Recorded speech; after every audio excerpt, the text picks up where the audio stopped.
chimpanzee that. Monkey news, earlier than usual. I'll have to save this link now. Monkey news. We've done a lot of stuff, right, on monkeys. And most of it has been... Is bollocks. No, has been like happy stories. Oh, is this it's not... Is this going to be like our tune? Our monkey tune. Simon Bates and welcome to our monkey tune. No, but do you know what I mean? We've done stuff about a monkey that robbed a bank. Yeah. Why is that happy? He had a great life after that. Right? What, in Marbella? Yeah. Right, we did the one who saved someone's handbag in a railway station. We've had a lovely marriage, couple of marriages. Couple of monkey marriages. Yeah, There was the one who got a job in a railway station. Yeah, the hairdresser. The one who set up a business in Spain. I don't even remember that one.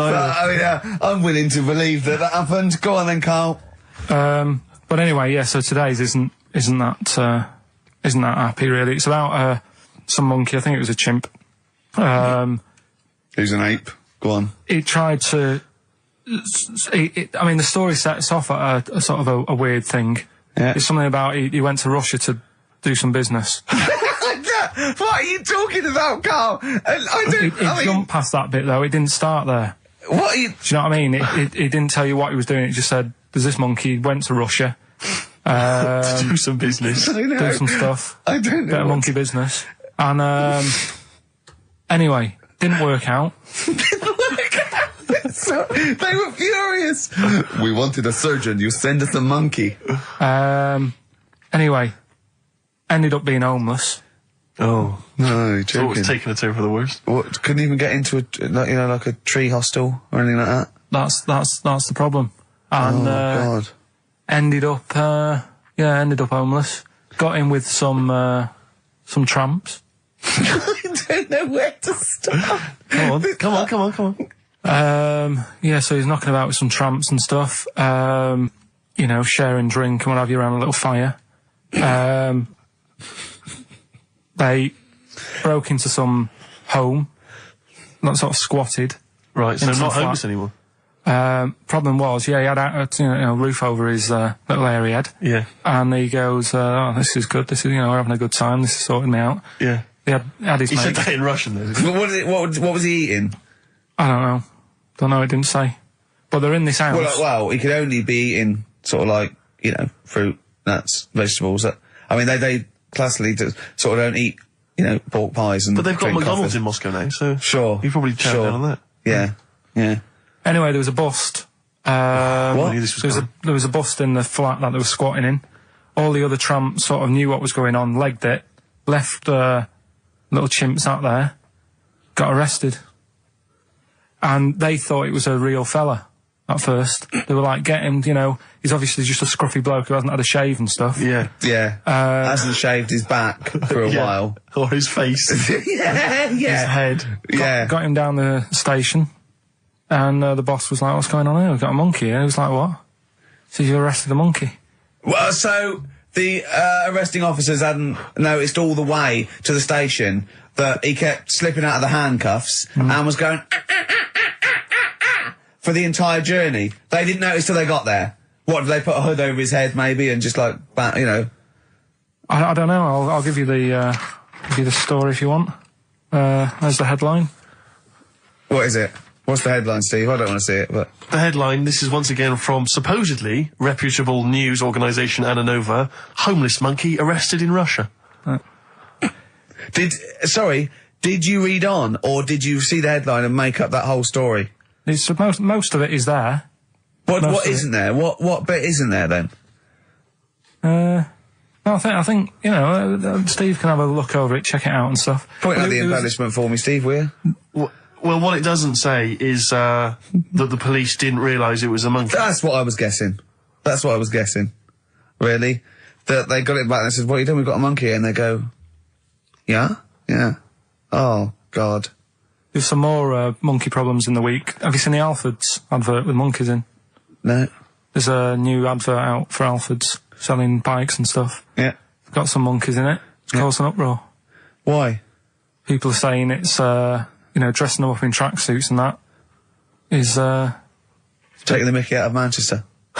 it's not nice for the animals and that. So there's been loads of But they complaints get a about free it. bike or something, do they, I imagine? I think they kept the tracksuits. Yeah. But, Yeah, record that's the after thing, this though. cheeky freak of the week. No, I'm just saying we're not doing this to sort of, again, take the mickey out of the animals and stuff. These are true stories and that. But yeah, coming next, Freak of the Week. He's paying for Father's Day. He's paying for the cottage that he's going away with his dad. Are you really, Carl? Yeah. Right. Well, there's no way of us proving if that's true or not. Well, what do you mean? Well, you could be lying. But why would I do that? Well, because you want to show off. I didn't do it on air, you mentioned it. I don't want people to know how generous I am. Right. Just do it, just get on with it. You know what I mean? Yeah. Look, charity work and that. Yeah. Yeah.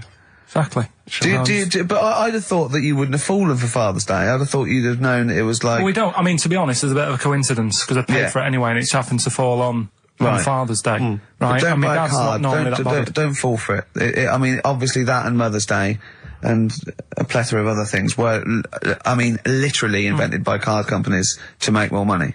I know. Yeah. That's, I mean, my dad always says don't get him a card or anything. Because he hates it. With all these things that I'd like, rip-off times, really, just ripping people off. Yeah. So it sounds a bit stingy, that. But fair enough. Well, no, I mean, he's right. Yeah. He's right. It's just, because fellas aren't bothered about getting cards anyway, are they?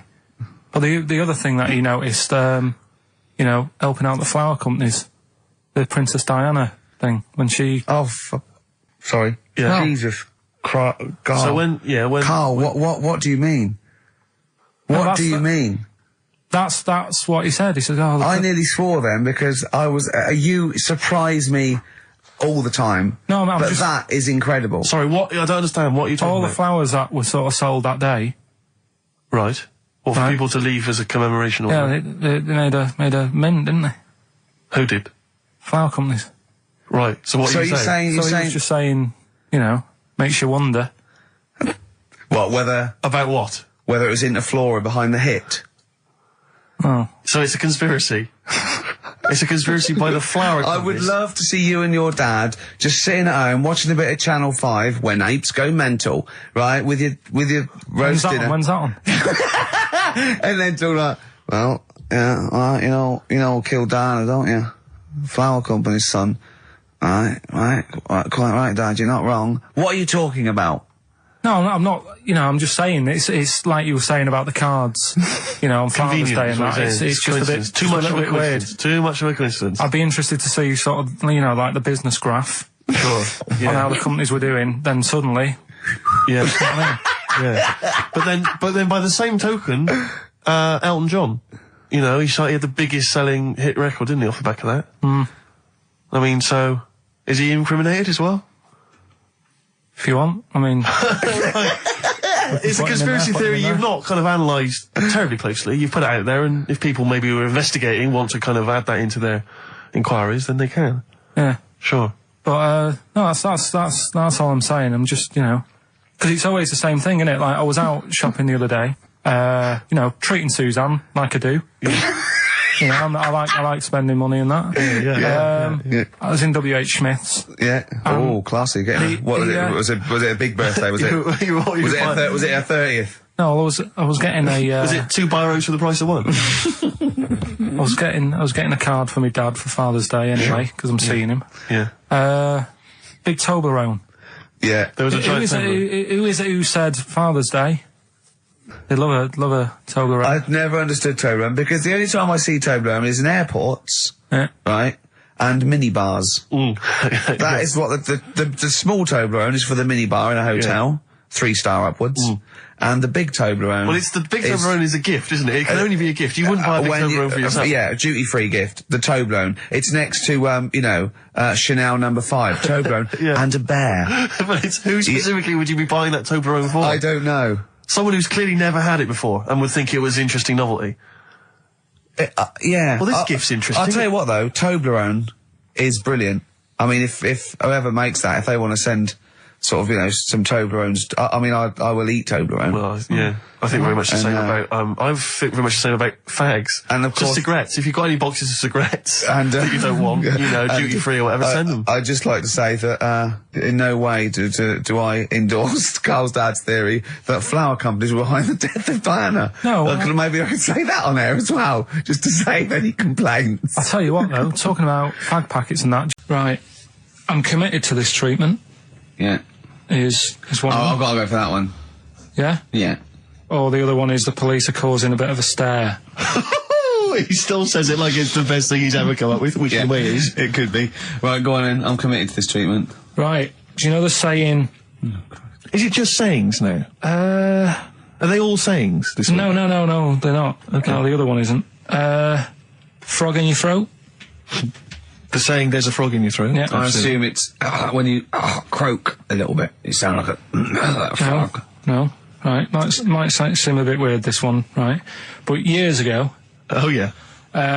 Sorry, what is that clue? Committed to this treatment? It's about frogs Kermitted.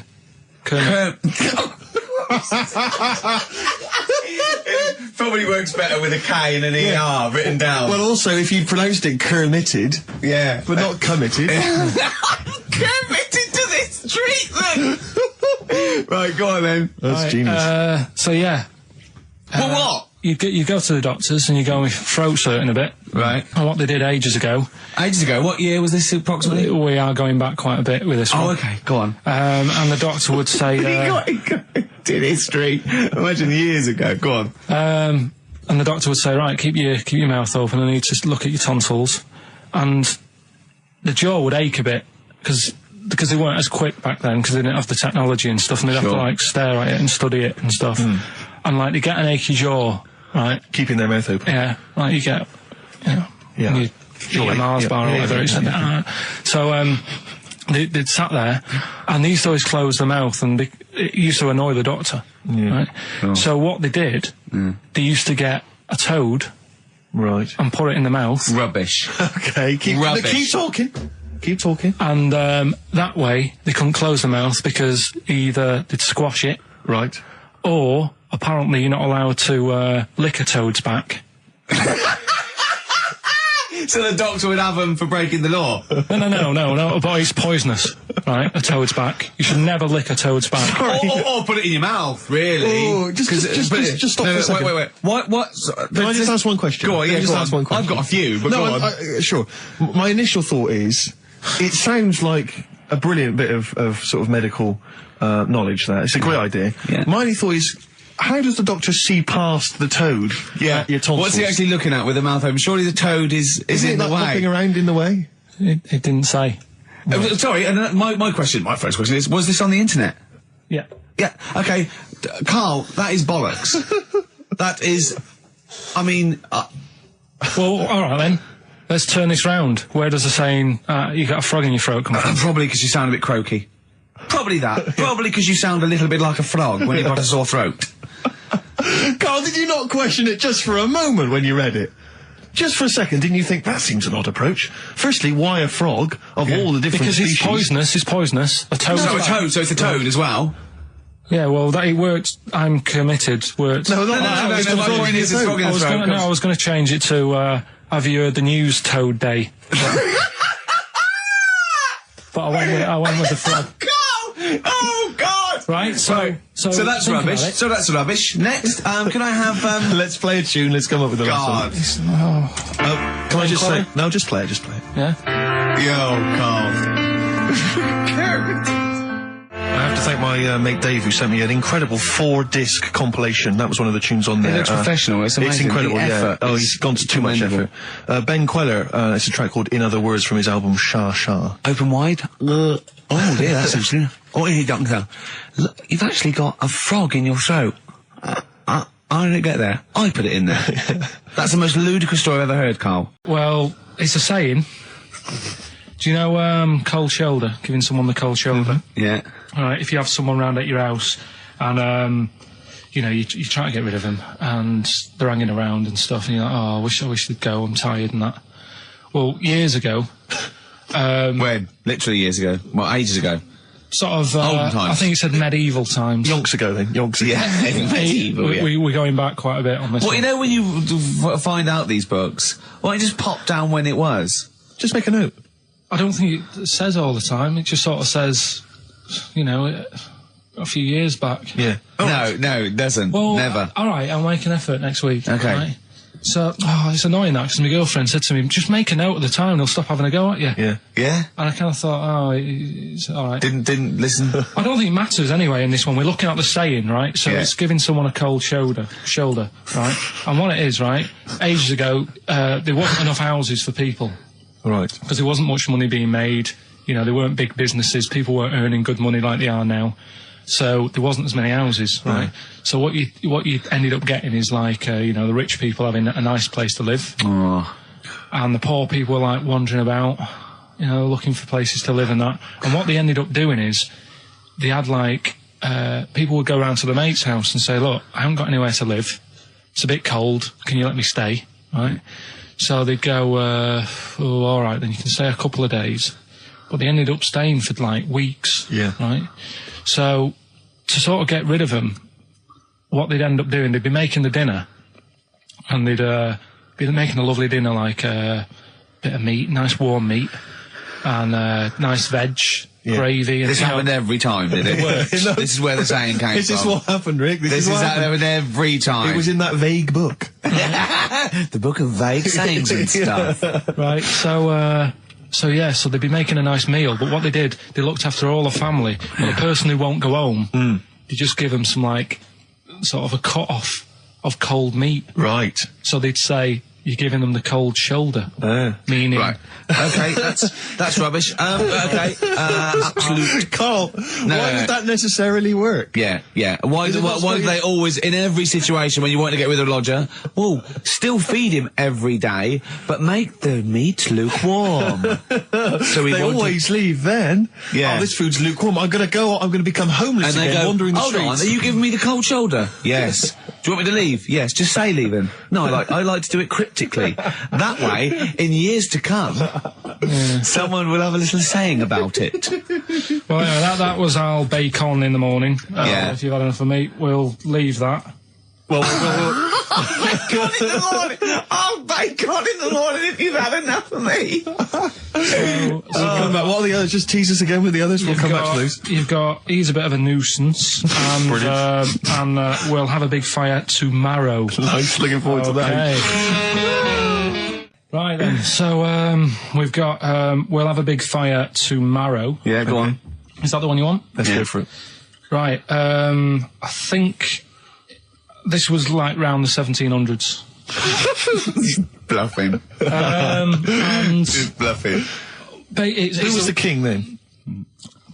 Don't know. Go on. But it's about the word bonfire, right? Bonfire. Bonfire. Yeah. Do you know where it comes from? No, go on. No.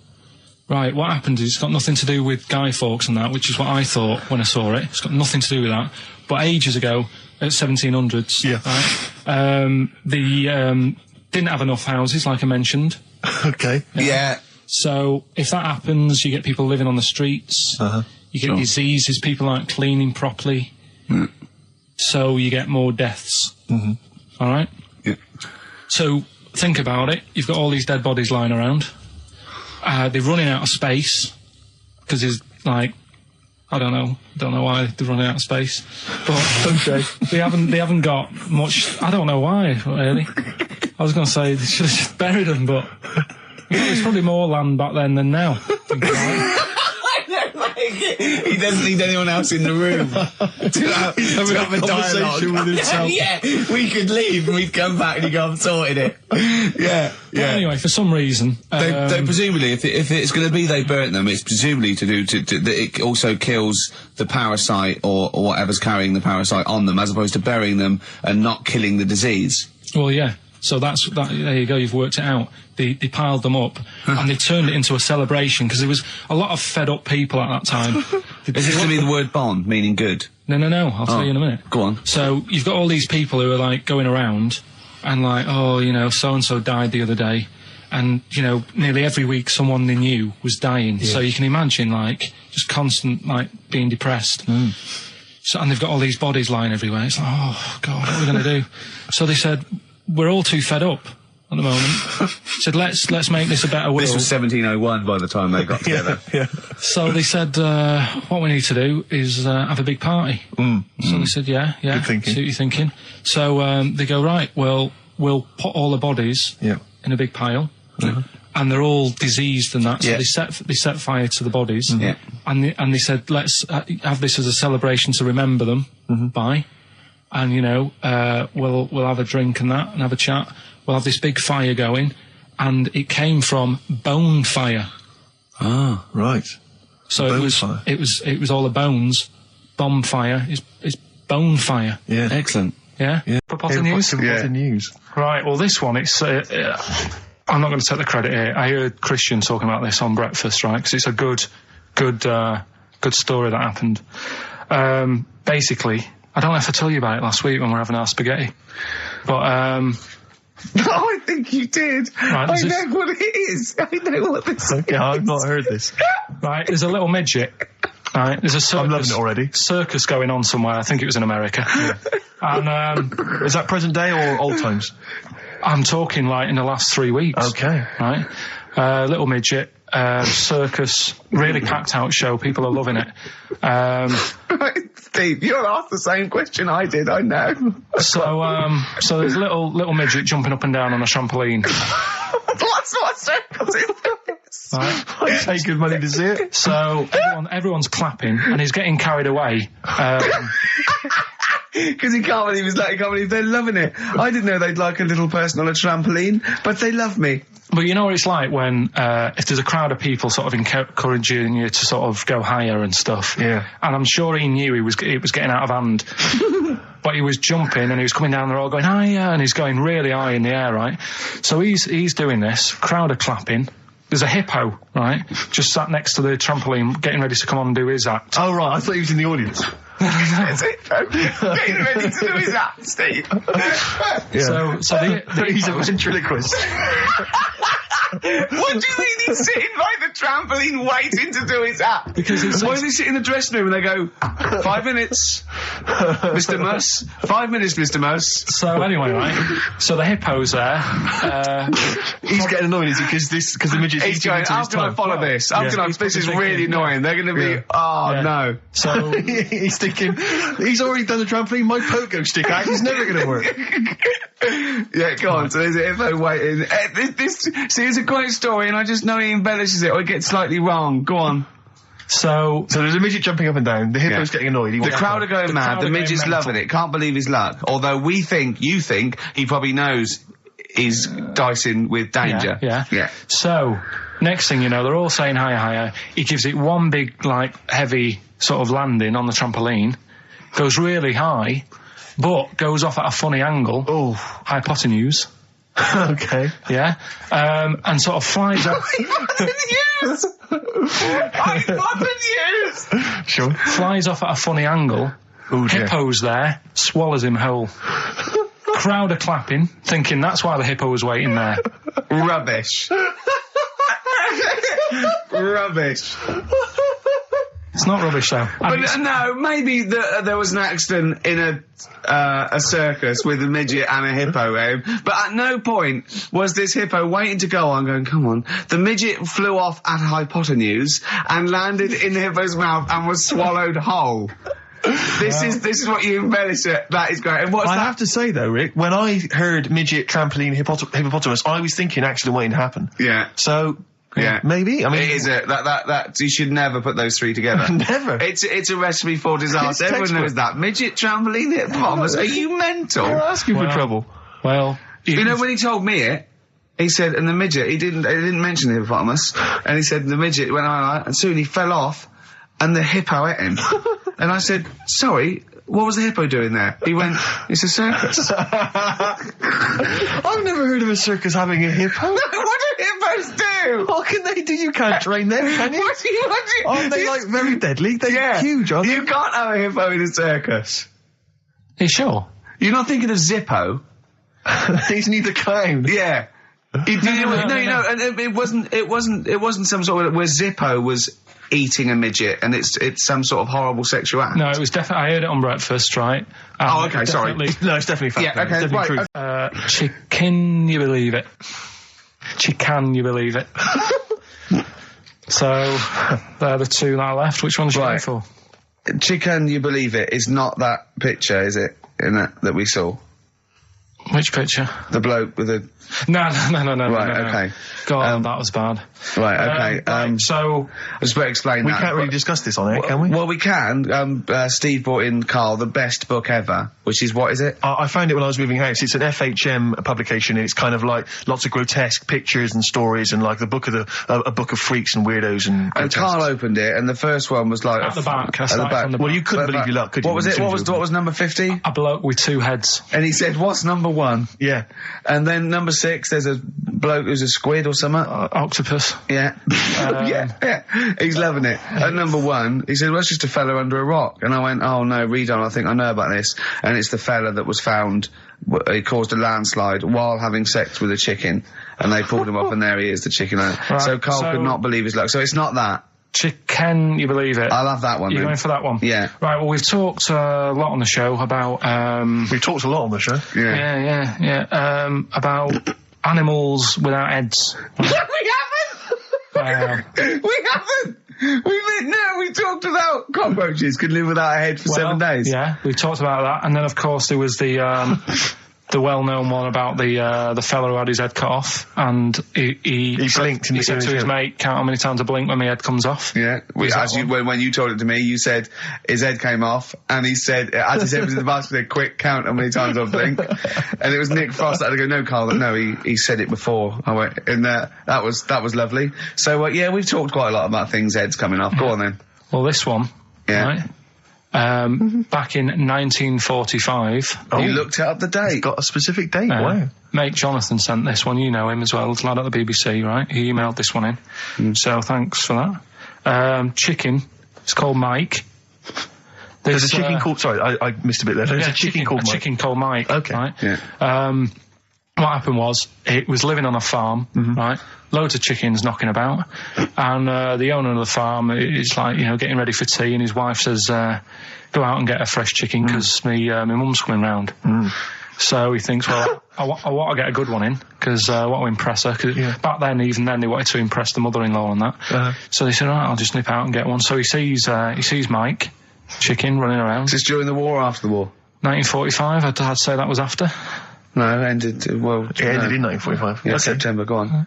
Yeah. So, chicken's running about, he thinks that one, that looks alright, I'll have that one. Mikey. So he picks it up, and he cuts his head off. Oh. Puts it on the block, cuts his head off, runs about a bit, like they do. He thinks it'll stop in a minute, keeps running about, and what's going on here? Right? He's now like chasing the chicken without an head. Yeah. He's saying he should die in a minute. Anyway, doesn't die. Chicken's walking around with no head. Lives for 18 months. Yeah. Chicken with no head. Yeah. What do you think of that? Well, I'll tell you, I've heard this story before, Rick, and the explanation, as I understand it, was that certain vital cords, spinal cords, weren't severed when the head came off. So that was why it continued to live. Yep. I don't know if that sounds plausible. It's fine. Absolutely fine. How did it take on protein and energy? The fella who owned it, he said, well, hang on a minute. He said, I could kill it now. But I've got a wonder chicken here. But he's thinking, it must really want to live. Sure. Right? If it survived that, I've got something here. Yeah. So what he does, he gets a little eye droplet thing that he used to use on it. Obviously not anymore, right? And he filled it with grain and water, and it had a big hole in its neck where its head used to be. And he incredibly. And he dropped. You know what? There's. I mean, that is possible. Then, if it, without infection, without infection, if he was taking on things, it is possible, right? Why? Why what? Why did he do it? How cruel is that? I mean, it's not cruel because the chicken obviously, He said if he thought it was a bit fed up, he would have killed it. He said, but it was running around quite happy. Well, it wasn't fed up at all because it had no brain. Well, what do you mean? Wow. I'm just saying what... It was nothing. It was just sinew and nerves and electrical impulses breaking down energies, right? That's all it was. It didn't have a brain. So it was... But I'm worried about the psychology of keeping a pet without a head. I'm worried more about what the farmer was thinking than the chicken. I tell you this, the question I'm asking is, was the mother-in-law impressed? I mean, that's why he set out to shot Mike's head off. This is lovely, but it's just the head where you don't kill a chicken like that all at once. I thought we were having chicken for dinner. Come and look at this, running around the yard. Yeah. Oh, dear. So, there you go, you've learned something there. Yeah, I have learned something. Yeah? Yeah. So... one more. I've learned that farmer was very strange indeed. Yeah. There you go. I have to say, to be fair to Carl, I have a feeling like when I read it, the reason he kept it alive was as a novelty. He got charged people to come and see the incredible headless chicken called Mike. Right. So, here we are. That's great. Am I gonna have to thump you? Yeah. You know the saying, shut your face? Yeah, I've heard the well-known Shakespeare, innit? Yeah. Do you know how it came about? No, Joe Dolce. Well, go on. It's, ages ago. Oh yeah, literally. Like, knights who wore armour. Okay. And that's, armour gonna have to thump you, that's how it came about. Okay, armour. They wore all the stuff, and they had the helmet, and say if they're guarding something at night, stood outside a castle or something, and there's probably going to be two of them, right? So they stood there talking and that, and talking about stuff, and the future, medieval stuff. One of them's like, "Oh, we should shut up. You know, I've been stood here for hours, and he's going on and on." Yeah, sure. So he'd say, "Shut your face," meaning, shut the guard down on your helmet, the visor, and I can't hear you then. So shut your face. Shut your face. And that's how it came about. Well, I suppose it would be interesting if I could just rely on it. I'm not sure it's true. I know. I just never know. It needs to be corroborated. It's like I don't know where he got it from, but anything via Carl is precarious. Yeah, I mean, I feel like maybe you should give us your sources next time. You know, tell us where you got it from. Got it off the internet. Yeah, but where on the internet? I can't remember where that one was. I mean, I always go through like the news pages and stuff, and this news should be updated because they've only reached the 17th century, which was last week with people eating tomatoes off lead plates. Go on, right, okay. Like, what are you having? What are they again? Is the tip included? Yeah, go on, that one. Right. In Turkey... Nice. It's not, actually. That's where I went, and there was them little fellas after Suzanne in the kitchen. What? What do you mean? We went to Turkey. You went to Turkey and there were some little fellas? Well, they had quite a few sort of midgets working in the kitchen. Why? Is it a theme? No, was it a theme holiday? I don't know. Might get them cheaper or something. Was it... So they were working, cheaper? They were working in the kitchen, and one of them fancied Suzanne and kept sort of eyeing her up, and she was winding me up saying, not eyeing up and down, just eyeing her up. Anyway, no, so what was she doing in the kitchen? No, it's like a pick what you want to eat type buffet, but you have people clearing the tables and that ready for you to come along. Are they low tables? And you know, he was just keeping an eye on her. What did he say though? Was he Turkish, so I don't know what he was saying. But he was a little fella, yeah. Did he? What do you mean a little fella? What do you mean little fella? Sort of dwarf-like. What do you mean dwarf-like? He had magic powers, or he was 4 foot? No, what do you mean, Carl? A little bloke, just like a normal bloke, but small. If you stood him in the desert, you wouldn't know. But he'd be hot at first. Right, Carl. You should watch out for the monkeys. Yeah, underground. There's underground monkeys. Look, you can't just say there was a little midget fella who was eyeing up my girlfriend and then leave it. What do you mean? What was happening? This is a story to us. This is much more interesting to us than, and she was deaf, right, and she hit her head. That's much more interesting. I don't understand how it manifested itself. Did he come over and say something? No, do you know when it's like girls know, don't they, when someone fancies them? What do you mean there was lots of them as well? Do they? That's worth knowing. Listen, right, come on, right. So you went to this holiday, yeah? Yeah. And you went into the dining room or something? Yeah, downstairs. And you looked over. You thought, this is odd, there's no one serving. Yeah, and they go, wait a minute. Hold on, you looked down and there was a little waiter. There was loads of them running around busy. Why though? Why did they get summer? What do you mean? Because it was in summer. They had more of them. They come out in summer. What do you mean they had more? What do you mean? Because it's busy, isn't it? Well, no, but they hibernate in the winter. Why were they all midgets? I don't know. Maybe it doesn't heat stunt your growth or something. No! Well, they just happened to... Maybe it was a thing that they did for tourists or something. I don't know. I just got on with my meal. It was a holiday. Do you know what I mean? God. Right, So it's a midget surfing. I'm not going to ask any questions. Right, okay, yeah. So they're all little fellas running around, and this one always was like, you know, oh, do you want a new serviette? You know what I mean? Going out of his way to sort of... for turning on the charm. Yeah, he was going out of his way. The others weren't. Right. I think what was happening is he'd been working with Santa all the winter. Yeah. This is like a little summer break. This one He was hadn't your seen a girl. waiter, and so he was being polite to you. Maybe. But what did Suzanne say then? Well, she was using it to wind me up. What was she saying? Oh, he's... Oh, just like, you know, look he may be small, but he's well, built like a... Yeah, he's all man. so Were you jealous of a midget then? You were jealous of it him? is a bit annoying, isn't it? Why? It wouldn't bother me as much now because I've been with her for ages. Right. But at the time, that might have been one of our first holidays, and it's like, You don't know, want to be what's going on? I've paid for this holiday. Yeah. And then you get off with a midget? Yeah. Oh. So anyway, But it doesn't matter because you got chatted by a bearded lady. So. tell you what, no, that's got nothing to do with that. What were you going to say? What were you going to I say? was going to say the hotel was half board, and maybe. Oh, right. I thought you were going to say it's just one of her shortcomings. So listen, right? Play a record. Right. Badly drawn boy, born again. Right, just get this educating Ricky out of the way. So, Turkey, yeah. So what is this again? This is educating Ricky. Is the tip included? Right. Apparently, a fellow was on holiday in Turkey. He's just having a normal holiday. Weather's good. You know, he's having a good time. Waiters are all normal height. Yeah. He's having his meal. He hears a load of screaming going on in the kitchen. No. Has his girlfriend wandered in there? And they do, With a step ladder. Yeah. the circumcised people in the kitchen, and apparently... What are you talking about? Whoa. Slow down. We were Sorry, sidetracked there for a minute. what are you talking about? Well, I'm excited about two things at once here. One, they circumcised people in the kitchen. Two, I guessed it was someone losing the end of their knob. He did, yeah. I started thinking like Karl Pilkington. Extraordinary. That is amazing. Apparently it was going on. It wasn't just a one-off either. Well, when I say a one-off, I mean they did it more than once. Yeah. Right? And there was... He was there for a week, and apparently the first night it was quiet, and then the rest of the week, every day, he'd be like having his breakfast, or even his lunch, or even his tea.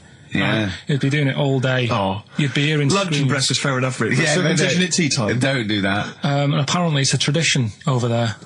You can't even make a complaint about it. It's like, well, you should have found out before you come over See, it. I can't believe this is So true. I'm a little I bit can't lost. believe this is He was true. in a restaurant, in a hotel, and there were people having circumcisions in the kitchen.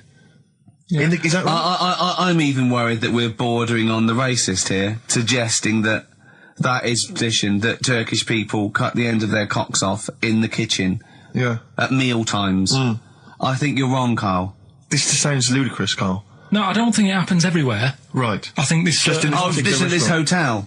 certain places, Certain hotels. certain hotels. What, is it like 2-star? Yeah. Why did he go to the Foreskin Inn? It was his own fault, wasn't it? So that's Sorry, that's it, is it? Have they closed? Sorry, no, wait. That's the story. You educated me, right? Once a fella saw some Turkish people cutting the tip of their knob off in the kitchen. Thanks very much. Thanks very much, Carl. Got any more? Well, there's things you can learn from it. Either don't go to Turkey, No! don't have calamari when you're over there.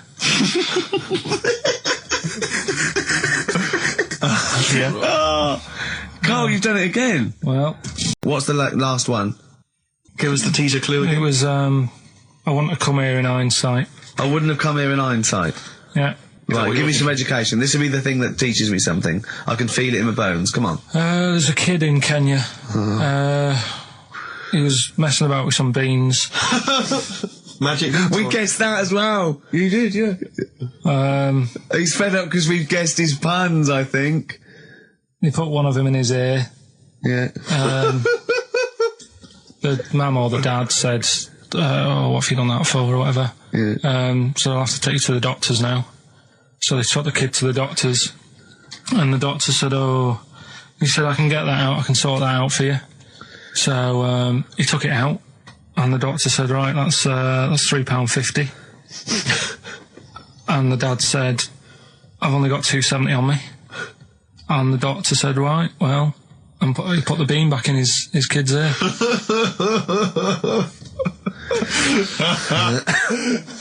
I don't know what to say. I don't know. I don't know what to say. I mean, A couple of questions from me, very quickly. Are you sure that those were definitely the sums involved, were they? Well, the equivalent of whatever the deal with in Kenya. Yeah. It was the equivalent of, you know. oh, so what currency was it, Carl, that you translated into sterling? I don't know. It was saying in the thing, it said the equivalent of. 15, 2 pounds 70. Did it say that? Yeah. So Did it say that? Yeah. Carl, look at me. Did it say that? Yeah, it said that was the. Did it say that? Yeah. Yeah, it did. It definitely said that. Definitely. Yeah. Okay, I'll go for the one. What's the one about the butcher going down the butcher shop? You've got get your kit on. We're off down the butcher's. Yeah. You going for that one? Yeah. Well, do you know the saying? Don't let the cat out of the bag. Yeah. Do you know what it means? Yeah. Well, don't give away a secret. Right. Well, do you know how it came about? No. Well, ages ago. Before, like, Ages ago. 17th century? yeah, before, like... Yeah, 17's good. Yeah. Before, like, you know, proper butchers and Dewhursts and supermarkets and that, you used to get these blokes who sold meat. Right. Butchers, they were called then, I think. Yeah, but the difference was they didn't stay in the same place, they moved about. Right, so they'd turn up on a street corner, right, and he'd have, like, loads of carrier bags of, like... Carrier bags? Yeah, with meat in and that, and people would Plastic be like, carrier bags? Yeah, with whatever. mobile butcher on them. Yeah. Right, so... And an email address. Yeah, go on. People went, right, yeah, I need some meat, right, so they'd go up to this bloke and say, what have you got? And he'd say, well, I've got a you know, you can have a bag full of pig, or you can have whatever, a bag full of chicken, whatever. Yeah. And they'd go, yeah, how much? They go, you know, call it a fiver, whatever. Yeah.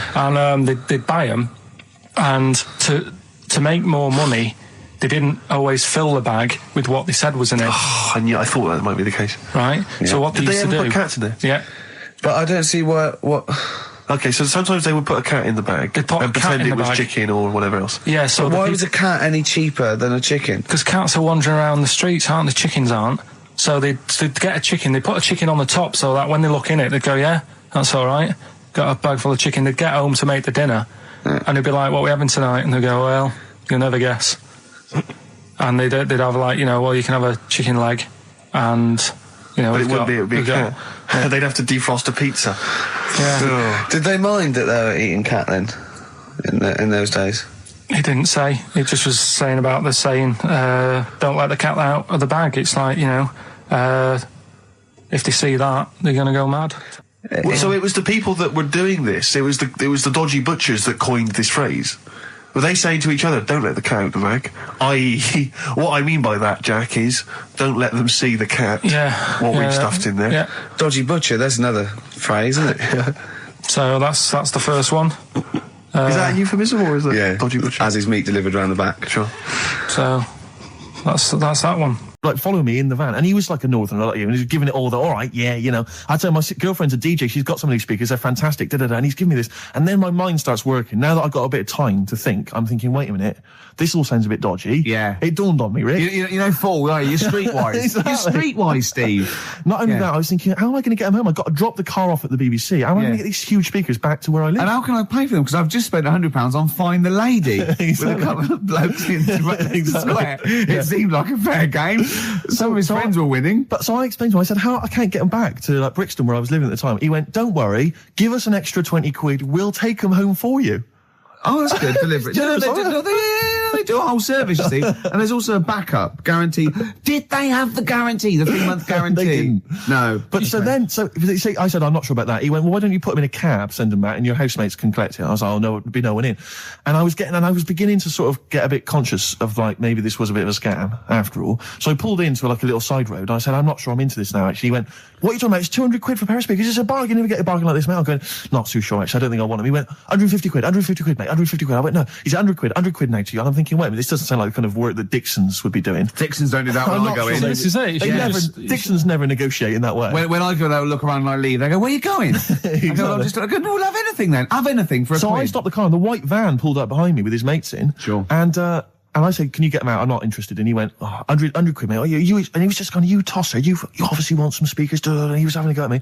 So I was carrying the speakers out and putting them back in the white van. And he was just shouting at me. He was going, 70 quid. I was like, 70 quid from 200? This is ludicrous. You realise that wasn't Dixon's policy then. Exactly. They don't usually shout you tosser as you leave the shop and walk down Camden High Street. They're not usually shouting you tosser. You should have took the offer of like the monthly payments they've got on at the moment. So eventually I put them in there and I sort of knocked the deal on the head and I got back in my car and they were in theirs and I just looked in the rearview mirror and they were punching the dashboard like with aggression and venom like we let that deal slip through our fingers. And I've never been so terrified in my life. I just sat there and I was just thinking, oh my God, all I was thinking now is what if I go back to the BBC and they go, we've had a call from the police, the man at the garage, he saw you doing a dodgy deal. I love it. Yeah. Well, what you do is you put the hire car in a drain in your front garden and then go in and out of the toilet just pouring bleach down or Ajax and they never know. Could you talk about your grandparents? Well, my grandparents, of course, the thing about my grandparents, I have mentioned this before. Yeah. I think they've got about 3 teeth between them. It's unbelievable. My grandfather... They're all their own, though. He was in the RAF in the war, right? And for some reason, he had problems with his teeth, and they pulled them all out, and they replaced them with a false set of false teeth. But during the wartime, I don't know whether this was just like what it was like during the war or just the 40s, but he had a kind of wooden plate put in with like some kind of fake teeth attached. Oh no. And he's never had that changed. So he's still got the wooden plate and about 3 teeth still hanging on it. Oh. It's just so he and my grandmother combined, they cannot eat anything that's kind of solid. So they will literally get up for Christmas dinner. They'll get up and they'll put the meat on like it's sort of 6 a.m, go back to bed for the day, get up and eat it about 9 o'clock at night. And the best compliment you can have if you've cooked dinner for my grandparents is, oh, this is lovely. You can suck it away. Yeah. Imagine that. Why don't they just liquidise it? Have a nice little roast smoothie. They have done in the past. Really, and a little apple crumble smoothie to follow. If we take them out to eat, like at a restaurant or something, we've got to phone ahead to make sure there's fish on the menu. Really? Because they can only have fish. But then the bones, you see, that's a problem for them. Well, you can take the bones out of fish, can't you, and sort of mash it up? Yeah, but the eyes are going Steve, as well. could I suggest the fish cake? It's already mashed. It's with the potato. It's in a crispy crumb, which doesn't hurt anyone, whether you got teeth or not. Rick, can I go on? Make a little? Yeah. I just want to make it because obviously not everyone's as fortunate at Christmas, Rick. No. As us. What about the vegetarians? What are they eating? A nut cutlet. What the hell is a lovely little nut cutlet? Can't they have like tofu, but in the shape of a turkey? But I love the fact that so often, certainly your Linda McCartney veggie items, they always try to fool you into thinking it's the real thing. Some veggie sausages that they've injected with something so they'll taste like sausages. Yeah. Is it true? Talking about when his dad said that, and then you told me something that I find amazing. Oh, the thing is, it's Christmas. Obviously, I've got to go back to Bristol. I love seeing my family. Well, yeah, I do. But it means I'd see my grandparents who are, brilliant people. Lovely people, but mental. Utterly mental. And they've taken now there must be sort of 80 a piece. And it is quite an old age, but they're fairly good health, relatively speaking. And they just spend their time in bed. That's all they do, is that's their profession. They've retired to go to bed. And they spend all the time in bed. I tell you what they're like. They're like that old guy, they're like all that old family in Charlie and the Chocolate Factory. Oh, yeah. Remember, none of them had got up for like 25 years. Yeah. And you said that they go to bed and they go to sleep, but then when they wake up, what they do is put an extra pillow so they're slightly more upright, and that's them in the day in bed. That's the daytime thing. But they get up and cook and stuff. What they do is they've got about 6 teeth between them. My grandmother needs false teeth, but refuses to go and have the old ones extracted and the false teeth fitted. So she's working with about 3 or 4 teeth. Oh. My grandfather had false teeth given to him during the war. Wooden ones? Well, it was plastic teeth on a wooden pallet, right, that sits at the top of the mouth. He's still got the wooden pallet, but most of the teeth have come off. So there's about 4 teeth left, 4 false teeth. He's got a set of false teeth that make him look like he needs false teeth. That's pretty bizarre. So the problem is that they have to get up. They get up about 7 a.m. to put on, say, some beef or lamb, whichever they're going to cook. They put it on at 6 a.m, 7 a.m, so that by the time they eat it at 6 at night, they can use the phrase, this is what a good meal is for my grandparents, if they can use the phrase, oh, that's lovely, you could suck it away. You could suck it away. Who wants that from a roast dinner? You may as well blend it up and serve it as a broth. I don't want that phrase coming from old people without teeth. No, indeed. Because it must remind you of your rent boy days. Exactly. It brings it all flooding back. Oh, you know. God. Flooding's the word. Exactly. Should we play a record before we get really disgusting about your grandparents and blowjob? That is the worst thing We've said the word blowjob far too many times today. And in the same sentence as you... I can't believe... Anyway. And it's Christmas. Yeah. Oh, dear. You know, I've said in the past to you, Rick, that my grandparents, so I love them dearly, but it's like for the last 30 years they've been waiting to die. I know. It's like they just sort of, it's like, you know, the novelty wore off of life. Life in the 50s. Yeah, they got kind of bored of it. Life, in the 40s, it was brilliant. All sat around the old Joannas, the bombs fell, singing. They loved that. The 50s, you know, that was great as well, because that was the post-war years. It was, you know, it was a bit tight in the pocket, but it was alright, everyone pulled together. And then the 60s came along, all the crazy music, the funny hair. Let's stay in bed. Exactly, they basically stayed in bed. And it was one Christmas when my grandmother said to my dad, what do you like for Christmas? What do you fancy for Christmas? And this must have been, I don't know, 20 years ago. She said, what do you fancy for Christmas, Ron? And he went, well, you know, I could do with a nice big kind of warm winter overcoat. She said, don't worry about that. She said, don't worry about that, because your father will be dead soon.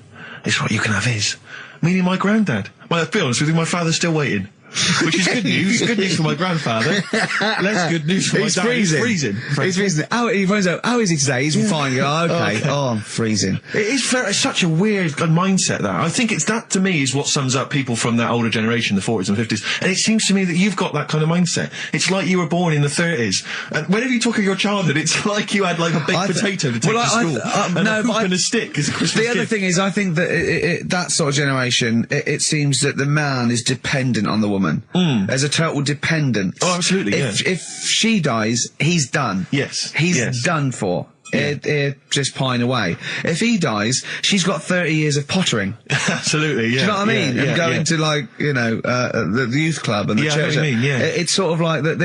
It's sad. Of course, it's sad for them, but it's not the end of their life. No, sure. And it sort of is the other way around. I don't know why that is. Yeah. It's terrible. That's a little melancholy thought for. I know. I've really you brought it down. You've brought it down. I've brought it. This isn't a nice show at all. This is terrible. Well, we're going to have people just killing themselves. Yeah. Listen, let me just tell you briefly, this is another example of how people can just exploit you and make fun of you when you're tall. Yeah. I was quite tall. I've always been like about 6'7" for quite a while now.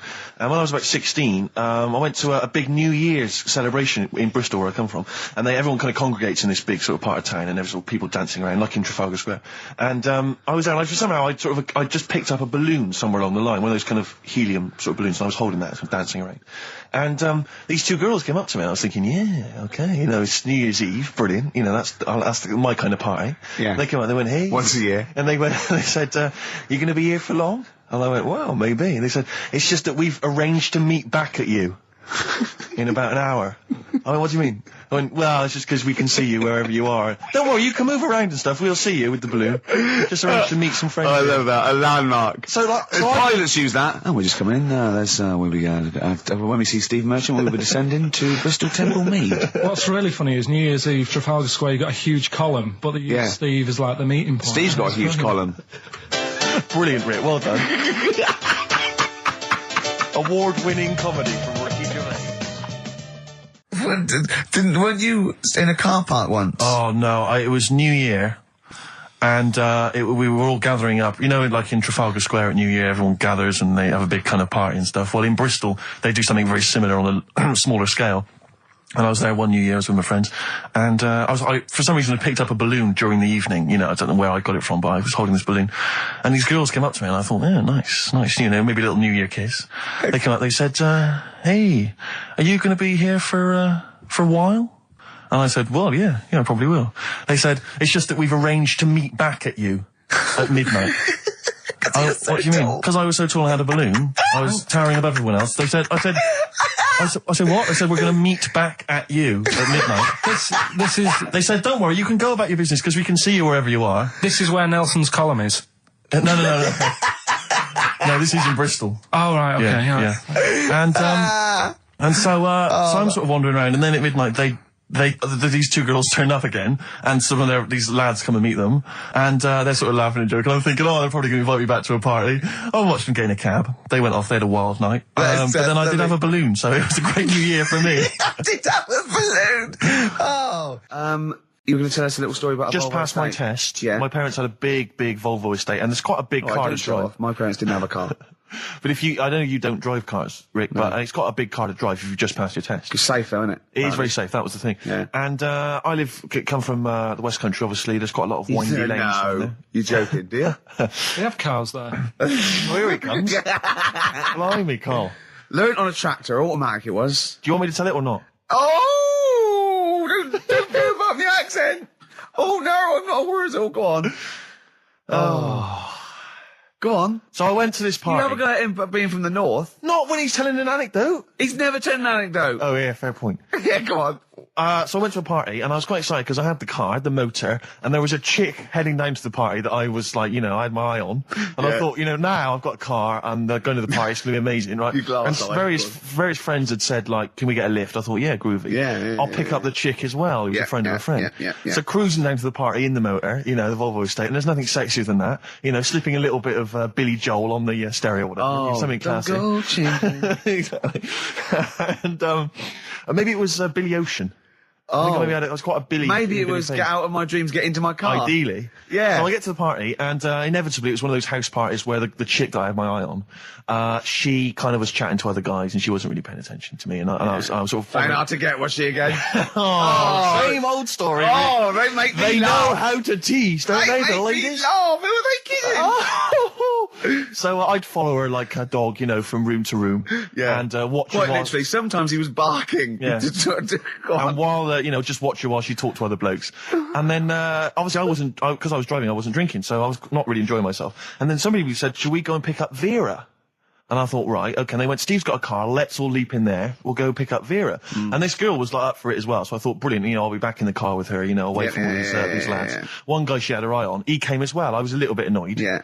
But anyway, he was in the car, so I'm driving down these country lanes, just driving along, and they're directing me, they're saying, go left here, go right. And then suddenly we stop, and one of them goes, just drive into that field, this pitch black field, right? And I'm sort of, well, it is my parents' car. Just drive in the field, Steve. I'm thinking, well, I don't want to, not seem like I'm a hard, cool, crazy kind of guy, because the chick's in the car. So drove the car into the field. They all leapt out, started running off into the darkness, shouting, Vera, Vera, Vera, where are you? So I'm just sort of sat there in the car, waiting. Wasn't Vera Lynn, was it? Because she likes to hide in fields. Bizarrely, it wasn't. Right. It was I was just left in the car on my own with Billy Ocean, and suddenly, out of the darkness, they come back holding a Vietnamese pot-bellied pig that they had stole from a nearby farm, and they knew that the pig was called Vera because someone knew the farmer or something.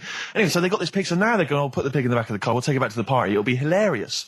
I'm thinking, well, I'm not sure I want a pig and all its, piggy crap in the car, right, crammed in there. But they say, yeah, so obviously I'm thinking again, I don't want to look like I'm, a nerd. I'm terrified of that, Rick, ever happens. Yeah. So, yeah. So you go, hey, bring the pig into the car. Exactly. I'm no nerd. Exactly. Yeah, go on. So now we drive off again. I got this pig kind of screeching in the back of the car. And, they say, stop again. Let's do some cow tipping. And they do that old thing, about the fact because cows sleep standing up, don't they? So you can push a cow over and stuff. Yeah. So they're having a wild time, hilarious. So this time, now we get to a sort of dead end in the road. And, they say, well, turn around, let's go back to the party. And I'm thinking, fine. Try and do a 3-point turn in this very narrow country lane, right? Get the Volvo estate wedged horizontally across the road.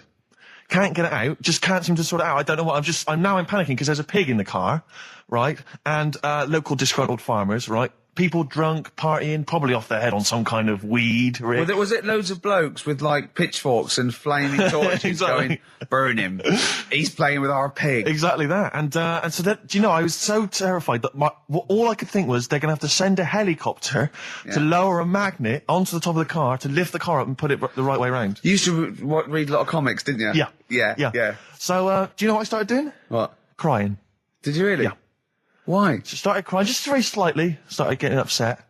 And the other guy that the girl fancied, he had to get into the driving seat and sort it out for me by slowly edging forward So and that's backwards. the worst bit of the whole story. Yeah, edging slowly back and forwards. He just sorted it out, just slowly worked the car back round, and then we were off. You were just gently weeping. Just gently where weeping in the back. The bloke had just taken the bird that you saw from a distance. Exactly. That was basically your wife in your head by then. Oh, yeah. Wasn't it? I can't We were believe it. happily married with a pig for a child. Don't joke, that could happen. I know. The pigs come, if you like. Sorry? What did you say? What did you say? What did you say? When you do what, Carl? What did you say?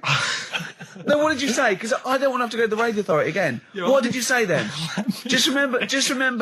We are going out live, Carl. Yeah, remember Tom Binns, right? What did you say? What I'm saying is, why were they shouting Vera? Because pigs don't come to the name, do they? Hey?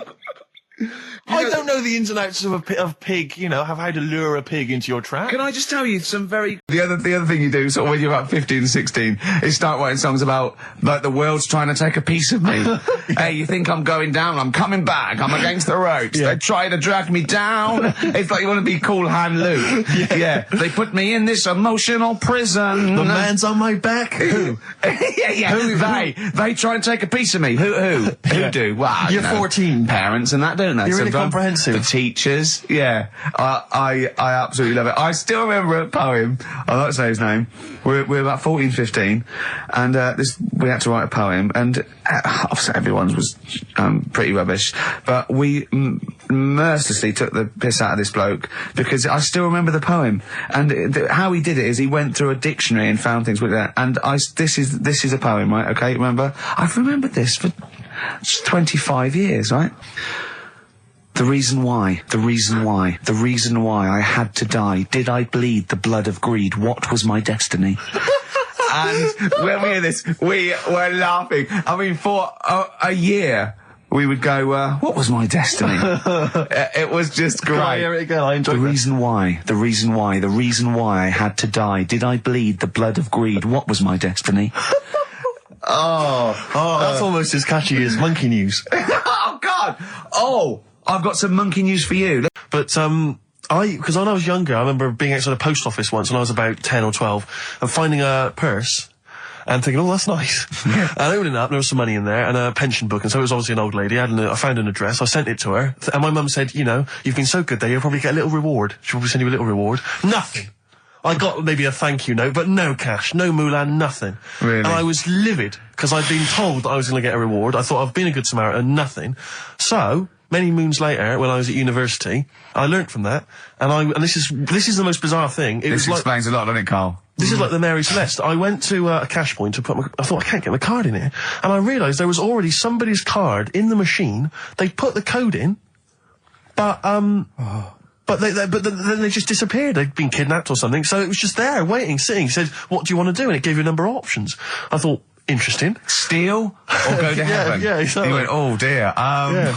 Well, I pressed balance just to check what their bank balance was. Unbelievable. It was a considerable sum of money. I'm not going to lie to you. It was not typical student debt. It was like, I think they were a foreign student. There was a lot of cash in there, a lot of money. Did you feel a slight bulge in your trousers when you saw the amount of money? I couldn't believe my luck. I thought to myself, now then, I could just take that card out and hand it in, or I could teach them a small lesson. Right.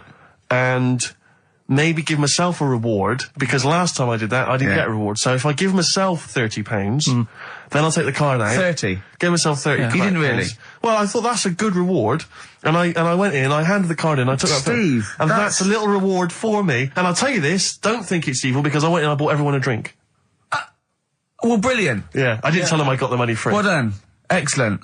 So probably gangsters are quite generous with the money they've stolen from other people. Yes, but someone's negligence, Rick, has lent... the thing is this, Steve, right? I believe it, except that buying people a drink, Carl. What do you think? Well, I kind of thought that when he said it, but then I thought, but they'll be buying him back. So he's still up. So in a way, he's still a winner. Yeah. Everyone's a winner in that situation, including the student, because frankly, if there had been a less scrupulous person who found it, they'd have probably helped themselves to a considerable sum. I cannot believe he did that. There was thousands and thousands of pounds in there. What if Beadle had jumped out and slapped you with his little claw and said, we've been filming this merchant? Well, so what? How old were you then? I don't know, 19, 20? Would you do it again, or was it just to get the world back for the old lady's purse? Possibly do it again, yeah. You're joking. Well, you've got to think of it this way. You've got to think of it as there was a lot of money in there, and someone less scrupulous than me would have taken a fortune. They'd have cleaned them out. Whereas I just took a small reward, which I thought was more than enough for someone's negligence. And I've returned the card. They've got the card back. Everything's fine. Think of someone else. I could have gone on a spending spree. I could have been buying stuff, all sorts. Yeah, but it wasn't yours at all. Yes, but they probably would have given me a reward.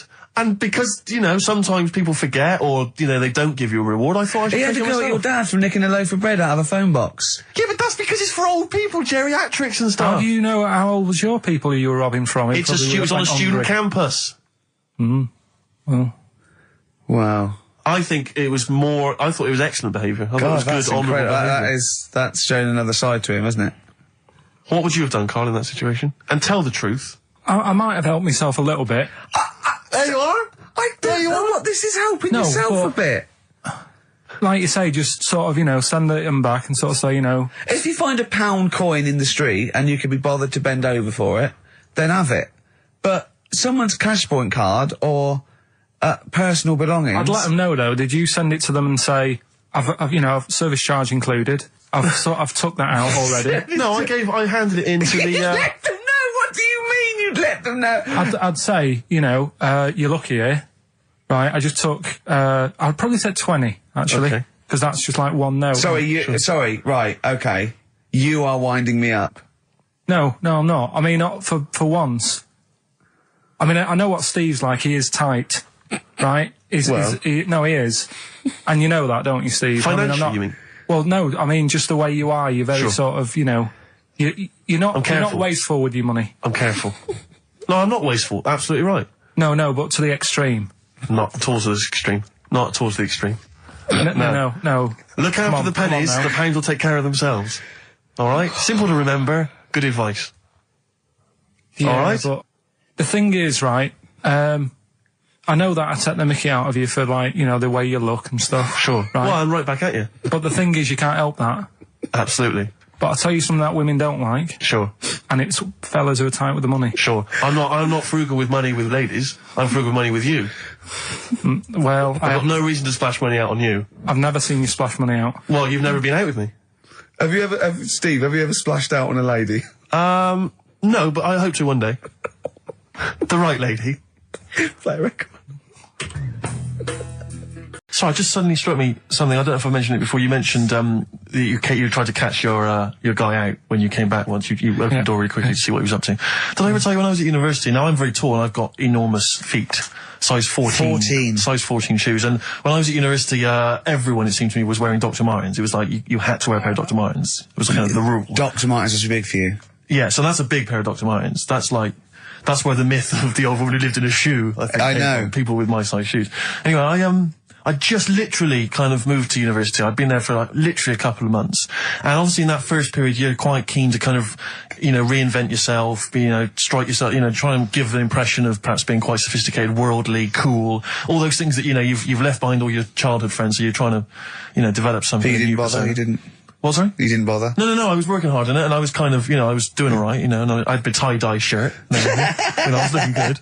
And, so I was trying, you know, working hard to try and seem kind of cool and, not freakish. And, I came back from studies once, and I came in, and there was a little old cleaning lady that kind of would always come in every day and clean up our halls of residence. And I came back, and my door of my room was open, and there was like a little huddle of people just peering in, right?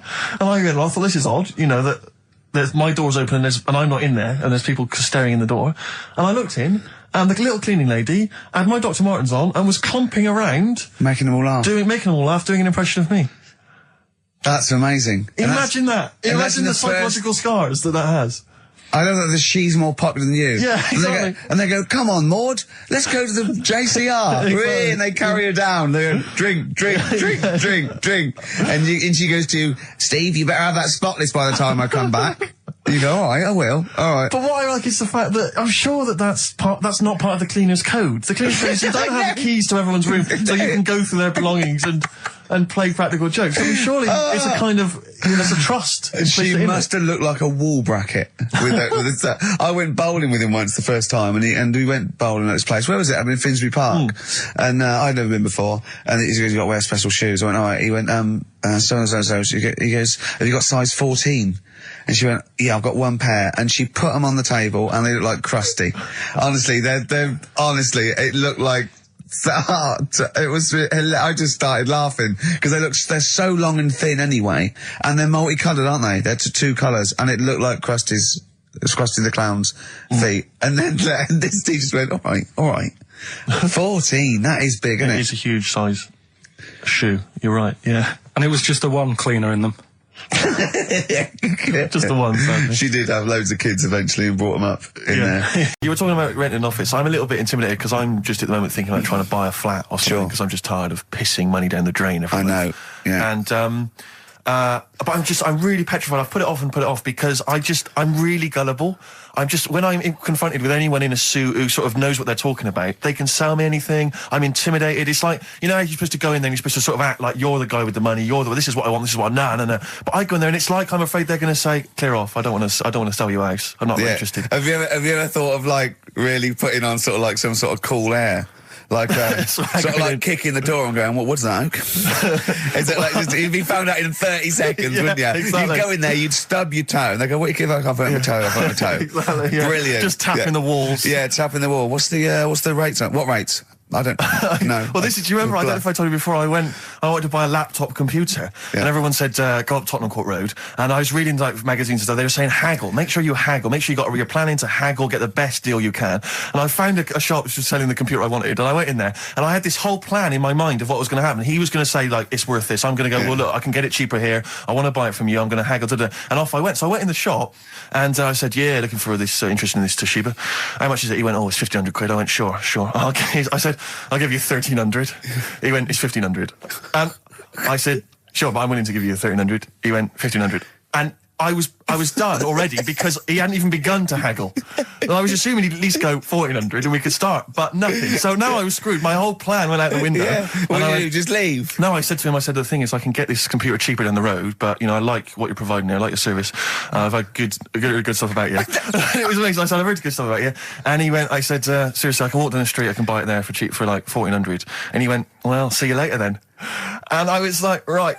So I walked out the place. I said, well, I'm going to have to leave then. And I walked out the place, and of course I wanted to get it from there because it was still the cheapest, so I had to walk back in again.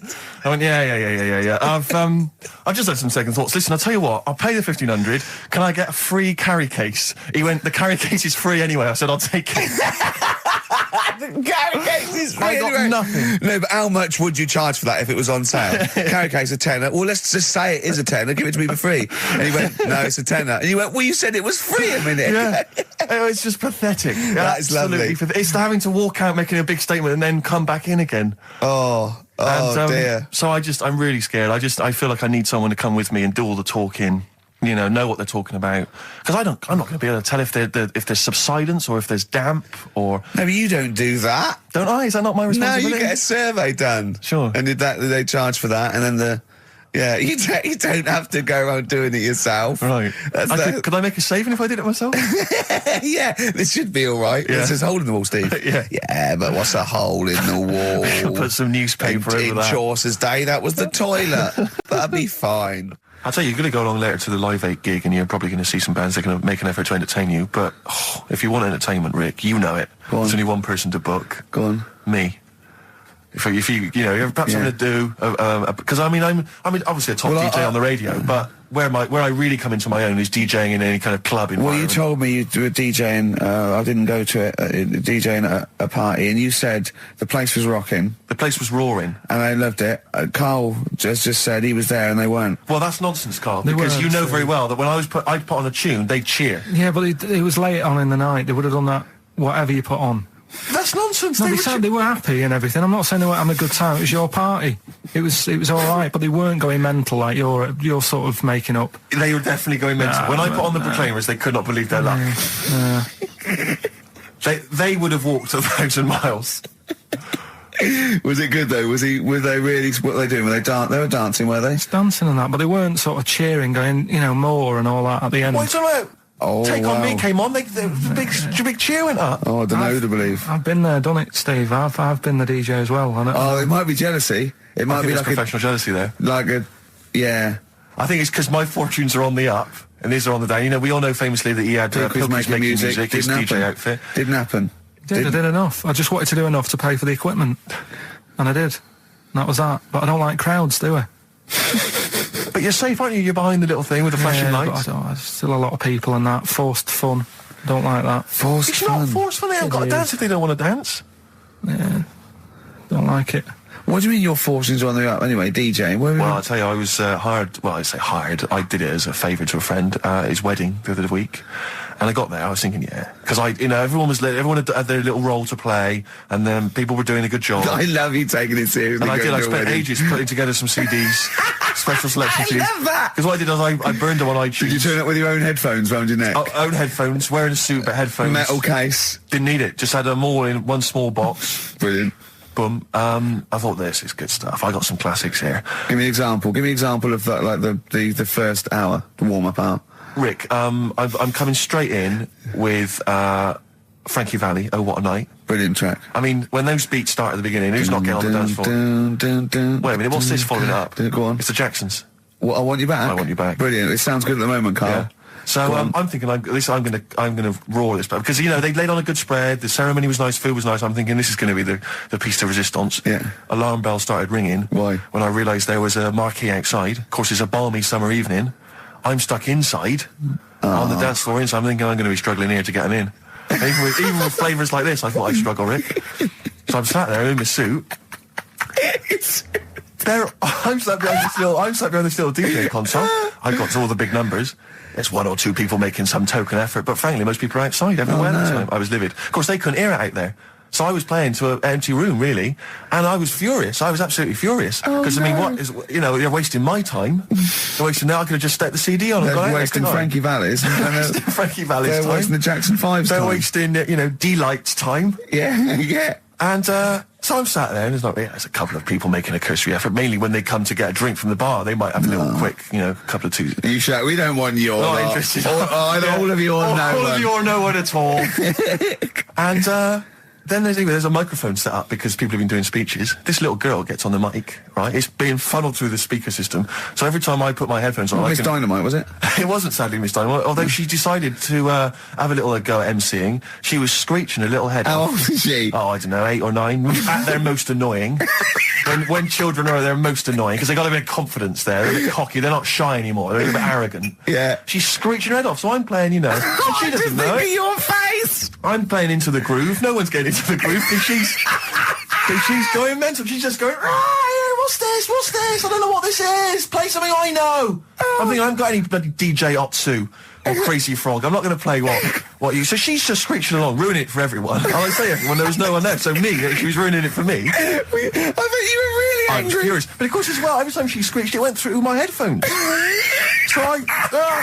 So, of course, and then her dad comes along, right? And I'm thinking, all right, he's seen what's happening. Just imagine you in your suit, sweating, getting annoyed at someone ruining your set that no one's listening to. I think, her dad's coming over. He's going to put pay to this. He's realised that, she's causing a disturbance. He comes over there, joins in. No. Sits her on his lap. He's just saying, she's having a whale of a time. I'm thinking I'm furious. I'm thinking it's his responsibility to shut her up. He's not going to do anything. What can I do? I can't step in. No. And I know very well that if I interfere, he's going to say, oh, well, she's enjoying herself and no one's dancing anyway, and we'd have just got into a fracas. Yeah. I didn't want to start a fight. No. Because I don't know, but he'd have knocked you out, wouldn't he? Someone would have got knocked out. And I'm not saying who it would have been, but, but to bear in mind, Rick, there would have been 2 of them. And, so I didn't want to get into a fight with him. And, anyway, so I'm playing. Anyway, so my friend came along. He realised what was happening. And I didn't have the guts to unplug the microphone. Because he'd have known, you see. Yeah. So I got my friend to do it when she had her back turned. So he pulled the plug out. The microphone went dead. She went, what's going on? I went, I don't know what you're talking about. I said, I don't know. She said, where's the microphone? I said, you must have broken it. I don't know what's going on. Someone will probably make you pay for that. And anyway, at least we shut her up. That is great. But it really went from bad from worse. And there's that thing when you panic, you start panicking. So you're putting on a lot of flavours that you would have saved till the last hour. What are we talking? Boom, boom, shake, shake. Exactly. You're throwing him in early. Love Shack's coming on way too soon. Really? Oh, Love Shack before 11. It's heresy, but I had to do it. But anyway, in the end, I made the bride go and get some people in. I said, look, it's your special night, all right, and they're going to enjoy this. I'll be honest, love, this is a washout, and it's up to you exactly. to turn this wedding around, or I'm walking. I'm walking, and I tell you, they're going to have a sour memory of this evening, unless you bring some people in. Everyone in dancing. So she got him in at the end, Brilliant. And I'll tell you this, Carl. I mean, I don't know what you say, but they were loving it. They were absolutely loving it. A bloke came over and said, have you got Amarillo? I said, no, but I put on something even better, Delilah. Wedding crowds always go for Delilah. A song, of course, about old man killing his wife. It always goes down very well. are, strangely, at weddings. They get into a sort of hokey-cokey thing. They went berserk for it. And I was following it up with, I had the monkeys, I had all sorts going on. Brilliant. Of course, you know what happens. What? I'm going great guns. People are absolutely loving it. They're rocking it. I throw in, I had something cracking on at the end. Come On Eileen, of course, was on. People were going berserk for it. Which is unfortunate because the bride's name was Eileen. Yeah. And then the bride pipes up. I'm throwing the bouquet. So they all traipse off outside again. I was furious. Oh, no. I plugged the microphone back in. I said, what are you doing? We got, but they went out. Then, of course, you can't get them back once they've done that because all the women are running around. I got the thing. And then they got to wave everyone off, throw the confetti. They ruined your day. I was having a great time and they ruined it. She ruined your special day. She ruined my special night. Oh, no. It's on her head. What would you put on about now, Carl? What if I was DJing? Yeah. Probably a better world party. Go on. Interesting. Before we get into that, before we get into talking about maybe some of the hijinks we've had, looking back, looking forward as well. Yeah. I came in, Carl was sitting at the desk, he went, all right? I went, all right, yeah. He went, see that Alan Clark diaries? I went, no, I didn't. He went, no, I heard a lot of people talking about it. He went, I've never kept a diary. Keeping a diary will always get you into trouble. And I said, like Anne Frank. What did you say, Carl? The woman in the cupboard? That's what he said. The woman in the cupboard. And I went, save it. Save it. You never speak to Carl off air. Save it all I know. when we're on the wireless. He went, but what did she do? What did she do except be in a cupboard? What did she have to write about? And I said, well, her thoughts. Do you know Anne Frank? That's all I know about Anne is. There's no point pretending it. Anne! That I know stuff. Yeah. Right, Well, tell us everything you know about Anne Frank. she was in a cupboard. Yeah, what else? If she didn't do that, I wouldn't know about her, seriously. That's all I know about her. Yeah. So what did she do? But what do you how do you think we know about we know about her cupboard because of her book, don't we? But hang on, what in the bigger scheme of things, why was she in a cupboard? I don't know. Right. I honestly don't know. You don't know anything else about Anne Frank beyond the fact that, to quote you, she was in a cupboard. Well, what's she done then? You tell me, why should I know more about Firstly, a woman in a I cupboard? don't think she was in a cupboard. She wasn't in a cupboard. She was in an attic. All right. Yeah. So what was she doing? She was hiding from the Tidying Nazis. She was hiding from the Nazis. But isn't that the first place they'd look? Sort of work from the top down. Oh, they weren't specifically looking for Anne Frank. They weren't going, where is she? Where's Franker? If she gets that book out, we are in the deep shit. We've got to stop the book. They were just looking generally. She was, I think she was 13, 14, she was hiding, she was Jewish and she was hiding, lived in Amsterdam, didn't she? Yeah, as much of her family were having to hide, being helped by, friends, non-Jewish friends. In a cupboard. Cupboards, And how long did she sort of hide up there for? Until she was caught. Long enough to write a book. So she even got caught after all that? What do you mean, so she even got caught? We're talking about one of the great, humanist tragedies of our times, and you're going, she couldn't even stay hidden. What do you mean, didn't she get caught? No, I'm just saying, it's not a great tip then, is it? Do you know what I mean? She didn't do it well. She didn't hide and say, well, I escaped it. She Her got diaries caught. are not a manual on how to hide from people. It's not how to win at I don't know hide-and-seek. anything about her, and we might be going down some ground that's a bit dodgy. I don't know enough about it. Maybe it's best just leaving it. All I was saying is diaries. Do you know, what do you do them for? Have you kept one, Steve? Never kept a diary, no. Right. I can understand your fear that it might get discovered, someone might read it, find out all about your inner secrets. Of course, the good thing about you is you tell everyone what you think about them. Yeah. Yeah, but... Yeah, there was going to find a diary and go, oh, God. Can't believe it. Carl doesn't like my haircut. Yeah. Carl thinks I look like Dave Hill from Slade. Yeah, I told you that, didn't I? Yeah, I told you that. Do you think they'll last, though, diaries and that? No, because they were a bit of a time killer, weren't they? It was something to do at the end of the day, whereas now there's iPods and that. Do you know what I mean? He's fantastic. The know what I mean? iPod of Anne Frank. Yeah. No, but that's what I mean. New from Sony. That'd be great, wouldn't it? All her greatest hits. Who could forget? Oh, Well, dear. leave that then. I didn't Should we know it leave was that? that deep. I thought it was just like a, You thought it was like, didn't you? Adrian Mole type thing. Yeah, what are we doing?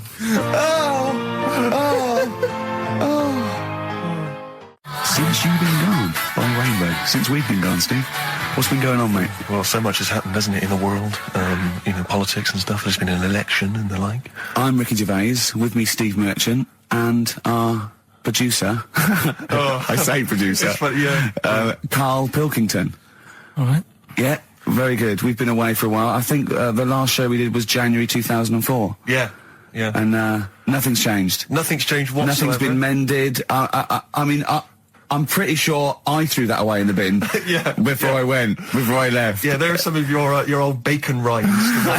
yeah. The spare ribs on the floor. Yeah, nothing's changed at all. Oh, no, that's not true. The listenership's changed. It went down slightly, didn't it, on the last radio? Well, I don't know. I don't know. Is that what happened? Did it go down slightly, Carl?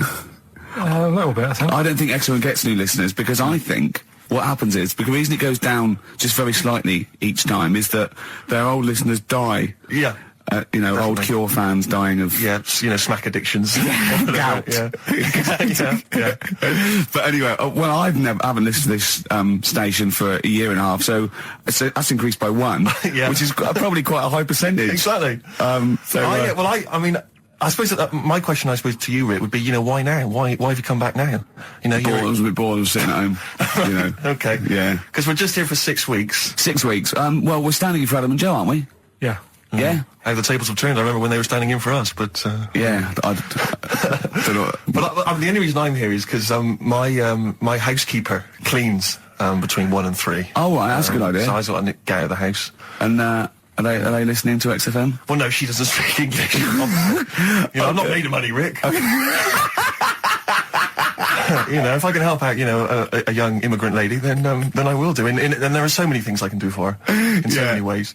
Yeah. But her, picking up my old tea towels and stuff is ideal. So that's why I'm here. But all I'm worried about is I think people kind of associate with the name Ricky Gervais. They associate a certain level of quality. Your live stand-up DVDs, there's a level of quality. You've put a lot of work into them. You've honed it. The TV work you've done, likewise. Should people expect the same from the radio show? Definitely not. No. Definitely not. Those things that, you sit down, we sit down, we write them for a long time, write them for a year maybe, then film them, and we worry about everything. This is, I'm not even sure I'm talking into the mic at the moment. I was actually doodling, as you saw there. Yeah. I'm eating a sandwich as we speak. Yeah.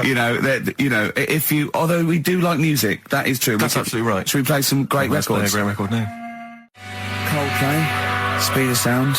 Steve, I know you like an insight to my musical taste. Always. But that's my favourite Coldplay track of all time. I just thought I'd just throw that in. Not a fan of clocks? No, I think I've overplayed Parachutes a little bit, but that's my favourite one. Like it. I'm afraid to say I'm a bit of a Philistine when it comes to Coldplay. That sounds the same as all the other ones. I'm sorry to say. Oh, you'll have to meet these boys one day. Yeah, well, I'll tell them to their face. I don't care. A little bit rock and roll. I don't care. Well, I'm Ricky Gervais. That little funny little Wurzel type voice over there is Stephen Merchant, and with us our producer Karl Pilkington. All right. Whenever we say producer, of course, that is in inverted commas. Yeah. Done with the fingers. Well, he didn't have it. I wanted to play some off my iPod today to record it because they didn't have it here. It's a great track called Anthony and the Johnsons. He didn't even have the lead. He went, right, it's difficult. And he went, is it any good? I went, yeah, it's really good. He went, well, why haven't we got it here already then? That's the paradigm, is it? If XFM hasn't got it, it's no good. Four Non-Blondes doing well, is it? That's still in the cupboard, is it? Unbelievable. We're a little bit annoyed today, aren't we, actually? I'm really annoyed. Yeah. All that stuff we did last week, that Landau, I sent us some sparkling wine, and we thought, right, you shamelessly plugged it. Yeah. How many times you mentioned it? About 20 times. About 20 times. The finale was hitting Karl on the head with a cork. That's on the website, by the way. Okay. RickyGervais.com. Go there and see Karl being hit in the head with a cork, right? Yeah. We said, look, send us free stuff. We'll talk about it. Nothing. The cupboard literally is nothing. empty. The cupboard is bare. No one has thought. I tell you what, there's those guys from The Office. Yeah. Let's be honest, Rick. We are taste makers. We're opinion formers, you and I. Yeah. And you'd have thought if anyone was going to send us some free stuff. Yeah. You know, it makes me fume. And do you know what it is? It's because people, PR people and that, they've realised no one's listening. But not only are we going against all our principles and losing our dignity just for some free stuff. And integrity. And integrity, yeah. We're going against XFM policy because obviously they would have got thousands of pounds for Landauer to be mentioned last week. 20 times. No, wouldn't they? It's 40 quid, isn't it? XFM, right. It's 40 quid. Yeah. For 40 quid for a 9-minute advert. Exactly. So advertise your quality stuff here. Yeah. Jeff's Garage. Cheaper than some other garages. Anyway, actually, if Did there we is a play an advert once for a tattoo parlour? Yes! Do you remember that? I'm sure we played an advert for a tattoo parlour. What tattoo parlour can afford to advertise on a radio station? Unless it's a tin pot one like this. Oh, God! Oh, I've got some good music today, though, Steve. Oh, really? I hope so. I'll be the judge of that. Go on. AC/DC. Oh. Look It was really light, right? We've had the parrot, right? These are things that I found the parrot. Right, I've told you about the dog in the car wash. Right, you didn't tell me about that. You said there's a car wash for a dog. That's all you told me. Yeah, the but parrot, you said there's a parrot. What? It's a problem at funerals. Yeah. That's nothing. That's nothing. That's nothing. Do you understand? And, They used to eat cats. what else have we got? There's an elephant in India with sore feet. Why? There's an elephant in India with sore feet. Now I'm interested. Why? Tap dancing? Why? I didn't write that He's much trying down to about break it. Roy Castle's record. He's still going. Go on, what is it? What is it? Think. It's an elephant, and it was really old. It was about 76. Right. And it had sore feet because it's old, and They don't make stair and lifts the that roads, big, do they? roads are bad and that. Yeah, go so they said, what are we going to do? And the town was like, oh, you know, we're used to seeing it around. It's part of the thing, you know, we don't want it to have sore feet. Yeah. So they got some slippers made for it. And it had like a picture of the elephant looking happy wearing some slippers. I love him! I love Carl, his world! Think of it, where did you see this picture? That was on the internet. Right. That's a lesson, though, for any elephants listening. You know, don't wear stilettos to work every day, because it can do your feet in. So that it's Well, don't elephants have really bad memories? no, they're great really good memories. memories. Oh, do they? Yeah. Oh, well, that's good then. No, I just thought they'd forget where they put them. I thought there was something about elephants having bad memories and that. It goes on, where's my slippers? Yeah. I'm sure I left them by the test. So, sorry, there's an elephant walking around wearing slippers. Yeah, that's in What India. kind of slippers? Those sort of old man ones with the sort of checkered Well, round design. ones, I imagine. Yeah. Big round ones. There was that going on. And is it happening? Is it happier? I mean, does it feel No, more it satisfying? looked it. Did it look? How can you tell? How can you tell for elephants, please? What else is there? There was a woman who's had a breast insured for 150 grand. Right. Okay. Any more information there? What? Third party fire and theft? Don't know. It had a picture of her with them, like, you know, out. I just thought, yeah, he should get them covered. He's done another real joke! Brilliant, that's a proper joke. He's done, look at his little face, he smiles. I'd like to see you on one of the sort of TV panel games. If they could bring back sort of celebrity squares, Yeah. he'd be amazing as the centre square. Oh, that would be Wouldn't that be incredible. extraordinary? Or on that countdown in Dictionary Corner. I imagine him in Dictionary Well, Corner. I'd come up with cat, if that helps at all. Yeah. Memblent. Yeah, what does that mean, Carl? Just anything you want it to mean. What I've got, there's a dog that's got a cough in Singapore because it smokes 20 a day. Right, okay, another one. Good looking, is he? Well, no, he's got to, it is in a certain way, isn't he? That sort of non-threatening sort of... But he's not stunning, is he? Do you know what I mean? No, but no. Well, what's your definition of a stunning? Yeah. Who do you like? Someone who you look at and you go, God, they're good Which looking. bloke do you fancy? What bloke do you think's attractive then? So if I was into men, Yeah. in fact, you can still say a bloke's a good looker without fancying him. And that. Who do you think is know what I mean? attractive? Probably. I mean, it depends what you're looking for. No, just look. looks as well. Of course, doesn't yeah. he? Who did you say was attractive? Who did you say was like stunning in your definition? A good-looking lad. Yeah. Good-looking lad. Oh, look at him over there. He's.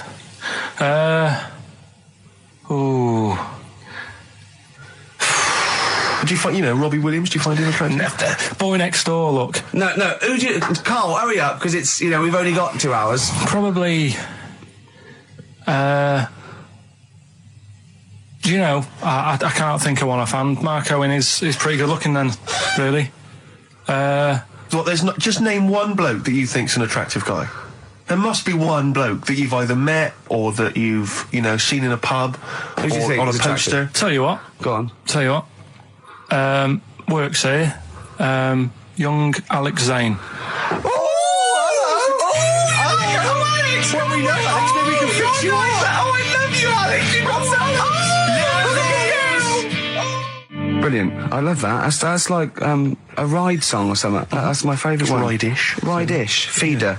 Just the way I'm feeding on XFM 104.9. Rick, quick question for you. Go I'm on. thinking, a lot of people maybe are tuning in for the first time because of the advertising campaign. Sure. Should we reintroduce Karl again? I know we've done this a few times in the past, but just worried that people are going to not really kind of get the measure of him.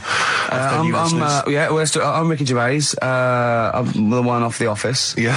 Steve Merchant. He's not the one in The Office. He's not Gareth. Some people think he is. He's got a funny, weird West Country accent that actually Mackenzie was affecting for the role. Steve wrote it with me. He's the tall, lanky fella. Karl is our sort of, I say producer, but he's the one that pressed the buttons because I was Dog's too. Body.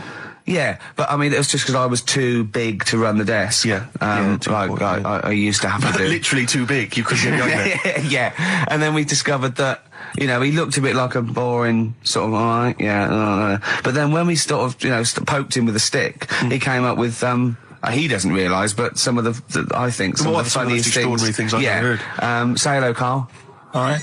Yeah. Well, classics, I think, so far, that have gone straight to the list include, have you ever used a Y front correctly? Yeah. Brilliant. You never see an old person Eating a Twix. eating a Twix. These are sort of things. He's things. back on his campaign to get rid of jellyfish. Why is that, Karl? Oh, did you see the paper yesterday? Go on. There's a jellyfish, right?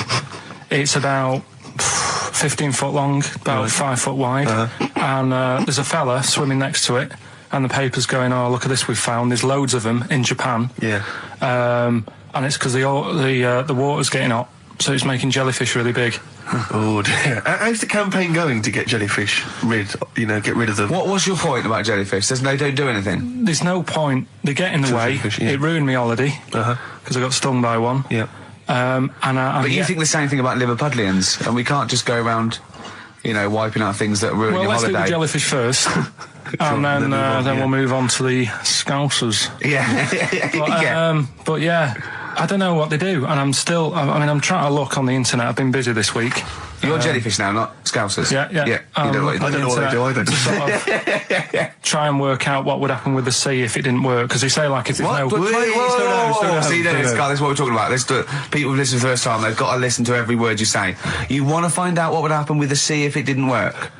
If jellyfish weren't in there, do you know what I mean? Because stuff like coral, apparently the sea would be in a right state if you didn't have any coral in it. Fish, do you know what I mean? I always worry about how many fish we're sort of eating. Because you go past...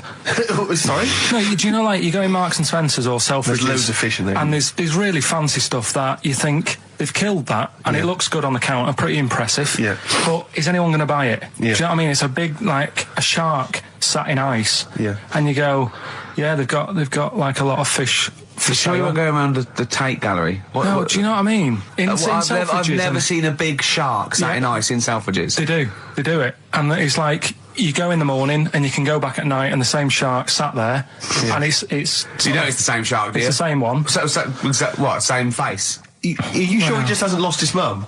And he's just like, he went shopping with her Christmas shopping and he's just like, he's drowned, he don't know where, he's just waiting. You know I'm right. I've never seen a shark in Selfridges.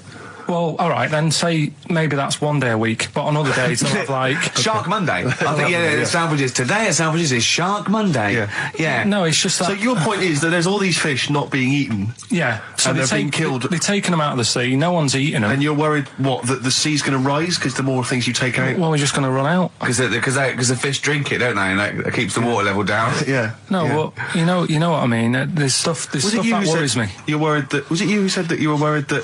Because, there's sponge in the sea. Yeah. But if they took it all away... No. Is that him? That's a Stephen Wright joke. Is that Stephen Wright? What was the joke? Sponges grow in the sea. That kills me. How deep would it be if they didn't? I love the fact that he confused you with Stephen Wright, who for a living purposely says ridiculous things. Yeah. Does that worry you, Karl? Well, think about that and play a record. What do you want? I'd love to. A classic, a beautiful song by Simon and Garfunkel, April. Right. Do you know the monkey that went into space? Yeah. Yep. It happened in 1958. Right. Now you know that. Yeah. Yes. What did he do next? What did did he the do monkey do next? Yeah. One appearance on Celebrity Squares and it was like forgotten. Right. Yeah, cut a novelty record. Yeah, just like Rick Waller. I'll tell you what happened. He got back and all that. He got back. Heroes welcome. NASA sort of said, you know, you did a good job. And that's where a lot of people think, you know, it all ended. Sure. Yeah. But NASA were like, well, hang on a minute. We spent He's a lot trained. of time. We've trained him up and stuff. So he's like, you know, he's saying, sure, you know, I've learned a lot. I've still got it all. I've kept it all. I know what to do. So they said, right, we'll use you. So he turned into like a bit of a trainer at NASA. We wanted to send you out on the top of an organ. You put on this little bellhop outfit. Can you smoke fags? Yeah. I'll have a go. So they were getting in new monkeys. You know, the main man at NASA was saying, can you teach us the sound? He's going, of course I can. Do you know what I mean? I remember it all. I know what's going on. I'll tell him what buttons to press, what to do in emergencies, that sort of thing. It was technically sort of employed by the army. Right, Because can I just fit in here? I don't know the story, Carl, and I might embarrass myself here. You've got an army of people out there that will probably send me an equally deranged email from a different website, but I'm pretty sure when they sent the monkey into space, it was to monitor his physiology. He didn't press any buttons or learn to dock or take off. It was just the effects of weightlessness and space on basically a primate. I'm pretty sure he was tied in with electrodes to his head. So, well, yeah, I'm pretty sure. Okay, I could be But even if that were the case, and he had learned to press one or two very basic buttons. definitely not. Definitely But not. even if it were the case, I'm pretty certain they wouldn't have brought him back to train up Neil Armstrong. Right, definitely. Go on. Him going, Neil, what are you going to say when you come out there? Yeah, Well, I was thinking of just saying, hello, I'm on the moon. Hello, it's made of cheese. Don't say that. Don't What say that. about? I've noticed that you got little legs, Yeah. right? But mankind stepped forward. Well, how could I put that? I was just going to say, hello, I'm on the moon, it's great to be here, wish you were here. I've got to think so Hi, better than that. Mum. Yeah, go on. Anyway, basically he got back. They sorted him out with a nice pension. He was happy. Because of, like, the rank that he got, he was like, you know, he had loads of medals and stuff. He said, right, we'll make him a colonel. He got that. Like I say, he got a pension. That was the end. He died in 1969. He was buried with his wife. He passed away. His wife. I'm sure it just goes on to a different website about something completely different. And Yeah, it's you're just talking like- about Buzz Aldrin. Yeah. His page is missing. Oh dear. So, Well, Carl, if someone could call in, did they train Leica the dog to sort of like, you know, dock and He never re-entry? made it back, did he, like? we'll They find didn't out. bother. We'll find They out next didn't week. even bother. Didn't bother bringing him They back. just sent him up there, and they didn't have technology to bring him back. And they just went, yeah, that's that. That's brilliant. Well, I can do that. Yeah. Amazing. Really? Yeah. What do you think of that, Carl? Rubbish, isn't it? Sort of brought it down a bit. But But the little monkey made a colonel. Hero. Big hero. What was he in? What craft was he in? Sputnik. just hang on a minute. He was in Jupiter AM. Yeah. Let me see that piece of paper. Let me Yeah, put it I aside. can guarantee there's nothing there about his training other than let's hope he's not sick on the control panel when we shoot him up at 400 Gs. Oh dear. That's I what love he the is. fact that you think that this monkey was a high.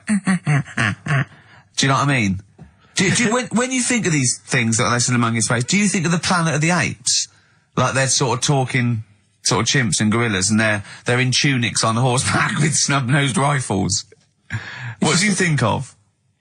Just a little monkey getting on with it. He knows his job, he knows what he's got to do, he gets on with it. Look, he's pressed the button. Watch him press the button. This takes me back. Do you remember 1965, I think it was? We're going to use him to train other DJs. That's it then. Goodbye. Thanks. Cheers. Cheers. Saw a programme about a parasite the other night. Yeah. Apparently they get in through your eye and eat their way up through your genitals. Anyway, You here's think you've got it Radiohead. bad? Yeah, exactly. Play a record, Carl. Stone Roses here? Oh, Fool's Gold. Classic.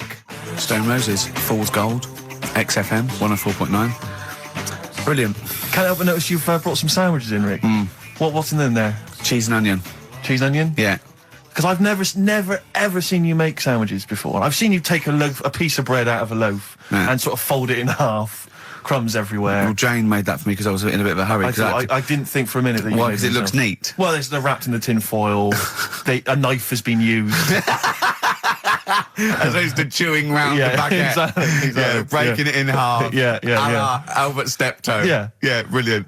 Yeah. Nice. It's great, but the onions are strong. Are they? Making my eyes water. Yeah. If I come and breathe on you, Yeah. it'll cure any sort of skin disease you might have. Skin disease. We watched that, Karl, you know, that Karl was raving about that thing about parasites, about worms coming out your brain and that. And I watched What is it. this? Is it a TV show? Yeah, called Body Snatchers. Right. And it was pretty fascinating. And, I mean, amazingly shot as well. I mean, it's got to win an award for photography. Yeah. And there was one bit that this little girl had been bitten by a mosquito and it laid her eggs, and it went to the doctor. She had a lump on her neck, like a boil. And they pulled it out, and it was like a bullet, this maggot. And they put it down, and it was wriggling in her blood, right? But the hole left was sort of aesthetically pleasing. You know, like that feeling you get, like, I once had an ingrown hair, and I quite liked it when I pulled it out. And it's a perfect little hole. And I thought, I wouldn't mind having those as long as they sort of like healed over. What are you talking about? I don't know, it's weird, isn't it? Well, why would you want a hole in your body? No, it's got pulling something out, sort of like pulling something out of your body. It's I sort don't of know what you're cleansing, talking isn't it? No, but it's sort of like, I don't know what This is it. You watch one programme recommended to you by Karl, you've turned into Karl. You want a hole in your body? No, it was like, you know, like squeezing a really good sort of like spot. I mean, I haven't squeezed spots for ages, and I'd never had spots, but maybe that's it. I didn't have spots. Right. And I always thought that'd be nice, squeezing a spot. I don't know what you're talking about. I Why would don't these know. things be I don't know what I'm pleasurable? talking- Why would an ingrowing hair? That's Yeah, it was great good. fun. That was good, because I got it. It was like a little lump, and I pulled it, and then it pulled out, and it was like left a little. I know what you mean. Because Yeah. I get thick hairs Yeah. and Yeah. like really. Oh, when they come out, it's like a bit of wax. Yeah. Like putting out a little candle. And I that's- love that. What? Yeah. Because I've got not much hair on my head. No. Right, it sort of grows thicker on my face. No, not true. Sure, but go on. Yeah. No, it does. Not true, baby. Go on. No evidence for that. Just made it up. So it grows sort of thicker on my neck and that, and now and again I'll see like something that's like a twig. Right, it's really thick. Yeah, you feel it, and then you think, oh, I'm going to have that, and then you work at it, and then when you get hold of it, it's brilliant. It's like pulling out, it's fantastic. It's waxy and build up, and it pulls it out, and it stretches your skin, and it leaves a hole. I've just realised why we talk about Chinese people, monkeys and gays every week. Why? Because this is a sort of replacement. This is what we've got if we're not talking about them. But it was great as well. And there's this parasite, right, that lives in a fish, right? And what it does, it changes the fish's behaviour. Because to breed, it has to get its body temperature up, so it has to get into a bird, right? What needs to get into the bird? The The fish? parasite to The parasite complete its needs to life get into a cycle, bird, yeah. right. So it changes the behaviour of the stickleback, and it makes the stickleback sort of suicidal. So the stickleback doesn't flee when it sees a heron; it gets caught. Right. Because this stickleback has changed its behaviour. Karl didn't quite understand this, I did still you? don't really get it. I watched it and you see like the fat fish and that, and you go, oh, it's not well. But I don't understand. Well, all it does is it has to get into a bird because it has to breed. To lay its eggs, it has to have a raise of body temperature. So the fish is cold-blooded, so it has to get into a bird which is warm-blooded. There's lots of things. There's certain things at Yeah, that but level. why? Why is it doing that? Because it needs the temperature. It needs the heat energy for its reaction. Just like, for example, that's why your balls are on the outside. Because the cells have to be a certain temperature to survive. I don't know if it's the sperm or Sertoli cells, but they have to be a couple of degrees below body temperature. Otherwise, they'd be in a nice cage and we wouldn't get kicked in the nads. What do you mean? That's why your testicles are on the outside of your body. They have to be a couple of degrees below body temperature. Yeah, but it's not. That isn't why they're there. You see, this is like the chat we had last week about the giraffe having a long neck. What do you mean? They're there because that's where they happen to be. They didn't go right. Well, that's what evolution is. It's a selection process. It's not a will.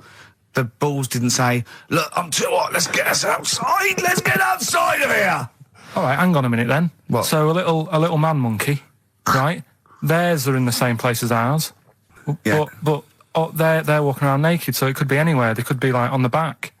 It doesn't No, matter where they are. They call it, well, they could be on the back, yeah. So why aren't they? This is a completely different...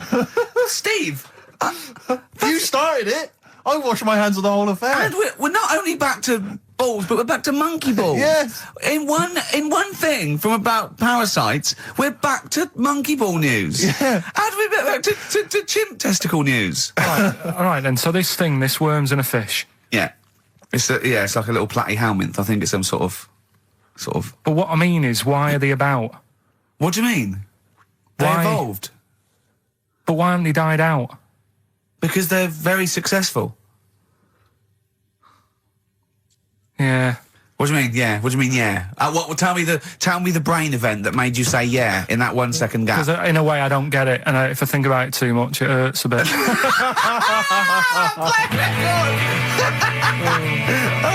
They've just been around for years, Carl. Yeah. Like Cliff Richard or something like that. Yeah. Roll Over DJ by Jet on XFM 104.9. I'm Ricky Gervais, with me Steve Merchant and Karl Pilkington. All right, Karl?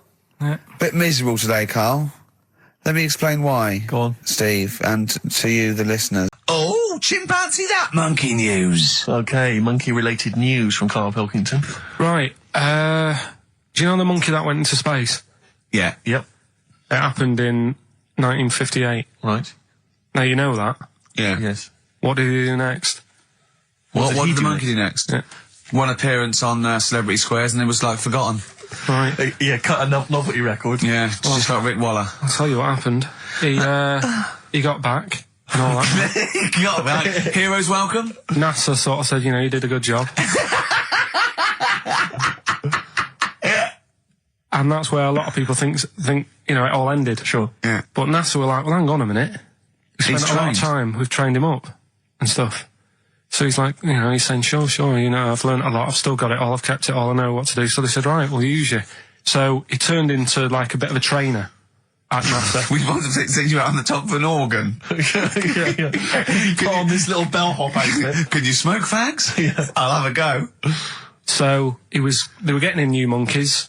You know, the main man at NASA was saying, can you teach us the sound? He's going, of course I can. Do you know what I mean? I remember it all, I know what's going on, I'll tell him what buttons to press, what to do in emergencies, that sort of thing. It was technically sort of employed by the army. Right, Because that's can I just fit in here? I don't know the story, Karl, and I might embarrass myself here. You've got an army of people out there that will probably send me an equally deranged email from a different website, but I'm pretty sure when they sent the monkey into space, it was to monitor his physiology. He didn't press any buttons or learn to dock or take off. It was just the effects of weightlessness and space on basically a primate. I'm pretty sure he was tied in with electrodes to his head. So, Yeah. well, yeah, I'm pretty sure. Okay, I could be people- proved. But Go on. even if that were the case, and he had learned to press one or two very basic buttons. Definitely not. Definitely But not. even if it were the case, I'm definitely pretty certain they wouldn't have brought him back to train up Neil Armstrong. Right, definitely. Go on, Him then. going, Neil, what are you going to say when you come out there? Yeah, yeah, well, yeah. I was thinking of just saying, hello, I'm on the moon. Hello, it's made of cheese. Don't say that. Don't What say that. about? I've noticed that you got little legs, Yeah. right? But mankind stepped forward. Well, how could I put that? I was just going to say, hello, I'm on the moon, it's great to be here, wish you were here. I've got to think so Hi, better than that. Mum. Yeah, go on. Anyway, basically he got back, they sorted him out with a nice pension. He was happy.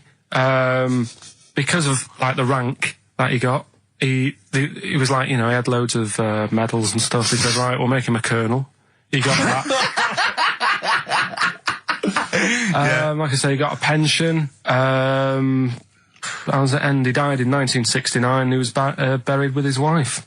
He passed away. His wife. I'm sure it just goes on to a different website Yeah. about something completely different. And Yeah, it's you're just talking like- about Buzz Aldrin. yeah. His page is missing. Oh dear. So, Well, Karl, if someone could call in, did they train Leica the dog to sort of like, you know, dock and He never re-entry? made it back, did he, like? we'll They find didn't out. bother. We'll find They out didn't next week. even bother. Didn't bother to bring him They back. just sent him up there, and they didn't have technology to bring him back. And they just went, yeah, that's there. That's brilliant. Well, I can do that. Yeah. Amazing. Really? Yeah. What do you think of that, Karl? Rubbish, isn't it? Sort of brought it down a bit. But But the little monkey made a colonel. Hero. Big hero. What was he in? What craft was he in? Sputnik. just hang on a minute. He was in Jupiter AM. Yeah. Let me see that piece of paper. Let me Yeah, put it I on. can guarantee there's nothing there about his training other than let's hope he's not sick on the control panel when we shoot him up at 400 Gs. Oh dear. That's I love the lovely. fact that you think that this monkey was a high... Do you know what I mean?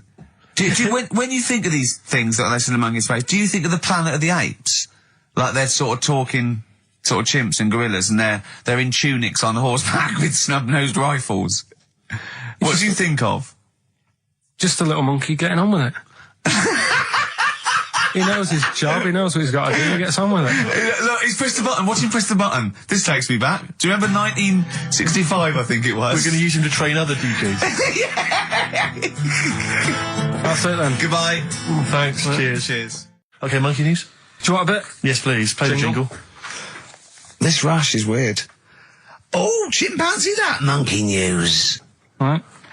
Right, they were filming a documentary, right, this telly company. Yeah. Doing a documentary. Who? Which one? Don't know. No, right, what was the documentary about? About monkeys. Yeah. Where was it? Where Africa. was it? Right, when was this? I haven't got a date. Okay. Recently, though, since the advent of television, obviously. Yeah. Actually, a bit of extra monkey news if you want it. Okay, always. Do you know the, Monkey news extra. Go on. do you know the Halfords ads?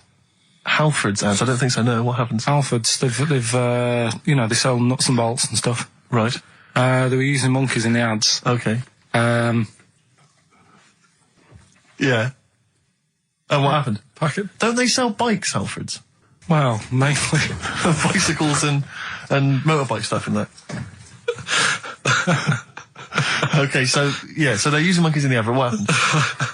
I can't handle it. What? I can't do this. Look at What? him. Look at him. I don't care what he's doing. Well, basically, right, there was a load of hassle because they were using these monkeys in this Halfords advert. Yes. Right. And what happened? Get to the point. It turned out it wasn't a problem because they were mechanics in the first place. Well, they were monkey mechanics? Yeah. What are you talking about? Mental. What are you talking about? That's not a story. Right, anyway, listen, let's get back onto They were it. mechanics in the first place. Right, listen. Right, so they're making this documentary. Right? And stumble across a little gang of Come on, just get on with it, please. little gang of monkeys. That's Yes. the first time I've ever laughed. I'll hear that. I know. Well, brilliant. What do you want? A cake? Come on. Can we play a song? Oh, I don't understand what is wrong with you, you freak. It's making me laugh. Just tell us the story. All right then. All right. So anyway, right. So there's this documentary being made. They found a little gang of monkeys. Right, play a song. I don't know what's going on here. I apologise. It's just if you were looking forward to monkey. Got to hide your love away. According to the Beatles on XFM 104.9. I'm Ricky Gervais with me, Steve Merchant. Right, Carl, come on. where monkey were we? news. Where Everyone's were we? composed. The jingle, please. Oh, chimpanzee that monkey news. Excellent. Okay. Right, where were we? We would just start again. There's some people making a documentary. For what? Okay, Making a documentary in a jungle and that. Right. Stumble across a little gang. Okay, come on. All right. A little gang of monkeys. Yeah. Oh, come on. So the camera crew are there filming it. Yes. Everything's going normal. It's all fine. Nothing odd about it. Okay. They're not running a restaurant, they've not got any barber shops, nothing. No. Just regular monkeys going about their business, yeah. So anyway, what normally happens is the monkeys sleep with the partner. They already do what? They don't sort of sleep around and that. Once they find the girlfriend or the boyfriend or whatever, Yeah. they stick with them, right? Okay. But anyway, they were watching this one, right? And it's going around a bit, sleeping around, Oily. and it was getting fatter. They thought this is a bit odd, Yeah. right? So followed it round and see it having it away. Turns out, little prostitute.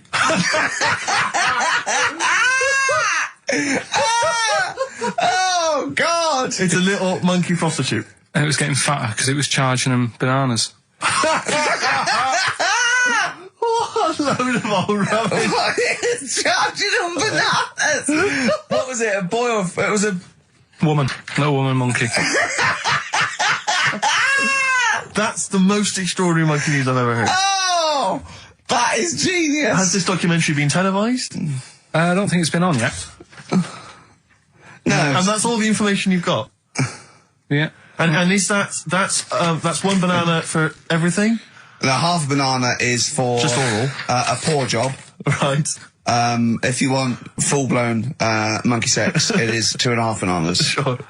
So, Let's just play a song. Let's just play. All right, well, this is our penultimate show, so we're back next week. We're going to make it a barnstormer, I'm sure, lads. I want 100% behind it, 110% next week. All right, none of this giggling, none of this infantile giggling, like two schoolboys. Right. All right, we're going to come back, we're going to have some quality monkey news next week. We're going to have all kinds of treats, I would have thought. Okay. Some great prizes. All right, are we okay? Yeah, We're all best show. behind that. Let's make next week the best show ever. Good luck. If you miss it, then you miss out.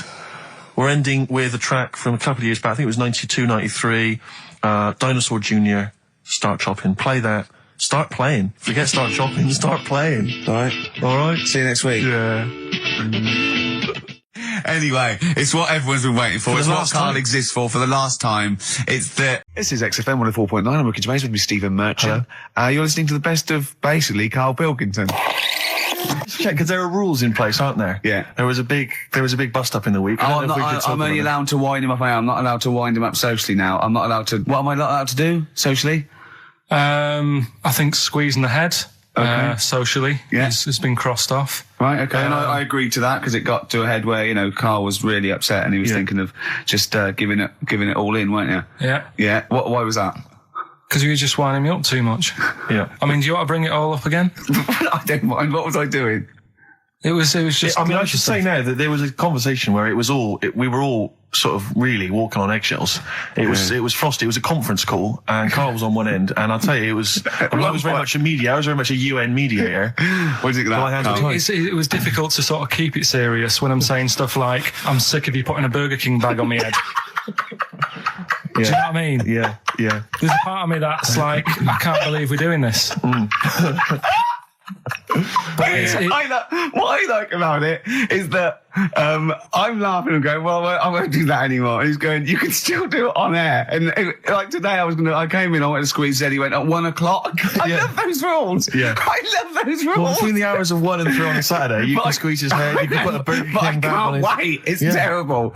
Oh, But dear. that all started last week as well, really, because I got in a bit earlier to do an edit for you on some track that had swearing in it, right? Yeah. So I get in early, he comes in, first thing he does is go to sort of squeeze me head.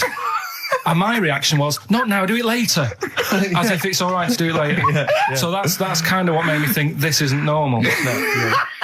We should just point out, when we say squeezing your head, what exactly does that mean? I put my hand on the front. I do 2 experiments, right? Yeah. One is the side, because you can crush an egg sideways, so I think that's more dangerous. Right. And I actually put my elbows out, and I press like a vice, and I really go for it until it really hurts. And the front one it shouldn't hurt so much, if my experiment's right. I don't know. Well, it was all this that sort of, built up. Sure. And the research that you're doing there, Rick, is that going to be available online at some point? Well, that was the problem. That's what I was saying to him, because it kind of started last week. Well, it's been going on since we've known you. hasn't it, really? Yeah, but I just upped it last week. It got out of hand a bit. I upped it to when I think it got to ahead on Thursday when I filmed it.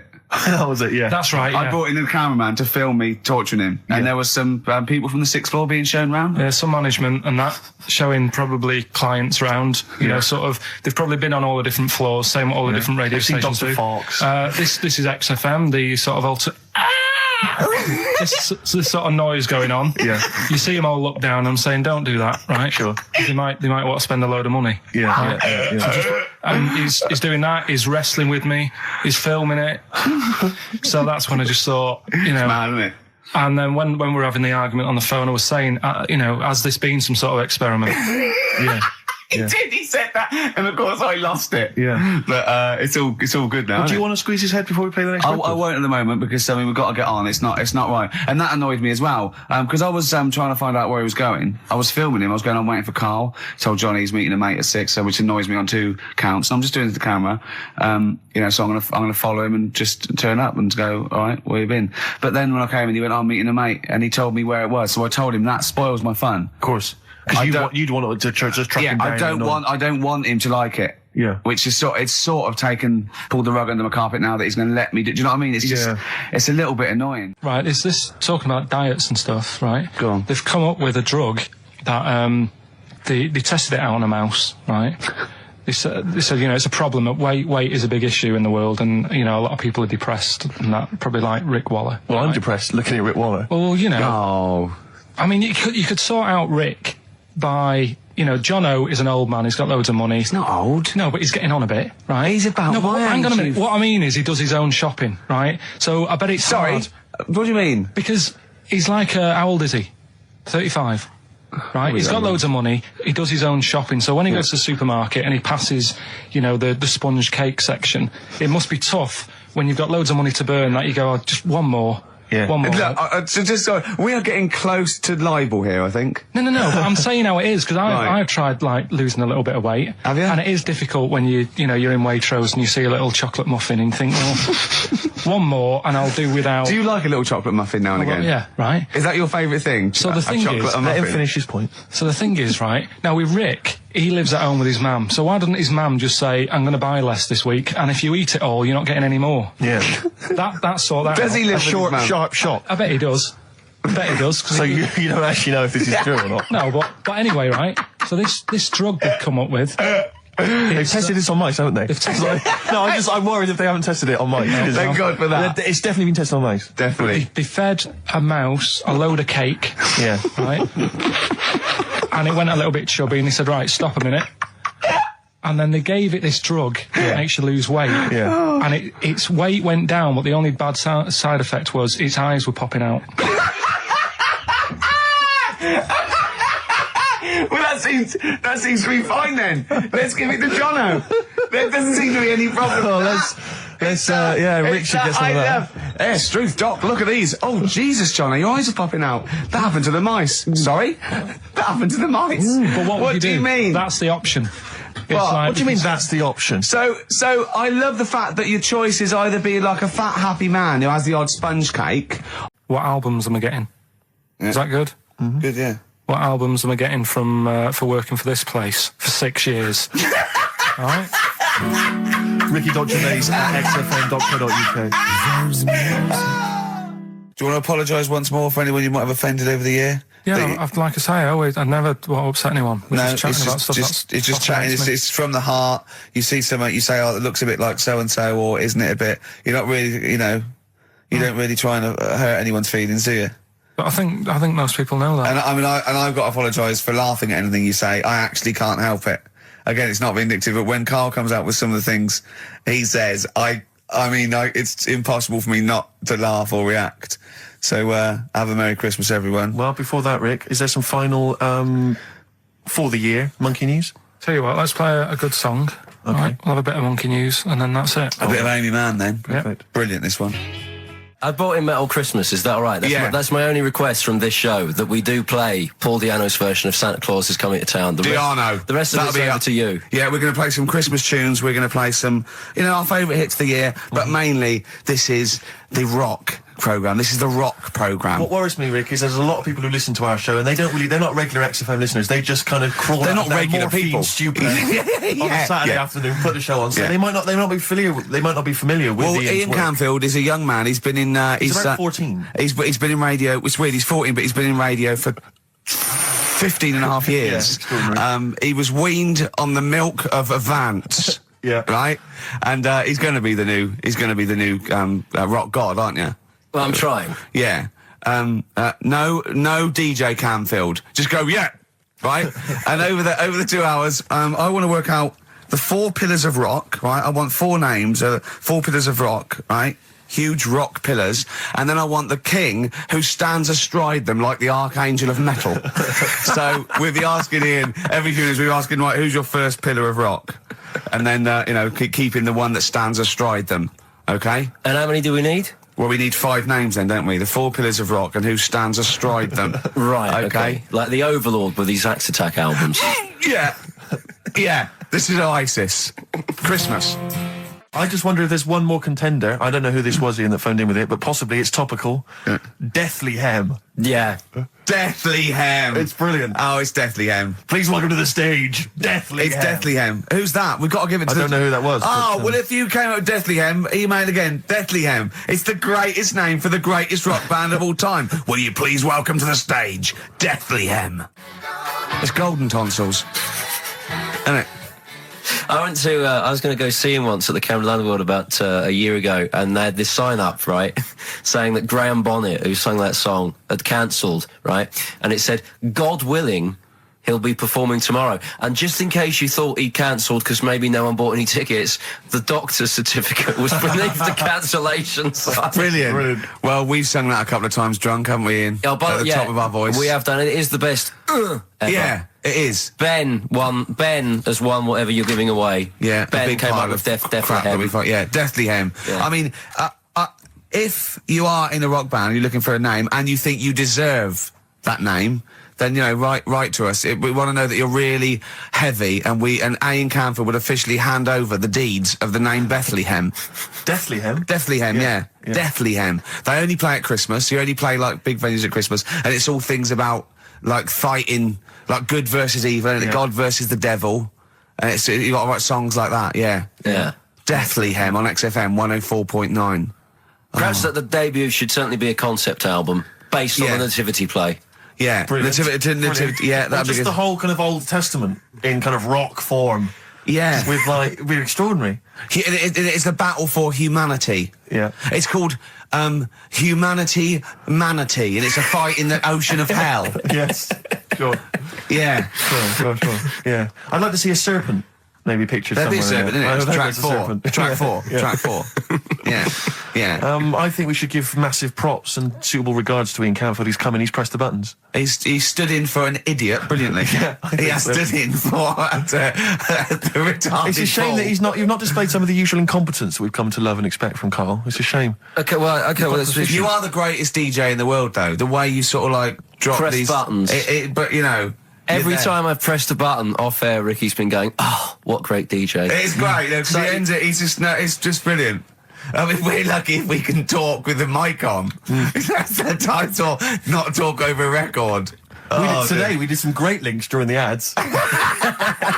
Yeah, and of course, Jonathan Ross masturbating live on air. Just looking back at some of the highlights. You of this don't get that on Capital Gold, do you? Like Tony Black. How's your aunt, anyway? How's your aunt, the one who farted for 5 minutes, Karl? Also got the U2, not been that well. What's up with her? The best chill out album ever. Is she alright? Yeah, she'll be alright. Yeah. Okay, guys, so that's the prizes up for grabs. So we were having two conversations there. I think we're a little bit too relaxed in this show. Sure. I mean, people tuning in will just think, do those three people know they're going out live? Or is that a conversation, like, between the records? It's... Do you know what I mean? It probably sounds like, the record is playing. We think the record's playing and we're just chatting. Oh, dear. What we got, Karl? What we got? Karl. One opportunity. Karl, come on. Oasis, Live Forever on XFM 104.9. Right, we're in the swing of things. It's mine and Steve's favourite bit of the whole show. This is what we do this show for now. Educating Ricky. Yeah. Go for it, Karl. You said that learning can't be fun. Yeah. Yeah. Okay, I'll go for the one. What's the one about the butcher going down the butcher shop? You've got to get your kit on. We're off down the butcher's. Yeah. You going for that one? Yeah. Well, do you know the saying, don't let the cat out of the bag? Yeah. Do you know what it means? Yeah, don't give away a secret. Right. Well, do you know how it came about? No. Well, ages ago. Before, like... ages ago. 17th century? Yeah, before, like... Yeah, 17's good.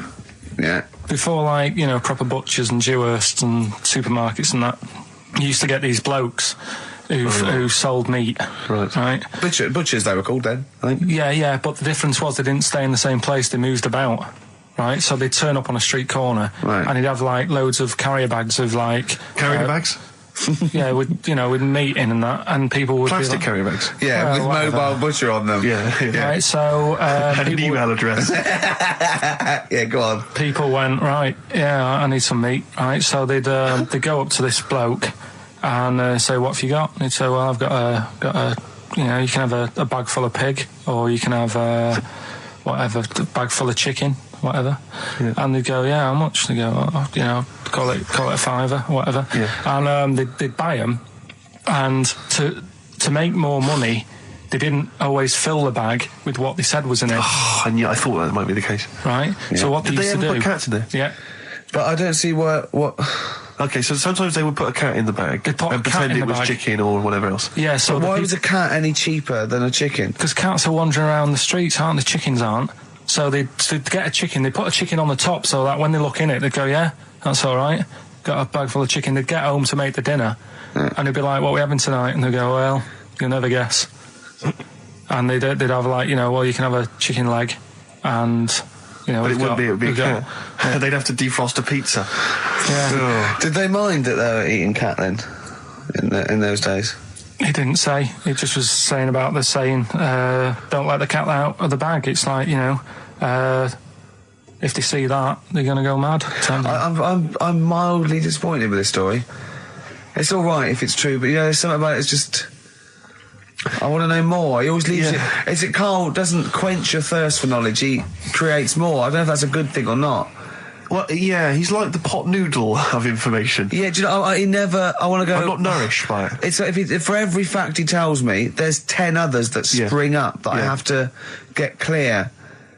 Well, so it was the people that were doing this. It was the dodgy butchers that coined this phrase.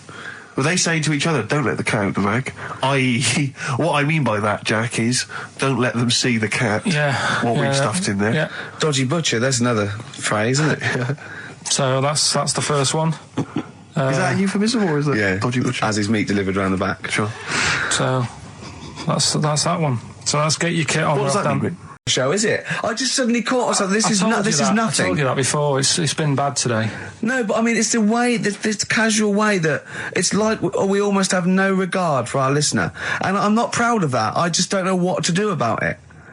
Do you know what I mean? I don't know how to do this properly. I mean, we're just chatting here. I mean, it's only Anderson who's seen through us, and that surprises me that more people haven't. I mean, what are the figures like? Do people listen to this show? I'll find out for you. You keep saying that. But, there's this parrot, and apparently it lives. I mean, Rick, it's unique, if nothing else. I mean, when you wake up with Woken Tomorrow, you're not even going to hear him start a line with "There was this parrot." Go on, there was this parrot, go on. And it can talk and that. Someone's obviously, taught it out how to speak and that. And it flew away. And it's living in this church. Right? And people are at the church doing hymns and that. And then trouble's brewing. In between the hymns. That parrot was owned by an old miner who used to swear a lot. Yeah. Well, then the vicar is going to be really annoyed. That vicar. Yeah. That vicar's going to go on. I just hope it stays quiet, Rick, during the vicar's sermons. Yeah, go on. Have you read it? No, go on. Have you read it? No, because that's what happens, right? Go on, tell us, Karl. During the hymns, it's sort of effing and jeffing and stuff. Effing and jeffing? Yeah. And everyone's like going, it's quite funny, really, it doesn't know what it's doing. Everyone's having a laugh. Yeah. But it's causing a havoc at funerals. There's an elephant in India with sore feet. Why? There's an elephant in India with sore feet. Now I'm interested. Why? Tap dancing? Why? I didn't write that He's much trying to about break Roy Castle's record. He's still going. Go on, what is it? Think. It's an elephant, and it was really old. It was about 76. Right. And it had sore feet, because it's old. And they don't make stairs and the that big, do they? roads are bad and that. Yeah, go on. So they said, what are we going to do? And the town was like, we're used to seeing it around, it's part of the thing, we don't want it to have sore feet. Yeah. So they got some slippers made for it. And it had like a picture of the elephant looking happy wearing some slippers. I love him! I love Karl, his world! Think of it, where did you see this picture? That was on the internet. Right. That's a lesson, though, for any elephants listening. Don't wear stilettos to work every day, because it can do your feet in. So that don't elephants have really bad memories? No, they have really good memories. Oh, do they? Yeah. Oh, well, that's good then. No, I just thought they'd forget where they put them. I thought there was something about elephants having bad memories and that. It goes on, where's my slippers? Yeah. I'm sure I left them by the test. So sorry, there's an elephant walking around wearing slippers? Yeah, that's in India. What kind of slippers? Those sort of old man ones with the sort of checkers? Well, round ones, I imagine. Yeah. Big round ones. There was that going on. And is it happening? Is it happier? I mean, does it feel more satisfying? It looked it. Did it look? How can you tell the elephants, please? What else is there? There was a woman who's had a breast insured for 150 grand. Right. Okay. Any more information there? What? Third party fire and theft? Don't know. It had a picture of her with them out. I just thought, he should get them covered. He's done another real joke. Brilliant. That's a proper joke. He's done look at his little face. He It smiles. I'd like to see you on one of the sort of TV panel games. If they could bring back sort of celebrity squares, he'd be amazing as the centre square. One of my uncles, right, Tattoo Stan, he's just caked in them. Right. I don't think he's my proper uncle, but it's just like my dad's got. Tattoo Stan. No, my dad's got. That's a province in Russia, isn't it? My dad's got loads of mates who. When like, you say he's not your names. proper uncle, Do you know how, like, when Just a bloke someone who used to comes hang around around, with the all school? right, Uncle Stan. Yeah. Do you know what I mean? And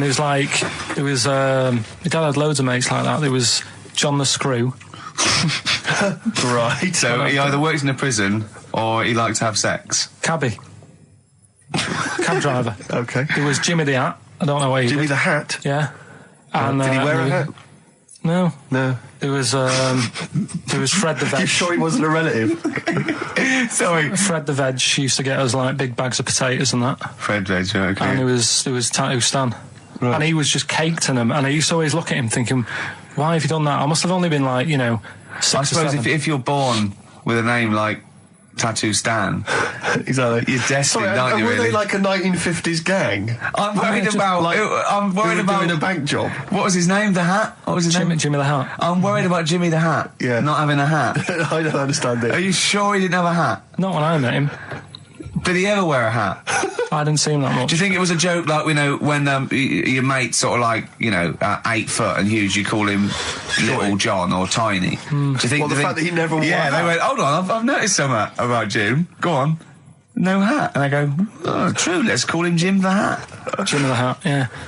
But my Uncle Stan, he had like loads of them. He did them himself. Oh dear. And it was always that thing. God. What was it things like? He had like the cross. cut here, Cut here, on made the in neck. Britain. And if you're going to do them yourself, I'd say at least make sure you're sort of a good drawer. Yeah. And don't do it in the mirror so it comes out backwards. Well, that was the other thing. But like, I remember he did. Names are all right. He had like all his kids' names down his arm.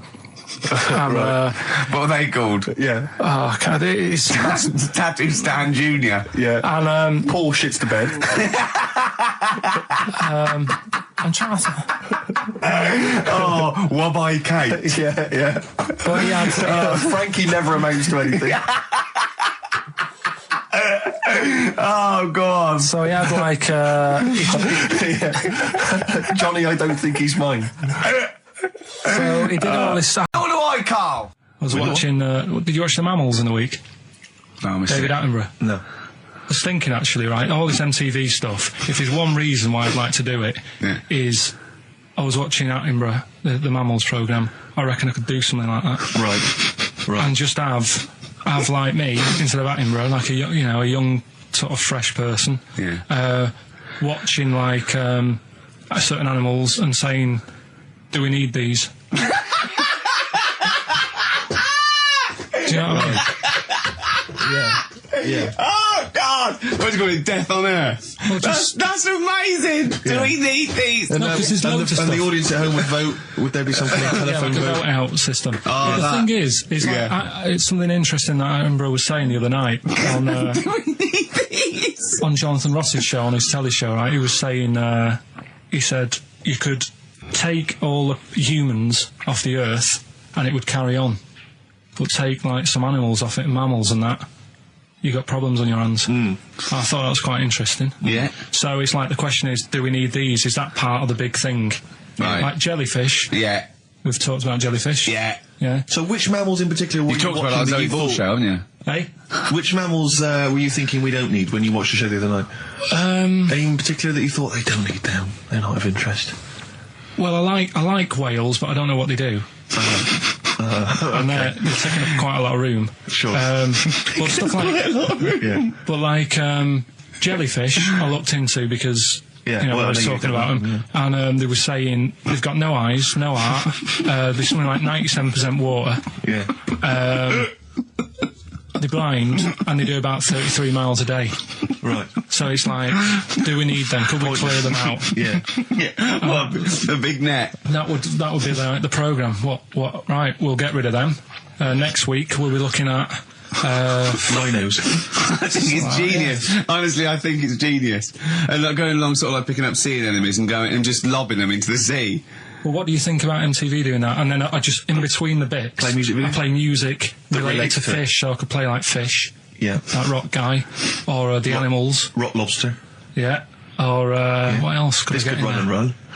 What other songs have got animals in them? The Well, Monkeys, could play the Monkeys. Yeah, there's about 1 million, so let's not start this. No, but do you know what I mean? So do we need this? So MTV flies you around the world And to you- the most incredible exotic locations. You sort of climb up a tree or whatever next to, I don't know what lives up a tree, some kind of rare parrot.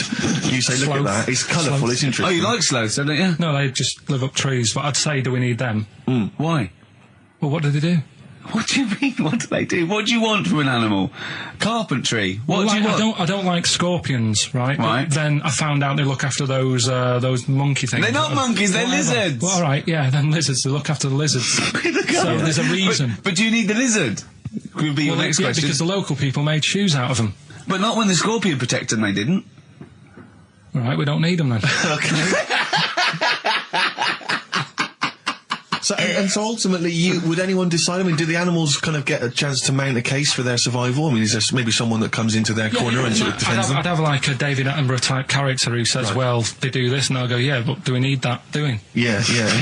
Okay. So what does an animal need to do in order for you to feel that it sort of gets a chance of life? I mean, like a pet, like an animal, like a dog maybe, or a cat, I mean, they give a certain affection to its owner. Is that a valid reason to survive?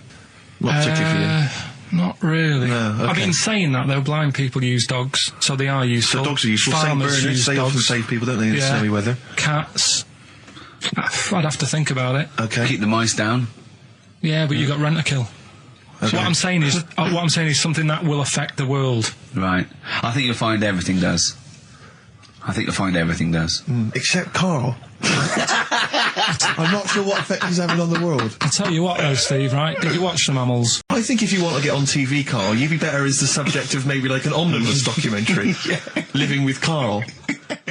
He had some Germans laughing at him on the tube because they recognised him. You don't think of that? Well, What do you think of that? obviously Ricky doesn't travel on the tube anymore. He's too rich for that. I never did. I always thought it was beneath me. Sure, but They I used have to walk everywhere, didn't Yeah. But I'm still forced to take the tube, and I sat on the tube, and it pulled up, and outside the window, just happened to be on the station, was one of the posters with us. So I was kind of there, not realising it was behind me, and these big kind of fat German or maybe Bavarian guys. Well, they're in lederhosen eating sausages. Yes, they were. They're Bavarian. Yeah, they were.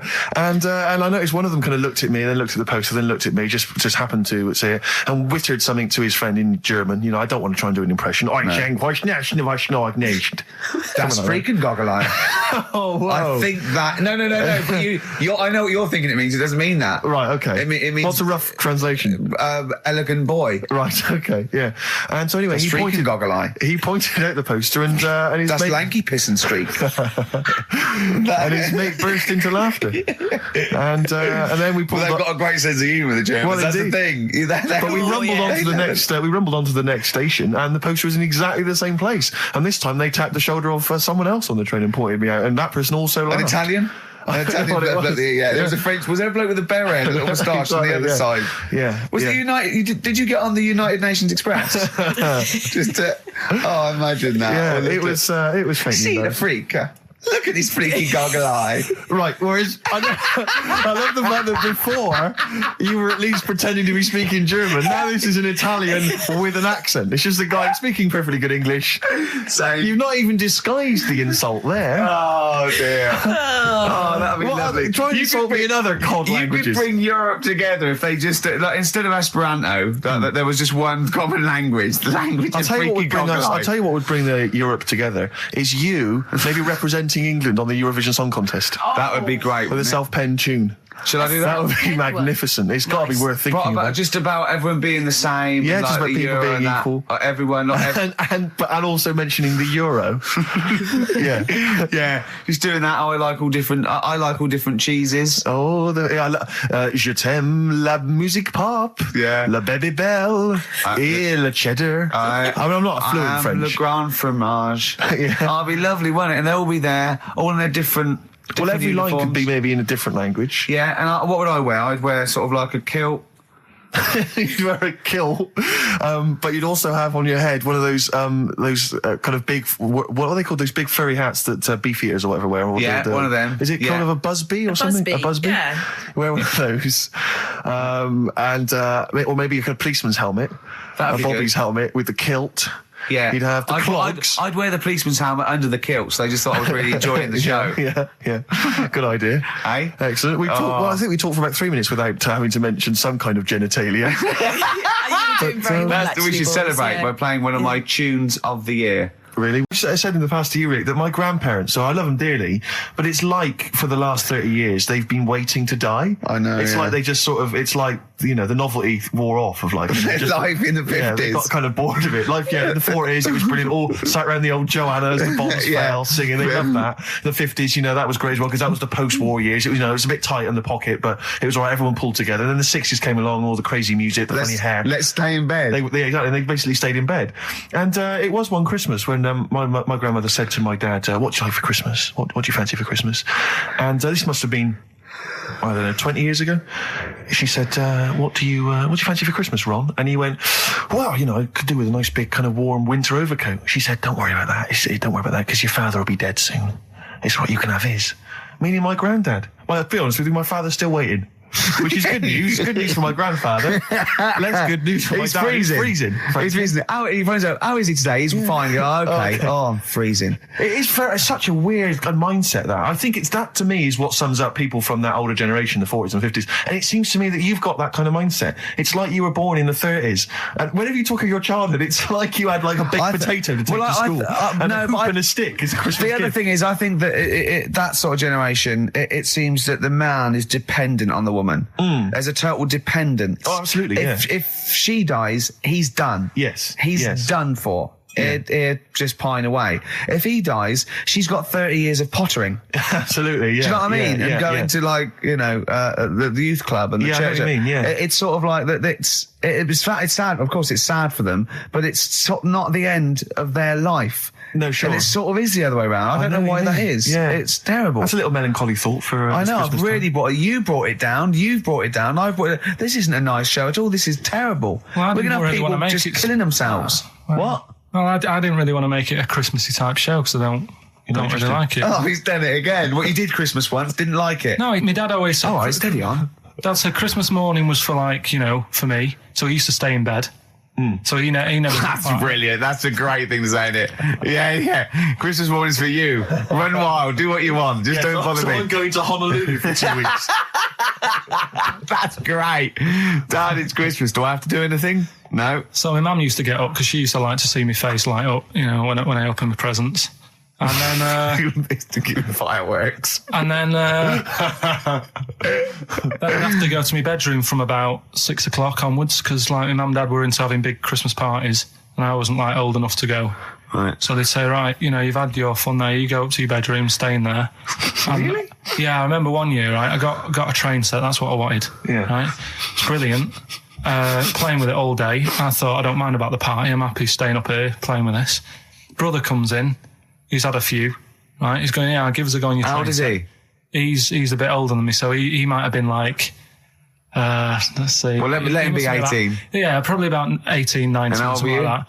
I had a train set, so I don't know, about 14. something like that. Yeah. Right, so I'm playing on that, loving it and stuff. And then he comes in and goes, oh, give us a go. He turns the transformer up to 14. He went really fast for about 5 seconds, broke it, and then he went back downstairs. Wow. So Christmas, I hadn't even got to Sounds Christmas like Day. the Conservative government with British Rail. Satire, that is. Satire, Rick, I just thought that there's satire. If there's any satirical shows listening or magazines. It doesn't work in any way because there's the analogy falls down apart from there being a train. Think it through though. British Rail was trains. Yeah. And the government broke the trains in many ways. They didn't break them, not officially breaking them, but they kind of. It does work. It's perfect.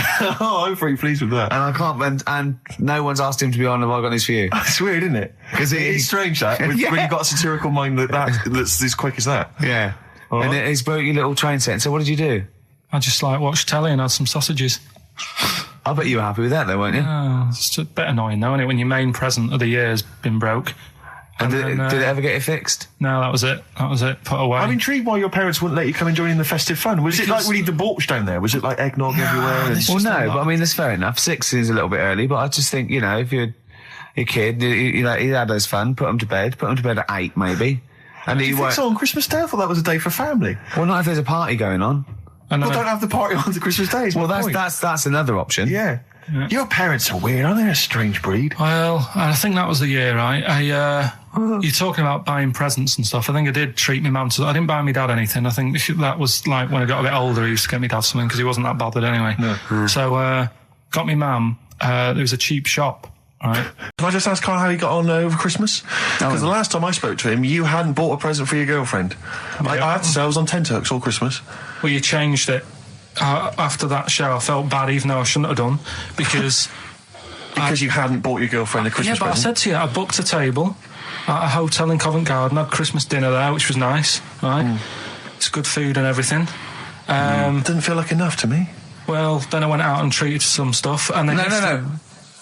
A couple of days before Christmas, he went, I took Suzanne to that hotel we're going to go to for Christmas dinner. We had tea and cakes. And I went, oh, you treated her? He went, no, she paid for it, but I was just showing her what it was going to be like. That was her extra treat. She paid for it. I love that. Brilliant. Yeah. Well, it was a dear. It was like 150 quid for a meal for 2, which is pretty dear. So I'm not going to buy her cakes as well. All right, love, have anything you want. You pay for your own pudding. I'm not mental. Yeah. So you treated her to some other stuff. Yeah, some bits and bobs. What, so she chose them and you paid for them. What, the presents? Yeah. No, you chose them and she paid for them, but you know it's the thought that counts. I got them on the way home that Saturday. Well done. And what did you buy? Shops. Well, just some bits. It might be personal, Steve. Well, I don't care. Just some bits. Yeah, but bits and pieces. leave out the personal bits. What bits? Just little things. And then yesterday, right? A monkey wrench and a new washer for the shower. Yeah. Some recordable CDs that you need for your job. Oh, dear. Now, when you gave those presents to her, did her face light up? Right. I don't want to tell you what they were, right? But she wasn't that impressed.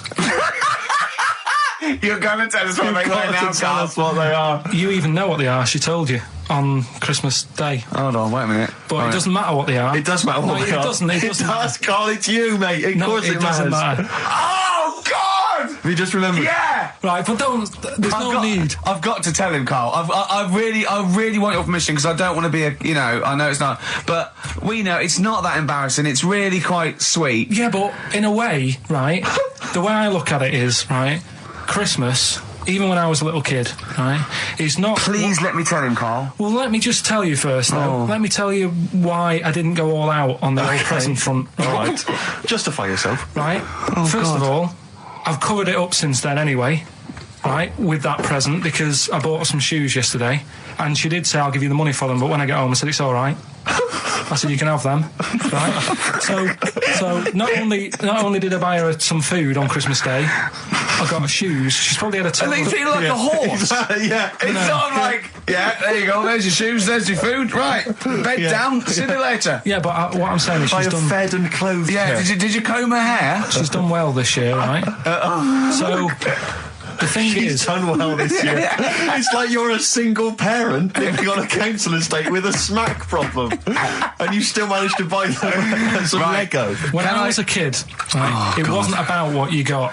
I remember one year when I was about 8. Right, it's going to make me cry, isn't it? This? No, it's not. I'm just saying the way it is. Right, I woke up at about 4 in the morning.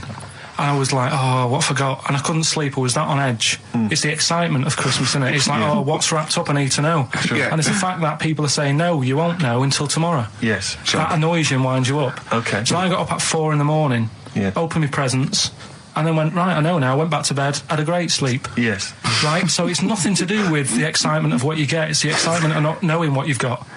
And then what happened when you got up to go down with the presents? What you're saying to me is that you could wrap up a brick because the thrill of Christmas is in hoping and being excited about what it is, not the actual gift itself.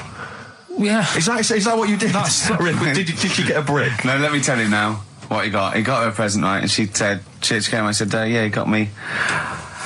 It was an industrial-sized packet of condoms. It was a joke gift. No, it No, it wasn't wasn't a a joke. joke. It wasn't even a joke. I went home that Saturday after the year, past Boots, thought, might have something in here. They were on, like, some value. Right, you passed the Were they makeup. used? Right, but Passed the anyway, makeup. You passed all the other. Past the feminine makeup, stuff. past the lovely vanity cases. Yeah. The foot spas. Exactly, Yeah, the yeah. bathroom Oh, hold products. on. How much are these, love, for 100? Yeah. $4.99. Yeah. Do I get them reduced if I buy in bulk? So how many did you buy? What was it? I don't know, probably about 100. Right, okay. And is she allowed to use those with anyone? Did you wrap them? Can she just go out and have a wild Well, time you don't with need to wrap. They're already wrapped, aren't they? Oh. And then what did she say when she opened them? I No, just- wait. Carl, what did she say? Right, play a record and we'll come back to this. Oh, you're worse than my father, that's genius. Made famous, of course, by Jimi Hendrix. Yeah. That's All Along the Watchtower, as originally done by Mr. Bob Dylan. On XFM 104.9. So, Carl, just take us through the moment where you gave this gift. Firstly, you went into Boots, right? You thought, all right, 100 condoms, brilliant. Okay, did you wrap it I up? don't know if it was 100, probably 80. Right, okay, yeah. Right. You don't want to go mad, do you? Wrap them up. I'm just resting easy knowing that he's not trying to breed. Right? No. Yeah. So I got her them. I got her Grease on DVD because she's Okay. always watching that. Yeah. Right? Yeah. So just think of when her mum said, what did Carl get you? Some condoms and grease. I was going to say, I'm glad he said on DVD. And, she was surprised anyway, right? Because Yeah, I bet she was. no, when she got she was thinking like jewellery. no, So right? that showed her.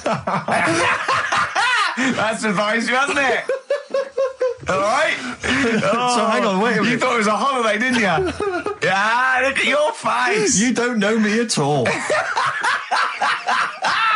So hang on. So did you give these on Christmas Day? Right, what happened is she got in from work that Saturday, right? And I said, look under the tree. Knackered. Oh, at least it's Christmas. Yeah. At least I'm going to get a little bit. Yeah, go on. I said, look, you got some stuff under the tree, right? So Did you give her a sugar lump? Right, she was really chuffed with that. But she said she was a bit puzzled because I didn't know we had any wrapping paper, right? So I ended up using wallpaper. You didn't take it off the wall though. You had some. No, it was some left over, right? So she said, why have you used wallpaper? I said, well, I didn't have any paper and you were getting in a bit and I wanted you to have a surprise. So she said, can I have a feel of them? I said, no. Presents. She thought, right, I've got the right thing. Yeah. Right. And then Christmas Day, I said, no, don't get carried away. It's nothing really good. You know, we said we weren't going to buy each other much. So there you go, open them. Yeah, go on. And Can I just ask, had you received your present from her yet? yeah. So what had you received? What did he have? Had some shoes, Nice. right?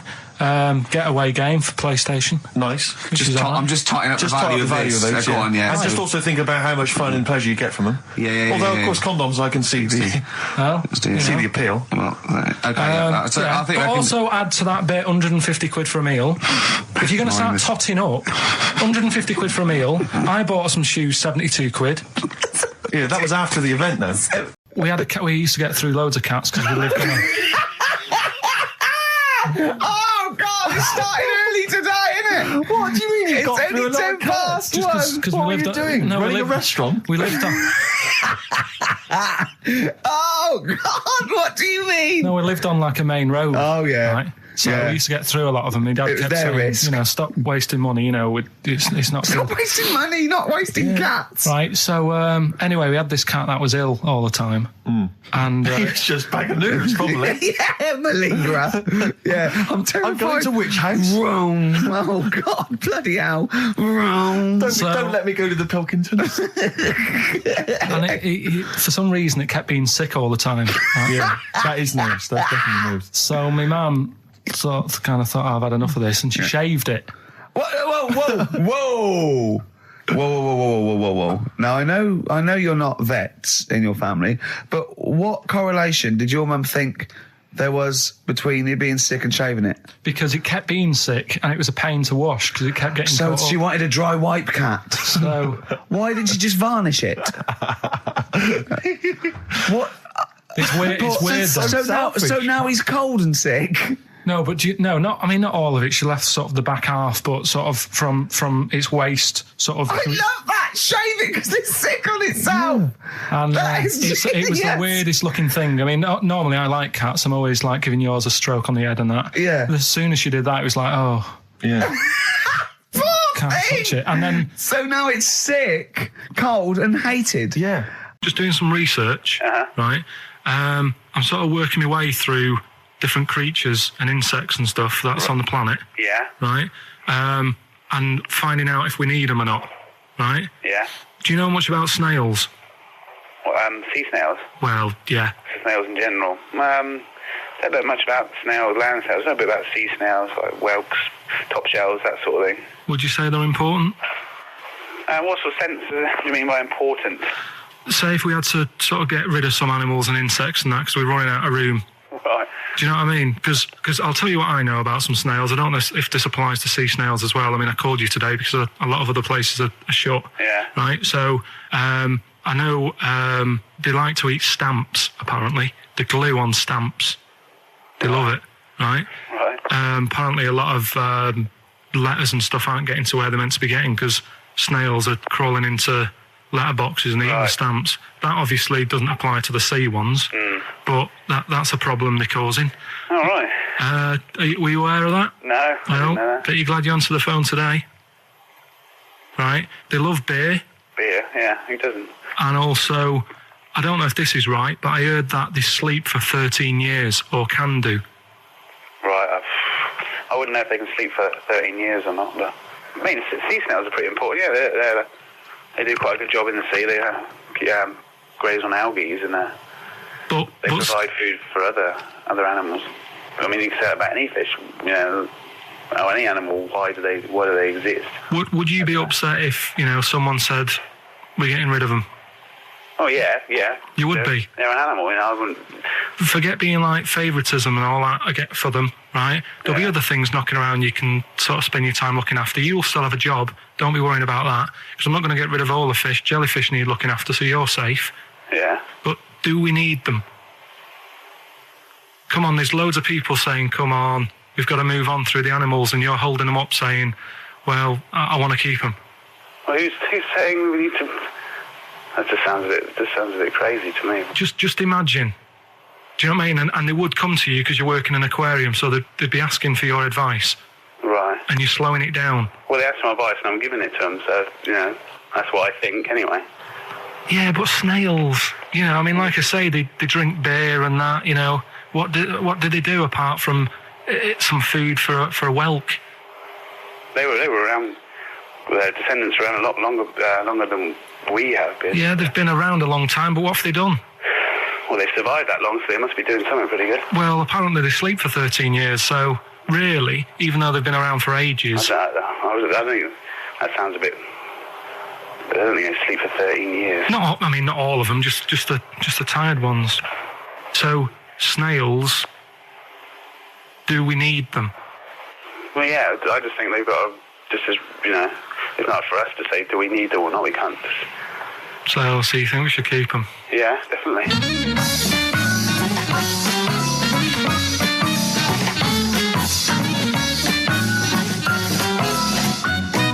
So, anyway, he gets a bit pally with a monkey because it's the closest thing to a human. Well, that ape is. Right. Yeah, but you can't really go that close to apes. Is it dangerous? What do you mean? What type was it? Do you Just mean let him tell the Was it story. a chimpanzee? I reckon it was a chimp, yeah. Yeah, it was you a don't chimp. even know, so it was that's a an chimp. ape. It was a Okay. chimp. Yeah, but it doesn't matter, does it? So he It's the gets story. pally with him. Right, so he gets pally with What, him. did they go on and holiday together? Well, no, I mean, it starts On the off. pool together. It starts off just checking each other out and probably sharing lunch and that together. Yeah. Right. Anyway, this goes on for a while. They're getting on well on that, and then after a while, right, the monkey starts sort of imitating him a bit more and sort of walking upright. Oh, God. Yeah. Right. So he thinks, oh, that's a bit weird. Anyway, they get on really better and what have you. So he thinks he could live at home with me. Because we're getting on the storm. Yeah. Right. So he takes him home, and before Is you this know the it, beginning of Beneath the Planet of the Apes? I think it is. I think you've seen this on video. I'm worried because he's already imitating him and they're moving in together. I'm thinking it's maybe a bit like single white female. Single white zookeeper. Oh, brilliant. right. So anyway, So he's moving in, and it's getting used to sort of the normal human life. He's having a cup of tea in the morning. Yeah, PG tips. He finishes the day off with a dear. Finishes the day off with what? He doesn't have to move a piano at one point, does he? He finishes the day off with a little brandy. Yeah. What, he pours himself one. Is he wearing a smoking jacket? I'll tell you what, Carl, you're a maniac, mate. No, this is why it attracted me. It's amazing, right? So he's having his brandy and that, loving his life. Next thing you know, he sort of, I don't know if he loses it or he gets shaved, but the top half of his body is hairless. Right? Apart from his head. Right, so he's got a nice... So it's the opposite of the kid. Well, yeah. This is what I'm saying. That would happen. Right. Well, hang on, but so you don't know if he was shaved or if it's... How did it say, then the hairless... What? I'll bring it in for you, the story, and then you can see if I've gone wrong. Keep going. Anyway, so this is going on, and he's having a great life. Then the zookeeper starts getting a bit annoyed because he's having a better life than the zookeeper. The zookeeper's in the zoo. This is such rubbish. So the zookeeper's still got to do a day's work. The monkey's at home, he's partying, well, he's got his other chipmates when he says there's no point you coming in to the zoo because the whole reason of you being there was because you're being kept there. Right. And he didn't want to bring the memories back, so he said, you stay at home. So you're talking such... Just let him finish. God, I don't know if I can sit here and listen to this drivel. I'm fascinated. It's nearly over anyway, right? It sounds extraordinary, Carl. So he's walking up, right? He's having a tea in the morning, finishing the day off with brandy. Gets a bit out of hand, only tries it on with the zookeeper's wife.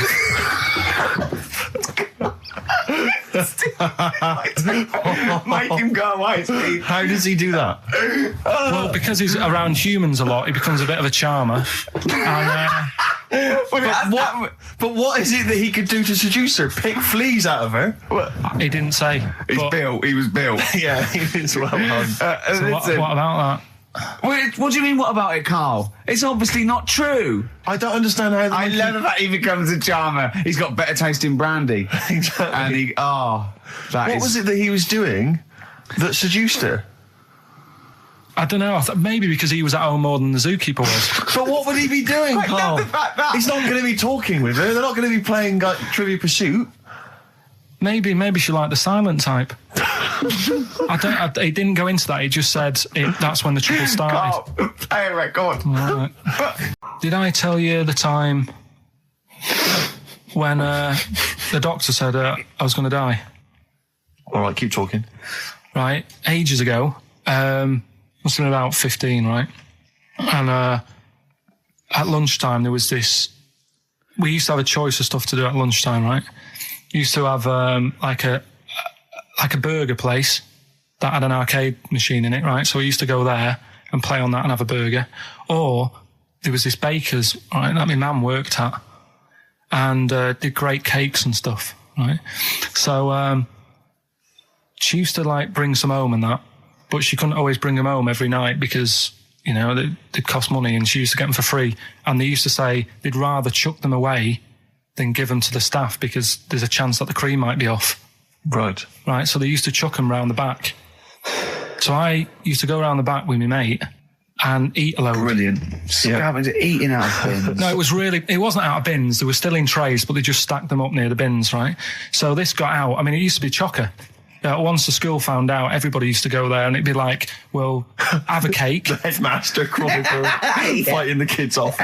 Right, so I'd have, you just eat, I don't know, 6 jam donuts or something, and then you'd spend your dinner money on the arcade machine. Brilliant. Right? So it was a good afternoon, really, right? So you'd do that, and this one day I must have had 6 or 7 jam donuts, a few Congress tarts. What's the Congress tart? I love them. I can't get them in London, right? So I'd have some of them. If anyone can get a Congress tart for Carl in London, please let him know.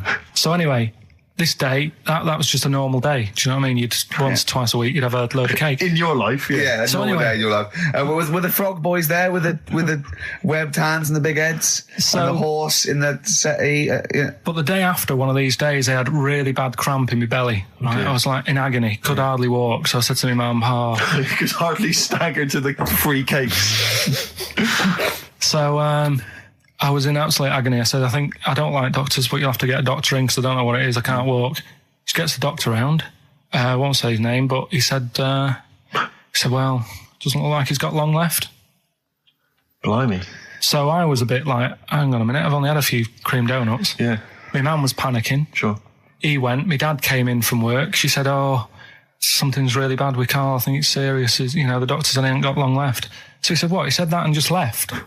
So she said, "Yeah." He said, "I'll have to call him then." So he called him up, said, "What's all this about? Karl hasn't got long left. How long's he got?" So he goes, "Oh, I was only messing. It's just had some bad cream." Can you believe that? Well, the thing is, I like the fact your mum didn't ask any questions. I know. She didn't go into detail. Can you explain more, doctor? No, I got to show off. But she doesn't. I don't want to diss you or your family, but I imagine if I was there, I'd have known the doctor was joking. Yeah. That's all I'm saying. I mean, I sound very arrogant there, but I imagine he went, "What's he been doing? Yeah, I had about 6 cream cones." "Oh, right. Oh, wow. He hasn't got long to live then. I'll see you later." Yeah. That's what I think the doctor did. Yeah. I just like the idea your mum just let him go. Yeah. Terrified, thinking, well, I'm not going to probe him. He's that's it then. Dad comes in. "Hi, honey, I'm home. Anything happened?" The doctor said Karl's going to die and then left. Did he? I'll call him. Old woman, about 70 years old. Yeah. She's normally fit and healthy and stuff. Nothing wrong with her. She's having a good life. And one day she goes for a check to the doctor's. Yeah. Just to check herself out, because she's getting on a bit. Yeah. He says, "Take your clothes off and that." So she does, and checks her out, says, "Yeah, you're looking good, turn round. He said, "Oh, God." He said, "You got a tumour on your buttock." Right? So she goes, "Oh, can you do anything to sort it out?" So they go, yeah, we could book you in for an operation. It's best if we remove this. Books are in for an operation. Operation day comes, strip her down and that. They're all stood round, the doctors. Start to operate. It only turns out it's a pork chop that she sat on 5 years earlier, and it had stuck to her buttock. Right, Karl. I can forward you. Listen. Serious. Right, okay, Karl, I'm telling you now, I'm leaving. I'm never doing this show again. No, I'm serious. Honestly. You're talking, I've never had such... What do you mean? You couldn't believe it? No, when I read it, I said, I've got to tell Ricky that. This woman had a pork chop stuck to her arse for 5 years, you mental case. Of course she didn't. I've been looking around, right, on the internet for stuff. Yeah. On the internet? Yeah. Your Bible, where you get all your information about the world and the universe and morality from. And like how I always say to you, I don't really read that much of it, I just read the headline. Perfect. Right? Yeah. Anna Nova have sort of nicked that idea to grab you. Nicked what idea? Well, to sort of get to the meat straight away at the top. Do you know what I mean? The headline to the story and everything. What? Right, these are stories. But the headlines already existed. That was why you thought that was a good idea? Not like this, though. All right. Headline. Well, these are all headlines, right? Vibrating shoes could stop elderly falling. Do you know what I mean? Oh, God. Vibrating shoes could stop elderly falling. Yeah, that's the story. You don't need to read on. That's what I'm saying. Well, right? could you read on anyway? Can't be bothered. Read on anyway. Well, you have a look at that in a bit, right? So this is frustrating radio if you're sitting at home. No, it's not on. They've turned it off. If you want to know more, you know where to go. That's what I'm saying. That's what they should do in the news. Get the news done in a minute. There's a good story about Iraq. Right. Bong. Right, look it up. Look it up on the internet. Right. Anna Nova. Give us another bong. Bong. Family sick of living on Butthole Road. Oh, brilliant. Bong. Man wears same shoes for 60 years. Oh, bong. This isn't that good. Some fella pulls a train with his teeth. And in lighter news. I know that. General Donald, this one isn't very good. And the last one, man fails to break clothes pegs on face record. She's always good. Well, that's the one I did read on about. I love that out of all those. That's the one he read on about. Go on then. Just why is that news? He fails to make a record. So did I today. I know, yeah. I failed the long jump record today. Yeah. Didn't even take part. No, I was rubbish. But what are the rules on world records and that? I don't know if there are rules. There are certain things you can't. I mean, it's the Guinness Book of Records, isn't it, really, that's the arbiter, isn't it? Yeah, but Is there anything, if you said you wanted to do it, would they say, well, you can't do that? Yeah, they've stopped some gluttony records, obviously things that are in danger, it's anything that's illegal, anything that's immoral. Yeah, like that American serial killer that just got discovered, having killed 47 women. I don't think he can make that into the Guinness Book of Records. No, because people would be trying to beat it, won't they? But there was some other story about a fella eating watches and that. That can't be good for you. So why don't they say, look, don't do that, do something else? He wanted to stay regular. You know what I mean? Though? I just wondered. What do you mean he was eating watches? He just said he was eating watches. He ate about 3 in about a minute. How would he time it? It's time for the game show everyone's talking about, Make Gervais Laugh. Yeah, we've had an entry here this week, all right, and what it is, let me explain the rules. Somebody sent in a picture, Gervais, right, I'm going to show it to you now, and if you laugh, then hopefully this young fellow wins a prize. It's from Neil in, let me see, Highgate. Oh no, I'm laughing already though. Are you? Yeah, because well, straighten yourself out. Alright, okay. Straighten yourself out. Now, you've not seen this picture? Oh, it's been so disappointing if it's not funny. There's nothing worse than that, you know what I mean? I know. Okay. Well, I think you'll laugh. You run the risk. Well, that's the nature of the game show. Okay. Alright? And what's in it for everyone else who can't see the picture or cares? Nothing. Right, nothing. Yeah, that's good. But then, you know what? We're not here for that. Exactly. Are we? All right, you know, we're busy men. We got things to do. We got to entertain ourselves. Yeah. But what I would say is, what is there in this show anyway for anybody else? Good point. At least we get a laugh. Yeah, okay. Now, really? What would it say? Well, the other thing though, is there a prize for Neil? Yeah, if I laugh, what can you give him? Will you give him sort of like a chuckleometer? You go on the Ricky Gervais's chuckleometer. The chuckleometer. Yeah, this up to 10 CDs. Right. Oh, really? Yeah. Oh. Okay. All right then. Well, okay. Because that first one we did ages ago, that was up number 10, wasn't it? Yeah, 8, 9, 10. Yeah. Right. Here comes the picture. I think it looks to me like it's an internet picture. I'll be honest with you. You ready? Yeah. Okay. Here comes the picture now, Gervais.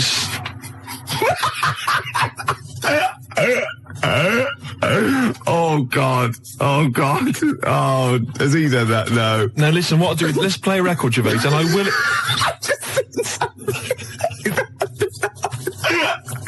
Don't explain it. We can explain it. No, we can explain it. When I was about 16, my nephew got mumps, and all the men in my family were really worried, right?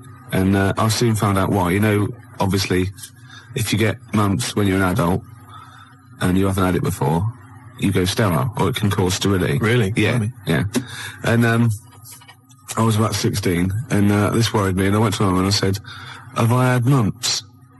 She went, you've had one mump. Now, I don't know what mumps are or is, but I'm pretty sure you can't have a mump. Or, I think she meant that one side of my face swelled up. Like a gobstopper, it was. But what is a mump? Or what are the mumps? I mean, it's a viral infection, isn't it? I don't want to embarrass myself. I don't want her to be right. Like, I don't know. Can you have a number of mumps or one big mump?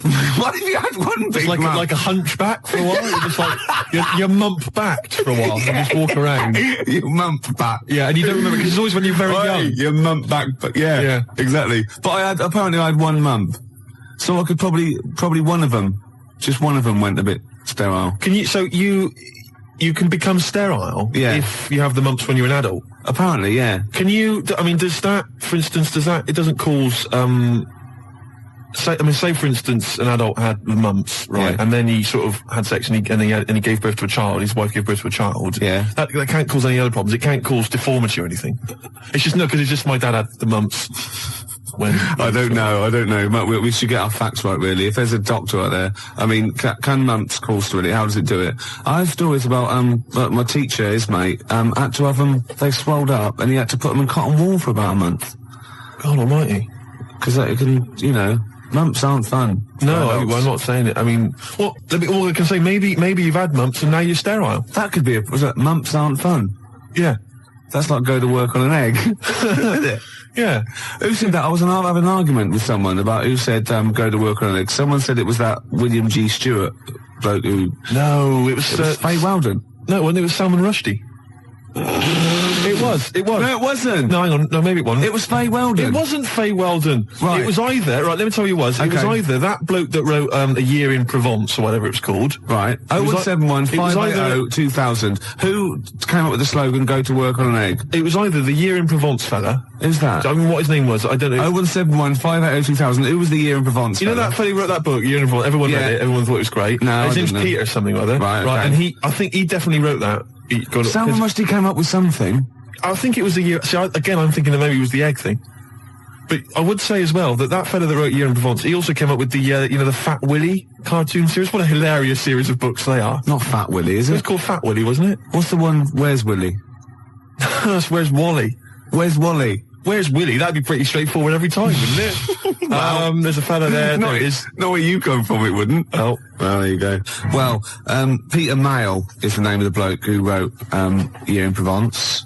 Thanks to Neil. And also, Neil says that Salman Rushdie did Naughty But Nice for the cake commercial. Now, I still don't know who did Go to Work on an Egg. I think it was Faye Weldon. No, it was Peter Mayle. Do you reckon it was? Yes, absolutely. Absolutely. I'm gutted. Yeah. And you very rarely, Jerry from Balham, you very rarely go sterile from mumps, but it is a viral infection, yeah. It's such an informative This show. programme, exactly, Steve. Yeah.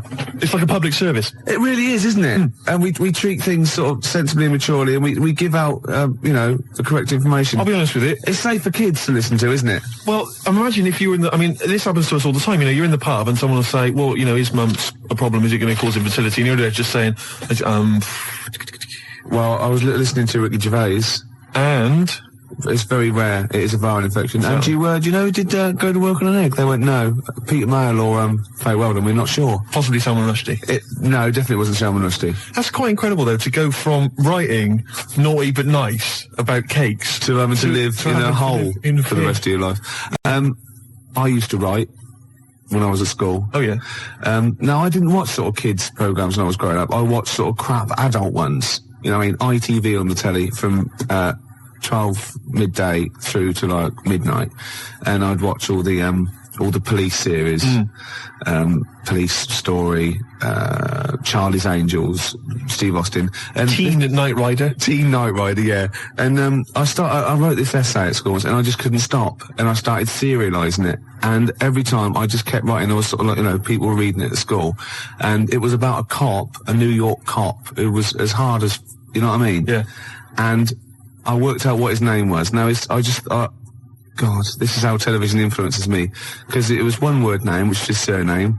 That was the title of the book, title of the series, and that's what all his friends called him. Right. It was called Jezuk. Jezuk? Yeah. Jezuk. Yeah, I thought it had a Z and a J. Jezuk. Jezuk. Yeah. Do you know, it does sound so close to like Pillock or Jesse. Yeah. Or Nonce. No, nonce. There's no nonce. Well, do you know what I mean? Cross between sort of Jezuk. like Pillock and Jism.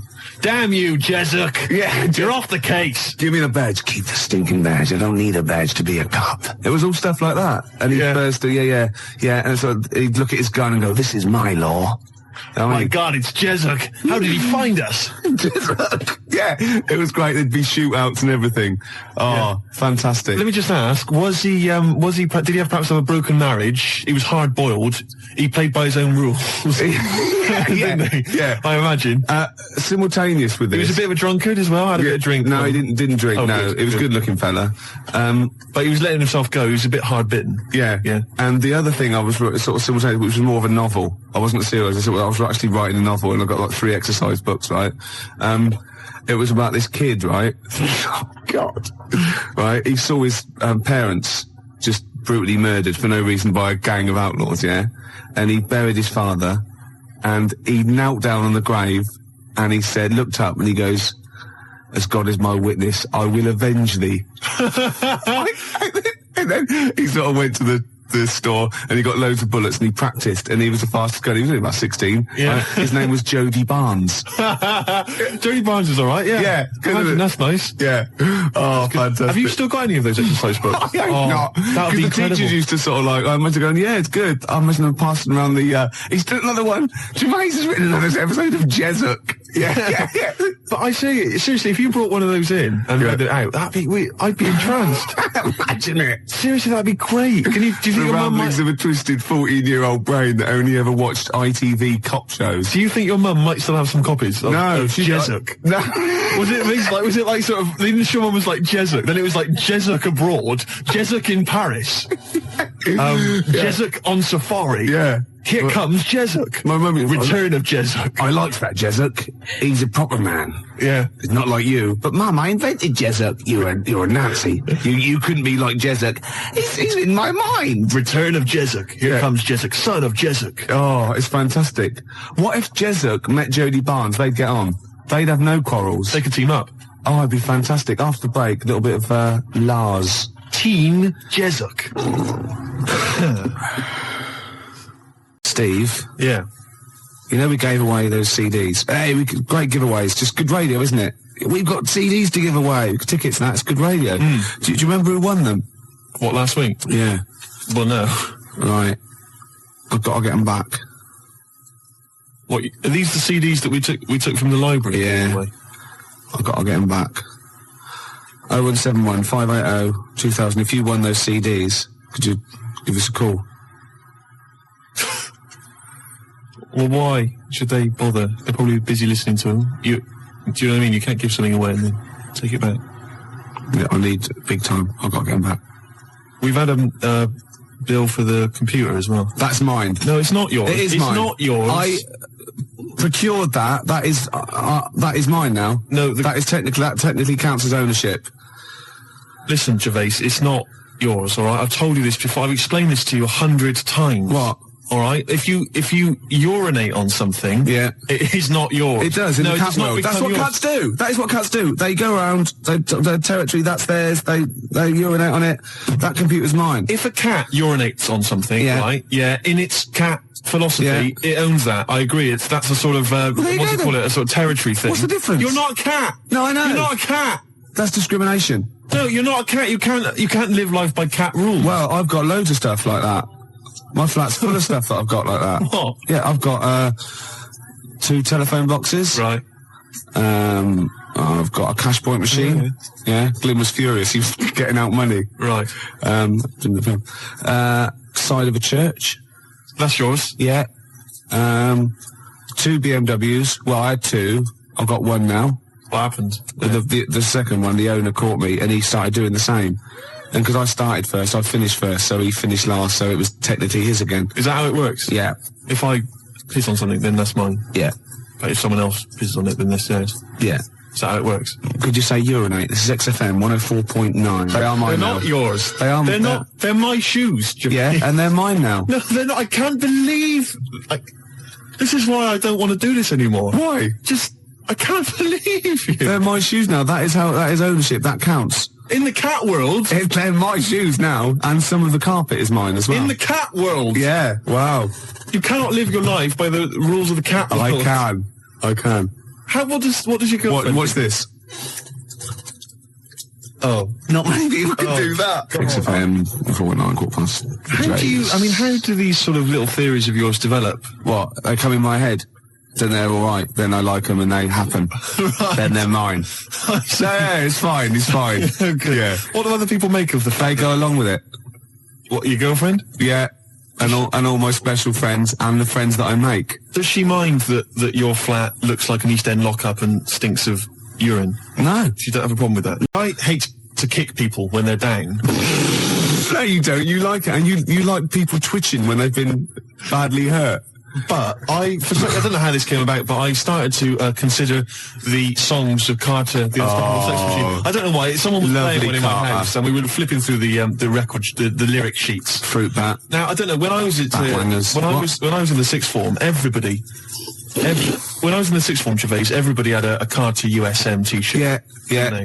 And I imagine you probably by the end of the 80s, early 90s, all events officers, A&R men. Yeah. What were you doing about that time? You'd have been what? That was when you were claiming benefit while still working. Yeah. Yeah. You had the wheelchair and everything. Yeah, the tartan blanket. Nice. Fantastic. Because everybody had a Carter USM T-shirt. I didn't have one because I didn't. No. Do you know what I mean? That wasn't me. It was all a bit cliquey, and they didn't like me for it.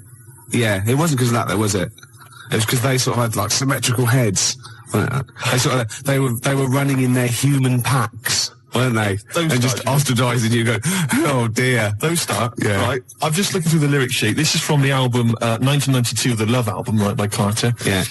Just give you a taste of some of the lyrics. Yeah, go on. Which we thought were so profound in 1990 or whatever. I never did. This is from the track "Look, Mum, No Hands." I should point out that many of the titles of their songs are appalling. There's obviously my favourite, possibly the worst, is "The Road to Domestos." That is the worst name for a song I've ever heard. I mean, what's that supposed to mean? Anyway, that's great. Check this lyric out. This is one of the worst lyrics. Go on, I'm ready. Go on. He flies through the air with the greatest of ease, that daring young man in the blue dungarees. What the hell does that mean? Oh, is that supposed to be profound? Oh, she flies like a bird in the sky high. That ugly old tart with a sty in her eye. This is quite a nice one.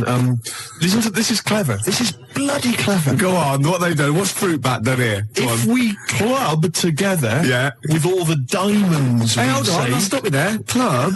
Go on. Diamond. That's so far. Oh no! Wait. Oh, come on. Go on. If we club together with all the diamonds we've saved, we could look to our hearts and say, hold on, hearts is a suit in the... Oh, go on, clubs, diamonds, hearts. We could look to all our hearts and say, we've got it in spades. What does that mean? Spades. Hold on, what does that sentence mean? If we club together with all the diamonds we've saved, we can look to our hearts and say, we've got it in spades. I don't know what that means. I've no idea, but that's the kind of brilliance. So see what they did there? They got all those... It's incredible. Let me just... There's another great one here. Could they do it with Signs of the Zodiac? Parts of the body. Here we are. I've been GBH'd and ABH'd for a packet of B&H. I've been taken and I've been driven away. My telephone is always ringing and my number is XXX directory. Call 0898 333 talk dirty to me. That is some of the worst lyrics, Gervais, surely, that you've ever heard. Unless you know different. 0171 580 2000. I've been thinking some of my own as well. The worst lyrics you've ever come across. Oh, there's going to be arguments. 0171 580 2000. Or you can fax us 0171 580 1234. And think realistically, because I hate it when you see in like the Melody Maker Enemy and they ask one of these pop stars, what's the worst song of all time? And they go, the Birdie song. Or, no, it's not. It's something by Carter or Suede or David Bowie, because they're in that framework. They're potentially, do you know what I mean? Exactly. Don't go for chirpy, chirpy, cheap, cheap. Go for something like that, because that is disgusting. Let me just tell you, this is my final one before we go away, which is, yes, sorry, boy, there's nothing worth living for, but it really ain't worth dying for, so just say 3 Hail Jesus and Mary chains. Early in the morning, I put breakfast at your table. Make sure that your coffee has a sugar and cream. Your eggs are over easy. It's sort of like a breakfast song. I can't remember it. Because I'm not your superwoman. Doom, doom, doom, doom. Yeah. This is... I've never heard this. There's one great bit as well.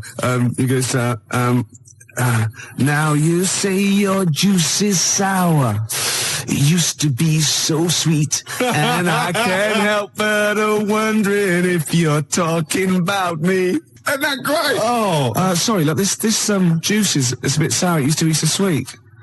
Oh, fine, I'll change it. No, let me explain. This juice, it's sour. It used to be sweet. Well, it's what we've always had. No, you're not listening. You're not listening. I think you're an ugly pig. I want to leave you. So, I mean, he didn't state it. Your eggs are over easy. Oh, who's that by? No, I never heard it. You've made it up. I'm not your superwoman. 0171 580 2000. I just thought of another one as well. So, do you remember John Waite? I ain't missing you at all. Missing you since you've been gone away. And he's worried about people that think that he's really not missing her. So, towards the end, he goes, I can lie to myself. Oh, he was lying all along then, wasn't he? Oh, got any more Carter lyrics? Well, I'm still wading through them, Gervais, and it's just making me quite low. So, I'll try and dig out a few more for the next time we have a chat. But I would say that Emma, of course, who helps us out here, she's mentioned track. What was it, Emma? What was yours? It was YMCA. YMCA. I've got a worse one. Have you? Oh, hold on. Oh, what's that another one? That's worse. Oh God, yeah. Well, Emma, we'll save that one. Emma's was you can get yourself clean, you can have a good meal. You can get yourself to a good meal. Well, I don't have a problem with it, you see, because I just think it's a wonderful thing. You know, the YMCA doesn't get enough publicity, good press. Yeah. And the village people did them a favour. I mean, why on earth they wrote that song? Well, you know, to publicise the YMCA. I mean, who thinks, I don't know, people have done the police force, you know, they've done... Hold on, wait a minute. This is very good to disagree, but I think you mean this. You don't know what that song is. You think that they were actually some sort of advertising for the YMCA, were you? Well, I don't know. It just seems really odd to me. Well, if I remember at the time, the YMCA complained at the time because of the connotations. It's just a PR thing for the YMCA, I imagine. It's like that one that in the Navy. Yeah. Do you know what I mean? The sort of PR thing for the Navy. It's just bizarre. When they were dressed up as sailors and stuff. Yeah, well, whatever. Whereas usually they sort of like construction worker with a nice moustache, aren't they? Yeah. Traffic cop. Yeah. Jumpers. And, what? I'm worried about the Red Indian sheep. Am I supposed to be supposed to be reading between the lines or something? I don't understand. I mean, I don't really understand. I mean this seriously. Okay, I understand what you're talking about. Okay, this is fine. Well, obviously, there were gay connotations. It's like a gay icon record, isn't it? YMCA in the Navy. That was the point of it. What did you need? One of them dressed as Judy Garland. What? I don't understand. What was your problem with that? What? But I don't understand why that suggests that people are gay. It doesn't necessarily. It's high camp, isn't it? It's been adopted since as well. But the four of them, there's a guy dressed as a motorcycle cop. There's no reason why he should be gay. There's no reason why anyone should be gay. There's a builder. Yeah. Right.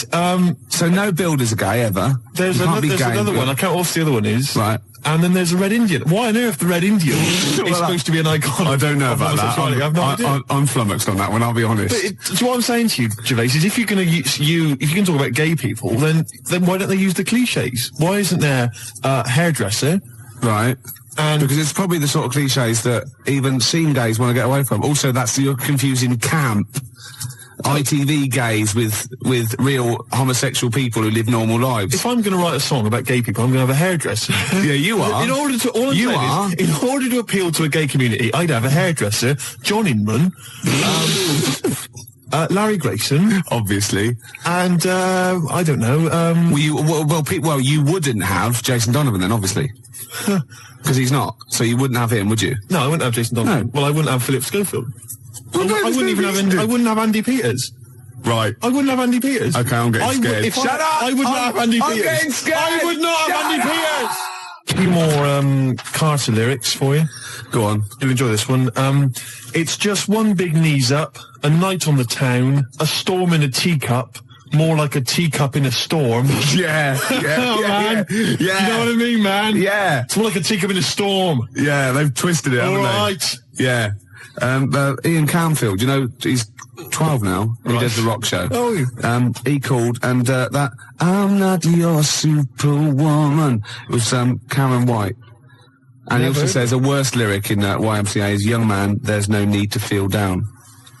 Fair enough. Another Carter lyric for you. The tequila sun is rising. And listen to me. The tequila sun is rising and the Harvey's Bristol moon is shining. Because they've got Harvey's, shine on Harvey's moon. Yeah. And somehow Harvey's Bristol moon is shining. I have no idea. It's got to be something about pulling your trousers down in a coach. It's just isn't it? Rubbish. And also, Quick Space, I played that and you said, oh, why is that your favourite? And I got annoyed because you've got no taste and shouldn't even question me. And I said it was about you being an ugly tosser. Well, Nina, from the band, who's round at Jan's, said, no, it's not about him being ugly. And the worst lyric is from the Beatles. You should see her in drag in a polythene bag. What's that from, then? I don't know, Polythene Pam or whatever it's called. Could be. Yeah. Could well be. All right, then the worst Beatles lyrics, we'll have those as well. There's a lot of them to choose from. There are a lot. No, I'm not dissing the Beatles. No. I'm just saying they wrote, they can't keep up that level, can they? Gervais, I've heard the songs you've written. you understand me? Yeah. You're not in a position to disrespect anybody. Oh, no, I don't. I'm talking about people on the tube, all right, that can barely speak, all right, that just go with like a kazoo. There's a guy near my tube, he just got a kazoo, right, and just taps his foot, right, and then tries to sell lighters to you by playing a kazoo. Right? You can't even disrespect him for his musical ability. Of course, you're laughing about him now. If that was female, it'd be a whole different story, wouldn't it? Well, you got to take it where you can get it. You'd have a lot of lighters every day, wouldn't you? You'd be struggling down that road with loads of little, clippers. I'd say, I think there's a sad lack of kazoos on the wireless, and I'd have her in here for a quick session. Well, we better do a competition now. Okay, yeah, well, we've got these two pairs of pulp tickets? So you no idea, have you? I've no idea. You just want to, we've got there. Oh, can I do this bit? No, you don't know what you're doing, do you? It's never stopped me, no. Well, exactly. I wasn't going to mention it. No. All right, you do it. Go on then. I'll sit over here. I'm out the way. Okay, how many tickets have we got, Emma? 1 pair. 1 pair. That's 2 to you, Steve. To give away. See who? Pulp. When? Next Saturday. Where? Finsbury Park. At what time? About 9. And what have people got to do to win tickets? Yeah, now you're stumped. What? You suggesting I should plan this show? Yes. Is that what you're suggesting? Yes. Why? All right, now listen, I think we should just give people an added reason to phone in with their worst lyrics ever. They can win this pair of Pulp tickets. Yeah. And then if we get bored with that in, say, about 10 minutes' time, we'll come up with another reason. If it'd take 10 minutes for us to get bored. I'll be surprised if we actually bother. Yeah. Yeah? Yeah. Got an ad break, and then I've got a Pulp song lined up. Before you do that... Oh, we should tell them what the competition is, shouldn't we? I just did. What was it? I wasn't listening. I wasn't listening. I really do turn off when you talk. Emma, what was the competition? Down to the River by Bruce Springsteen on XFM 104.9. So, that little fella in the Times thought Karl was just a puppet. We created him. He's an actor. What's his actor's name? Brent Hogwell. we got him from Spotlight. Brent Hogwell. This stupid, dopey Mancunian accent, he just puts that on every week. Yeah, exactly, yeah. Yeah, he speaks rather like Hugh Grant. Yeah. And we just got this whole world around him. We set a whole... What do you think about that? He had his head shaved, especially. Exactly, yeah. So, would he think that, maybe if he's looked online and seen me head, and he's noticed how round it is and that, does he think it's sort of been, morphed into that shape just for the show, just for 2 hours on a Saturday? Yeah. You spend 5 hours in prosthetic makeup like John Hurt in The Elephant Man. Everything about him was made up. Yeah. We created him, because I remember coming up with Auntie Nora. Oh, yeah. You said, Rick, we need another character. I said, what about giving him an Auntie Nora? Doesn't sound convincing, I said. Yeah, and you said, what is it about? I said, well, I don't know, she farted for 5 minutes and she's got a fanny like a split tennis ball. No one's going to believe that. Yeah. Oh, that brings us neatly... Well, let's put that to bed now. So, Chris Campling, honestly, we do not script this shambles of a show, and Karl Pilkington really is like this. If you want, you can meet him. I'd love to send Karl for a drink with Chris Campling. Can we do that? And then he'll eat his words. Chris, if you're listening, honestly, this isn't a stitch-up. As I say, I'm not having a go at you. It's a very well-written article. It's very, very fair. You're just complimenting on his grammar. Yeah. It's a very well-written article. No, I'm saying we're not having a go. It's not like he snagged us off. I would just love him to meet Karl Pilkington. People in the street come up to me and say, is Karl like that? And I so want them to meet him. Yeah. Or maybe he can send in, if he's online, he can send in 5 subjects for Karl to talk about that we couldn't possibly know about, just so he knows that we just really do throw things at Karl, and that drivel comes out. Imagine if it was scripted. So wristbands work. I saw one in a shop window the other day which said, stop child abuse. And I bought one, obviously, because a lot of people say, does it make a difference? But it was only £1, and I'd only spent it on kiddie porn. So, I think I've made a little difference there, in a small way. On a serious note, though, I like the idea that child abuse, if you're a paedophile, and you're walking along the street in your Mac, right, you got a puppy in one hand, a bag of sweets in the other, and you see this wristband, and you go, oh, stop it. Oh, okay, then. Yeah, I thought before, that's what I think. Okay, fair enough. Yeah. Well, I won't be doing that again. Yeah, he was hanging around in Topshop for unsavoury reasons. He saw them in there for only £1. When we were talking to Karl in the week, the things we're talking to Karl is that you come up with something that's sort of like, quite innocent, and he goes, once, right? And you realise that it's comedy dynamite. He doesn't know it, but we want to go save it. And he let out you were filling in a form, weren't you? It's all about your girlfriend thinking you're a div. And it's happened before, isn't it? Because she came home and you'd filled out a form to get a job once, hadn't you? Yeah. What was that for? Granada Telly. And on it... Well, let Carl explain. Yeah. You see, this is what annoys me with job applications, because rather than just saying, do you want the job and what can you bring to this business? Yeah. Do you want the job is a good one. Because the thing is... That's sort of the one for the boys. No, listen, right? Because if they say no, I don't think they want the job. Yeah, but listen. Go on. I mean, I presume with what you do, you have to take people on and stuff. What, in a fight, you mean? You know what I mean? Yeah. And I think it's more important that you're willing to graft and put the hours in. Sure. Than say that, you know, you did well at school. Yes. Sure. Because if I wanted to, I could have done well at school. Of course. I just didn't want to. Yeah. So where's this going? So you had the application form. So when it came to the qualifications bit and that, I couldn't fill them in because I didn't have any qualifications. And it was also asking about your languages. And I put down English quite good. English quite good. And his girlfriend came over and seen the form that he'd sent off. This was a copy of it. Yeah. And so she went, oh, you know what I mean? So that's what started, you know, the disappointment. So they're going to get that and think that you're not English. I don't think I've got it. It was ages ago. Right. How long ago was it? Oh, well, it was when I was still in Manchester, so 5 years ago. I don't think you've got to know. No, I think you'd... There could be a long list. I mean, there's probably a lot of admin problems in that organisation, but they probably... But what I meant by it is that, you know, I can speak English, but I don't know all these long words that people use all the time. Yeah. Oh, God. Oh, can I just tell this quickly? In the week, I'm talking to you now, the listener. Usually I don't. Yeah. Carl said, about embarrassing him on air and that, and he's worried about his education, and he was worried about not knowing long words. Like, we come up with any long words. And he said, no, I was scared, you were going to ask me something about, someone, and he's Eastern European leader. His surname is Milosevic. And Carl said, so I learnt it this week, and learnt it so you can't catch me out in case you start. I said, what? And he said, he thought about it, and he went, Flobodan Milosevic. Got the surname right, though, didn't he? So what's his name? Right? What's his name? That's how Bill and Ben would address this leader. How would they have said it? Flobodan Milosevic. What's his name? Slobodan Milosevic. Yeah. Well done. Chris Campling did a review of the show. Right. And basically said that Karl Pilkington is a creation of Gervais and Merchant. Well, if only that were the case. He said, he started off saying he liked the show. Yeah. He was excited. Said it was a good show. A lot of the jokes... I'm already questioning his critical faculties. Yeah, exactly. And basically said that we didn't contribute much, or seemingly didn't seem to contribute much, and we couldn't sort of like ad lib or anything. We just laughed at, particularly me, laughed at Karl Pilkington, who was coming up with some, you know, quite funny stuff. Yeah. Right? But then he does a twist on it. He goes, but the thing is, we're the puppet masters.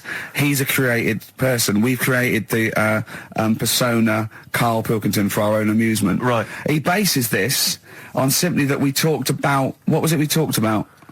The Chinese not aging well, and he heard him talk about that on my DVD. But clearly I say, Carl, remember when you were talking about that? It's a news, or remember in the week, and so he thinks it's all scripted now. Imagine if this show was scripted. I'd be ashamed. Yeah. If this show was scripted, I would send back the BAFTAs for the actual shows we've written, and I would say... I'm having a go at Chris Campling. He's nice about our other work. He likes The Office, and he likes my stand-up and everything, and he likes the show, but he's saying...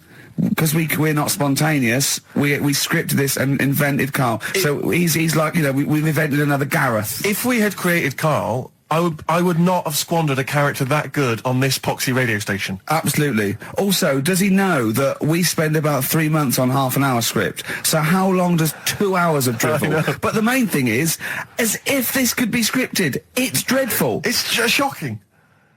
Or maybe this is scripted. Hang on, you've lost me there. Let me just check the script. Maybe Chris Campling does not exist. Maybe I've made him up. I don't know what to believe. See, the name doesn't wash with me. What was his name? Chris Campling. Sounds odd. That's something that I made up, isn't it? Campling's almost like a joke. It's almost like a gay name, isn't it? Oh, he's a Campling. So I think this is scripted. Yeah. I think I've probably made this whole link up, and Carl is a creation. Campling, that's not a real name. No. I made it up. I should have come up with something better. Yeah. Sorry. Down to the River by Bruce Springsteen on XFM 104.9. So, yeah, that little fella in the Times thought Carl was just a puppet. We created him. He's an actor. What's his actor's name? Brent Hogwell.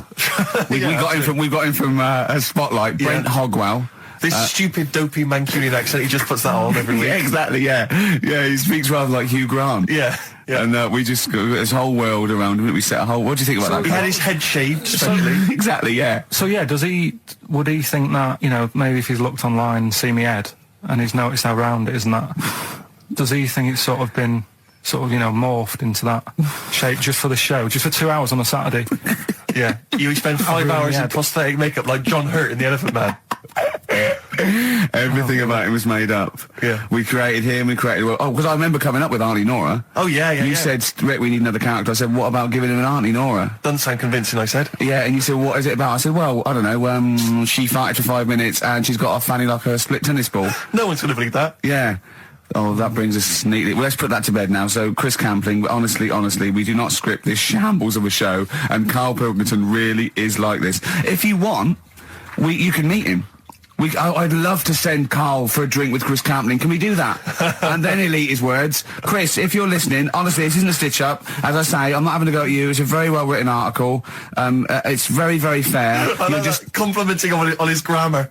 Yeah. It's a very well-written article, Chris. No, I'm saying we're not having a go. It's not like he snagged us off. I would just love him to meet Karl Pilkington. People in the street come up to me and say, is Karl like that? And I so want them to meet him. Yeah. Or maybe he can send in, if he's online, he can send in 5 subjects for Karl to talk about that we couldn't possibly know about, just so he knows that we just really do throw things at Karl. It's amazing. What an amazing show this is. Shape.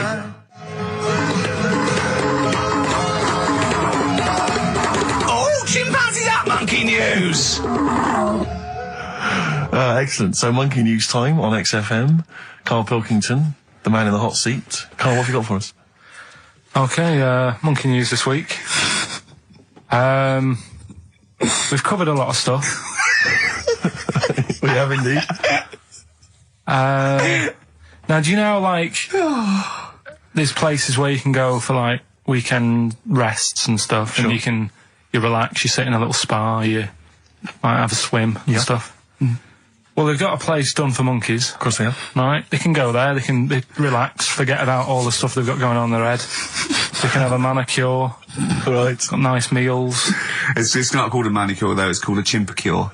Beauty treatments. Yeah. Right? They look good and stuff. Yeah, well, look good, feel good, yeah. Now, you might think, well, that's pretty normal. Well. The bit I haven't told you about is it's actually run by a couple of chimps.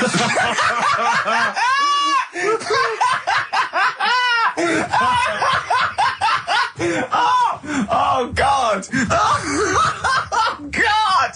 Oh, God, you're a maniac! Right. Oh, for Christ! Oh. Let's just... That's like a couple of chimps! Let's Of course it's not! No, it is, because think about it, right? No, not think about it. What do you mean, yes, it is? Of course it's not run by a couple of chimps. What do they do, get a loan? Right, if a chimp wants to have a rest, Yeah. where would you go to? A place that's run by humans that don't know what chimps' needs are? No! My point is this, how did they get it together? How did two chimps, Mr. and Mrs. Chimp, went for a loan and said, I'll tell you what we need, a spa. I think it started off quite simple, right? Just you know, basic stuff. But they've expanded over time because it's become so popular. It's gone mental down there. Sure. Go! They've all heard about it. Now, the thing is, the problem is this, right? That isn't even the top and bottom of it, right? Oh, Christ. The problem is, it's been going on and on and on, right? It's been earning a lot of money and stuff. The monkeys are happy. The monkeys that go there are loving it. They're telling friends and stuff. They're all coming to it. Now, the problem is, it's this little monkey, little man monkey and a little woman monkey, right? Yeah. It was sort of girlfriend and boyfriend. Sort of. It's an open relationship, they can play around if they want. Well, the problem is they're not married, right?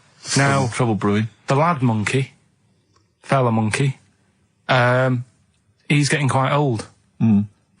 And the problem is, because it's his name that's down on all the stuff. All the forms. Let him finish. I'm getting scared now. Let him finish. It's his name on the business, and the problem is his missus is kind of like, what's going to happen? Sure. Where If are he you passes away. getting this from? Internet. Carl, I don't know where to start. Now, This is the. Can we just hear the end? This is ridiculous.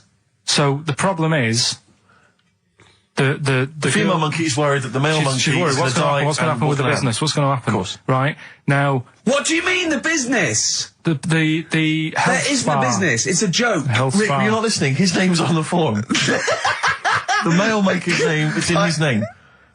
Now the problem is, the woman monkey has got some kids, but because they're not blood relatives, it's not going to be handed down to them.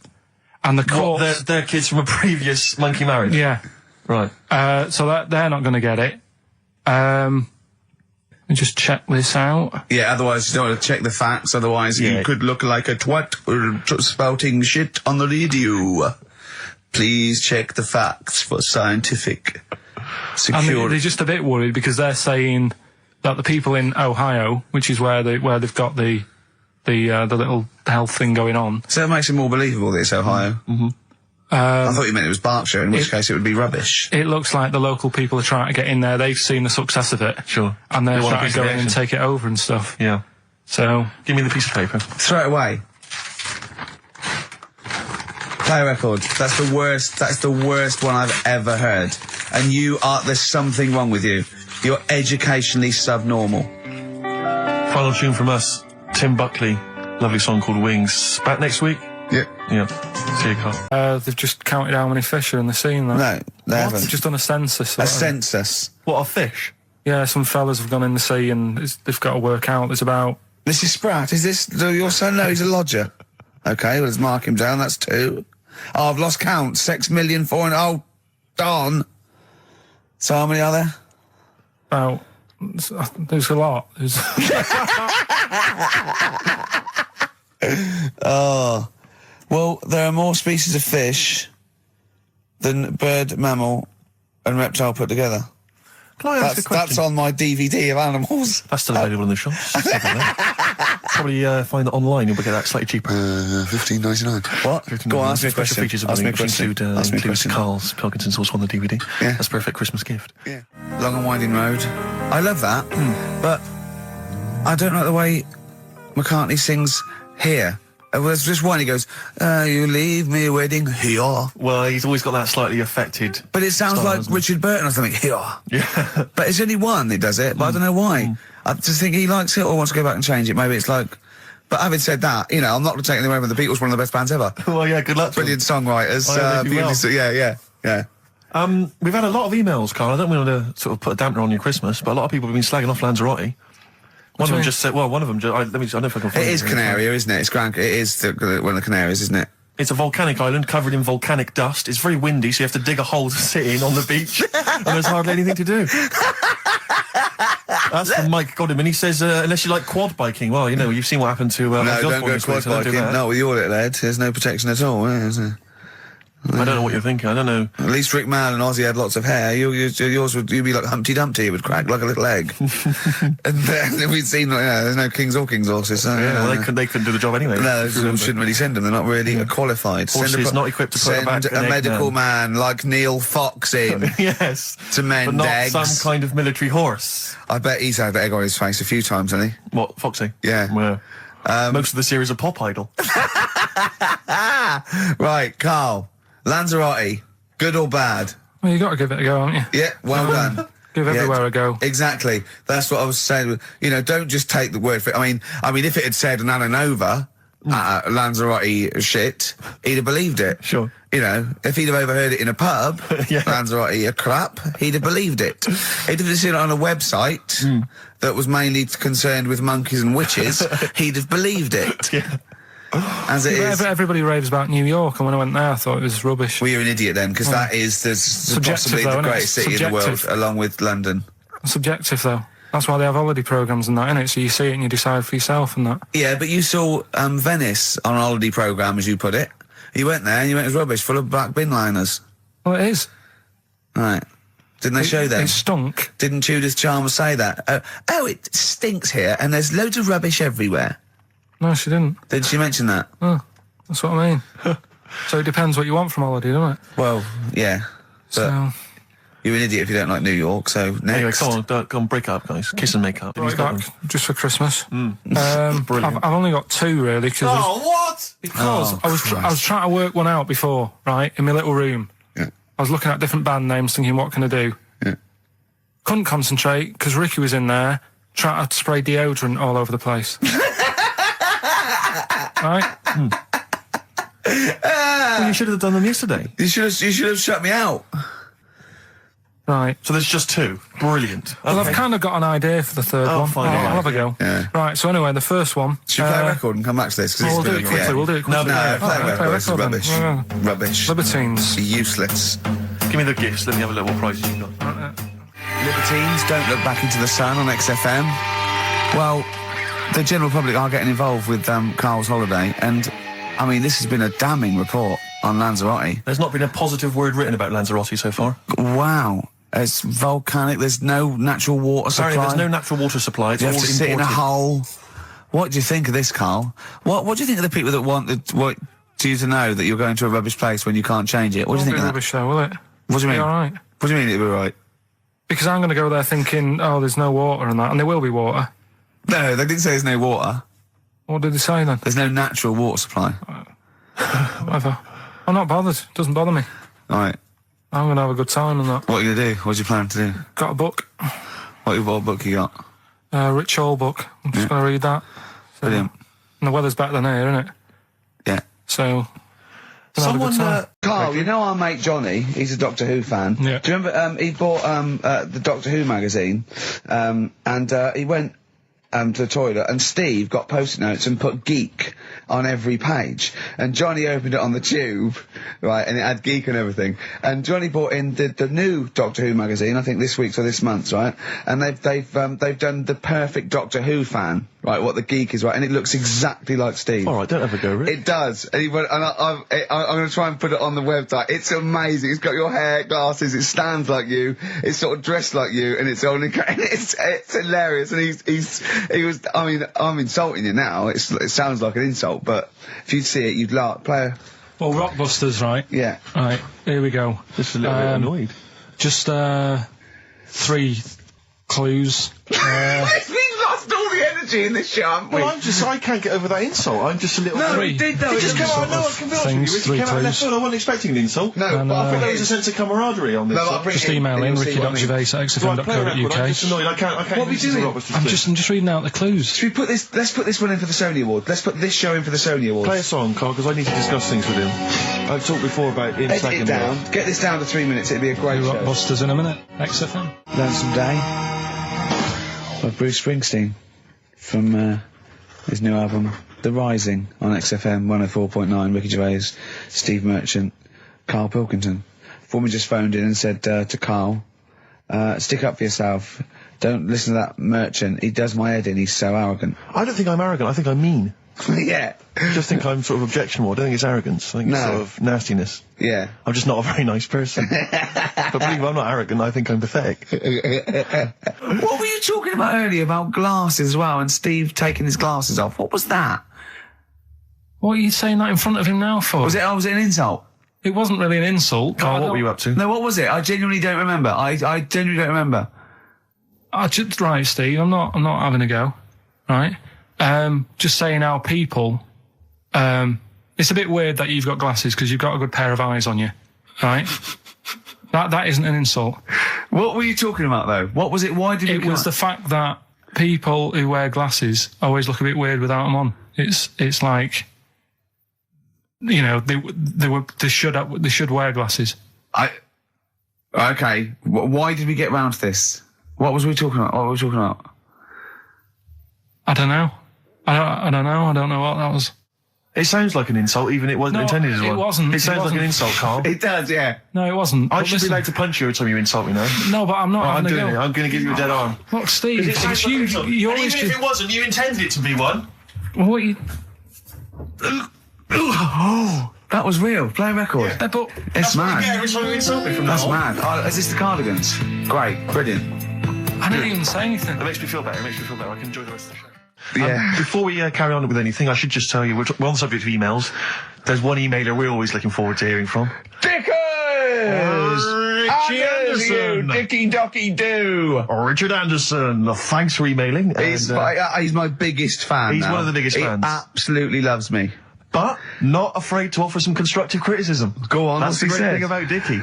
And from Anders this week, he says, Ricky, I'm lazy, I talk nonsense, I'm badly organised, and I believe in ghosts. Can I have a job working on your show?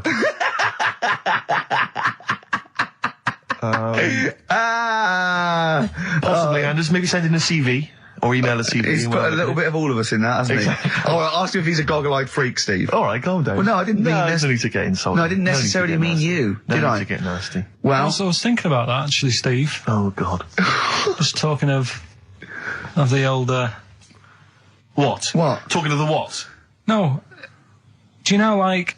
This better be good. No, you don't have that many girlfriends. And that. what do you mean? Carl, why are we on this? I was defending you in the whole monkey discussion. Come on, what's your point? What's your point? What's your point? No, what's the point? What's the point? I just was thinking, If there was an infinite number of Steves? you're an odd-looking fella. Come on, Carl, get to the... No, you know I know that. I've told you that loads of times. What do you mean, you know I know that? Well, there's no point pretending anymore. Steve, I'm flabbergasted. But also, you don't like spending money, right? He's mean and weird looking. Valentine's Day. Are you sort of, you know... You've got to love him now, haven't you? What are you happier with? The fact that no girls like you enough, right? This is really mental. Or are you happy because you don't have to spend any money on a card for someone? A little from column A, a little from column B. Right, let's have more monkey news. What have we got? No, we've got so much to get into this show. Insults. We don't need the stupidity. insults. I think we've got enough. We don't need the Yeah, insults. there's no more insults. No more What insults. angers me with Carl is, you know, he's been planning that. No, I haven't. I was thinking about it on the way in because Valentine's Day is coming up and I'm not a big fan of it. Condoms? You bought your girlfriend a box of condoms for Christmas. I don't think you can have a go at me. To be fair. No, but I don't just treat her on Valentine's. I'm always... Do you know what I mean? You don't even treat her on Valentine's. You don't even treat her at Christmas or on her birthday. When do you treat her? Hang on a minute. Wait a cotton picking minute there. Oh, why I order. Wait a minute. What's that? Tiffany dog. I treat your girlfriend better than you, and I've only met her twice. I took her out last night and she enjoyed herself. Where'd you go? Until she had to write the check. Where'd you go? Where'd you go? To a chippy. A really... No. Play a record! It was a chippy. No, a really quality one. Right. Oh, God! Under a fiver for two. Oh, nice lots. wrapping. Not newspaper, greaseproof paper. And bread.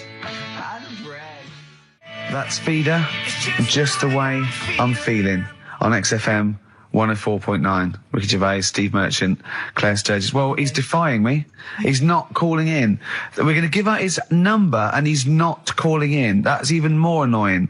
Who do you think he is? I don't know who he thinks he is. I'll tell you what I'll tell you who he is. Yeah. He is a little bold Mancunian. Let's never That's let him who he forget is. that. I don't know who he thinks he is, but there's the fact. Just, Carl, call in, because you're annoying me and Steve. He's been slagging you off as well, Steve. Well, go on. What's In he the saying? week, you know, he was slagging you off. I mean, in the week, I was joining in and laughing along, but now I'm thinking but now I'm thinking that you're more on my side than he is. Thanks very much, Rick. I'm glad to see you've come round.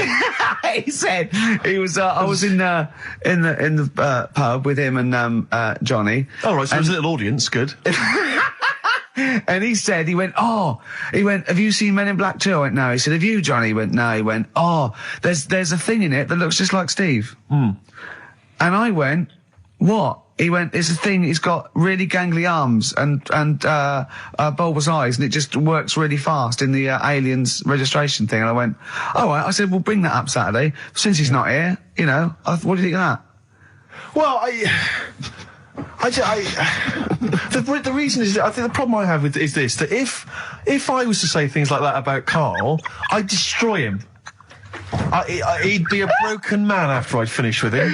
call in, Carl, or Steve's going to say a few things about you. I'm going to get a couple of home truths out there. I can't believe it. I cannot believe it. Yeah, we were, you know, at the time I was joining it, we were having, you know, slagging you off on other things as well. Sure. But now I'm thinking, maybe maybe you were wrong. Maybe I was taking the mickey out of the wrong person behind their back. If you receive any phone calls from people you don't know, we don't know anything about that. Instantly, we don't know why that is happening. That is just going to be a weird, spooky thing. So, Sasha, we didn't need you to tell us that. We know Carl is talking absolute nonsense. Wait till you get to 30. oh dear, no, this is quite a nice email from Paul. He says, let Carl know that I have a Chinese friend called Oi. Imagine the confusing and amusing situations we get into. We're out and about in busy Soho. Does his surname come here? Or lightning wit from Carl. Wait That's nice. till you're 30. Yeah, I know. Brilliant. But no, actually, we've had a surprising response to Songs of Phrase this week, despite the fact everyone has agreed that it's racialist. They've nevertheless had a go. So keep your answers coming in, because we may as well. You're a hit, Carl. You're a hit. What, have we still got monkey news? Yeah, that's still coming up. Yeah. Later on. We're not doing Cheeky Freak of the Week anymore. We're not. No. No. Don't want to upset people and that. Sure. But there is a good freaky programme on this week. Go on. I think it's on Channel 4. Yeah. Got a woman with a big head on it. No, I think it's BBC Two. Is it? Yeah. Alright, well, look Unless out for there's that. two on, because that would be a great week for you, wouldn't it? Brilliant. Won't be coming out. Is that the one when you said, go on, say what you said when you saw it? The woman with the head Yeah. just said it looks like a cartoon. I just think That's so mean. I don't want to discuss No, that. it's not mean. It is mean, Carl. Again, Steve, if we were in a restaurant and I'm arranging to meet her, and I said to the guy on the door, I'm meeting, you know, Lisa, or whatever her name is, yeah? Right. What does he look like? Well, looks like a cartoon. I'll be over there. Do you know what I mean? I don't think he'll get mixed up. What would you say about me and Steve again? If you were meeting us? No, it just starts getting nasty, doesn't it? I'm meeting Karl Pilkington. We're very busy. What does he look like? He looks like Charlie Brown grew up. He's got a complete little round bald head, and he's got a gormless look on his face. He's over there, mate. Yeah. All right, that's started the ball rolling for you, Carl. I love that it's okay to say what you like about people. If you go, yeah, but if I was looking for her in a restaurant, I know, but... yeah. And why have you arranged to go on a date with this woman? Be a good night out. For her or for you? Well, I'd like to have a chat with her. You know what I mean? Just find out what worries her and... Do you know what I mean? Because some girls People worry like about you. death things. Like Yeah. their hair being a mess and that. Yeah. With her, it's like, at least your problems. Do you know what I mean? Fine, alright, well let's move on, mate. We're not doing Cheeky Freak of the Week anymore. No. Let's do something nice. Let's talk nicely about things. What's happened nice in the world, Carl? What do you like in the world? When you get up, when you go, oh, that was a brilliant day, What do you do when you go, oh, that was brilliant? We had a game of snooker. You like snooker, don't you? I mean, you and Steve played snooker last week. Yeah, but things are always ruined. Do you know what I mean? I might be having a nice time having a game of snooker. And then, you know, we're having a proper battle. And I'm trying to concentrate on taking a shot, and then you'll say things like, look at his little monkey hand. And I'm going for the black. Do you know what I mean? Yeah. Or maybe I'll say, I'm just going to the toilet. Yeah. And then one of you will follow me in and peer over the door. Oh, yeah! Tell that one. That was when you're actually in a cubicle sitting down, wasn't it? Yeah. And Steve Merchant's head appeared and went, all right. And you went, what if that wasn't me? Oh, that was great. Doing a George Michael on me. That is one of the benefits of being very tall. You can look over You can look over the stalls in toy lavatories. It looks like a giraffe house. You're sitting down there and you look up, right? And he's peering over the top. Oh, the fun we have. Oh, it's great, isn't it? But anything intelligent. It's like the monkeys. We are like the monkeys. Oh, we are three. I wanted to write a thing for the darkness. I want to write like the new monkeys. Like a TV show? Yeah. Do you want to do that? Yeah, alright. Yeah, okay. Well, if they're listening, or their radio show, a record company are listening, or their manager, big fan of the Darkness, my favourite. Hang on, don't make a promise like that. No, my favourite band at the moment, we'll do a pilot of them and the Monkeys. But don't make Running that round, promise. speed it up, they can have their songs in it, they can write songs especially for us. What if they And can act? And it's them, they can act, they just act themselves running round. We're getting people like Henry, McGee and that, to come in and sort of be the actors, and, Yeah. you know, all those posh actors that appear in Ali G and that. It sounds like a lot of hard work. Yeah? Yeah. Okay, forget it. Knock it on the head. Yeah. Graham, and it was all a con so Carl could get Mondays off. Poor Graham, the station's struggling enough as it is. Yeah. It's like running around like a headless chicken. Yeah. No one's listening. That's why I don't bother talking on a record then, because there's no loss to London. Sure. Right? It's pointless, this show. We don't do it for the money, we don't do it for the kudos. I don't know why we do it. No. Is there anything on telly at this time? I'm going to have to lie in. I know. But it's all a ruse to get Mondays. He's got Mondays off now because he has to do the show 2 hours, right? And he's still getting paid, and it's all a con because he knows that he's holding him over a barrel, and it's like, oh, we've got to keep Carl happy. Right? I had Mondays and Tuesdays off before Duncan got involved. No, but you know what I mean, though? And it's like, poor Graham, who's the MD, in charge of the thing, probably pulling his hair out, worrying about the station, right? You know, it's a sinking ship. And then Karl Pilkington, well, I'll do it, but I want Mondays off. He's probably sitting home now. His family, he's probably ridiculed by his wife. His kids almost certainly would have lost all respect for him. He's been fooled by Karl Pilkington. He calls his mates and goes, oh, I'm busy, Graham. I don't, I just can't think. It's embarrassing. But do you know what I mean? And you think it's funny, and you think you've got one over him. He's going, Monday's off for 2 hours. Yeah, you do. You think, and now you're embarrassed. We've said it on air. But you're only conning yourself in the long run. Because, do you know what I mean? I hate that sort of, the world owes me a living, how much can I get, what can I get out of the world? What are you going to give back to the world, Carl? What are you doing now then? Are you going to prepare Mondays? What have you prepared for this show now? You've had 3 months to prepare. Yeah. What have you got? What have you got for us? Okay, what's happened in the last 3 months? What? In this place or just my life? Well, what have you got for us? With 3 months, we're turning about, you get Mondays off, you're getting paid for it, you've got a cushy deal, you're having a laugh, you're taking the piss out of the management, right? So, what have you got for us? Give it to us. I've kind of, updated Rockbusters a bit. Right, brilliant. Yeah. Right, so, and you said don't mess with it. If something's good, don't mess with it. What do you mean it wasn't good? It was never good. It was never good. Of course we had to fix it. It was fun to do. It was a laugh. I mean, much more. I imagine it was much more fun for me than the 450 listeners. You know what I mean? I enjoyed it. I enjoyed squeezing your head and dressing you up. No, but that's just it. When I had a meeting with Graham, right, I said, look, I'm not being funny. I don't want to do it anymore. Yeah. I've had enough of it. Yeah. And he was like, oh, what's up with you? You sounds like you have a right good laugh. I said, yeah, but that's all good acting and stuff. I said, it's hell in there. I said, like he's talking about Vietnam. Yeah. I said, having my head squoze, right? What? Squoze is still not a word. We've been away 3 months. It's still not a word. Right? Yeah. I said, he's putting a dustbin lid on my head. Yeah. You told this to the MD. He's hitting me with a tray. Yeah. He's chucking toilet paper at me. Yeah. And he said, yeah, but that's all over 2 years. I said, no, that was the same day. So, okay then, what has changed in 3 months? They're listening, they've been listening for 6 minutes now. Come on, give us something. Bit of Nickelback. What's happened in 3 days? Play a record and let him 3 months? What, in my life or in here? Nothing's happened here, nothing's changed here. Right. But, I don't know, do you know last time we were on? Yeah. Right?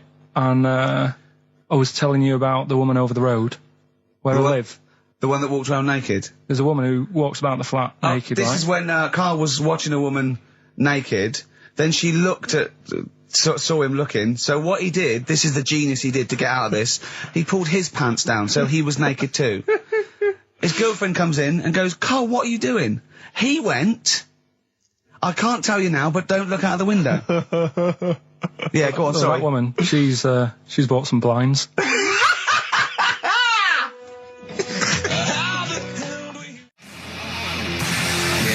Darkness. I believe in a thing called love on XFM 104.9. I'm Ricky Gervais. You're Steve Merchant. Sure. That's little Karl Pilkington over there. Where is he?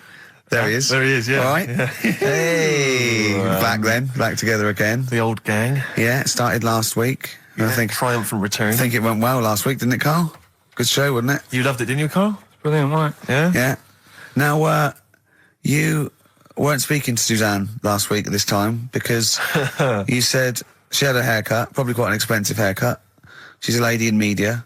She's got to look good. She probably doesn't go to the barber like you or just shave it at home. Probably spent quite a little bit of money on it. She came home.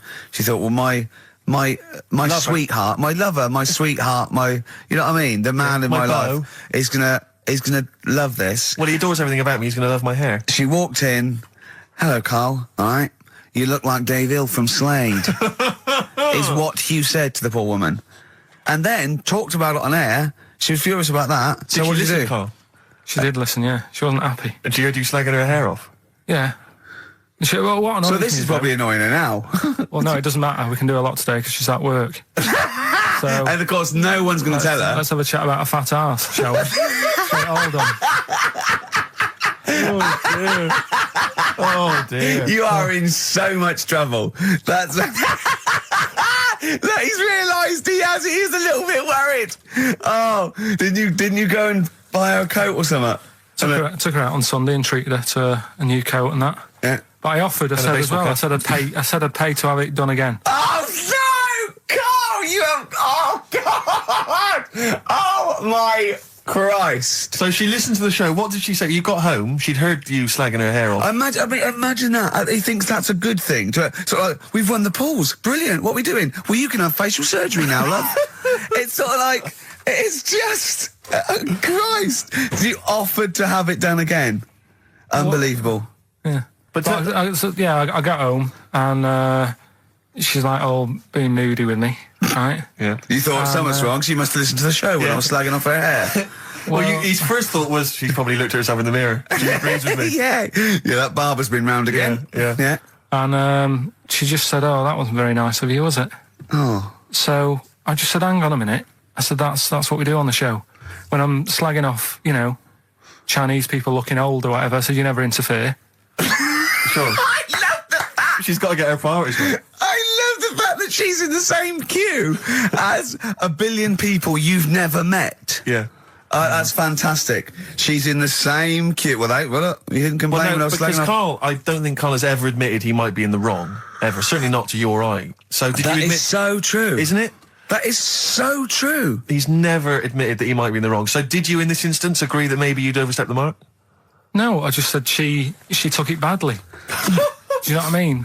It's only a haircut. Yeah. Yeah. Well, See, you haven't seen it, so you can't start interfering on this one. No, okay. No, I haven't seen it, but I very much doubt she looks like Dave Hill from Slade, who, if I'm, unless I'm mistaken, used to cut his hair with garden shears blindfolded. Well. So, you know what I mean? And did her teeth stick out when she started speaking with a Brummie accent as well? I've got used to it now anyway. So, and so did you bought? So at some point you came crawling back and you said, "Do you want me to buy you a coat?" I just said, let's leave that. Let's go out and have a good weekend. Sure. But get your hat before we go. And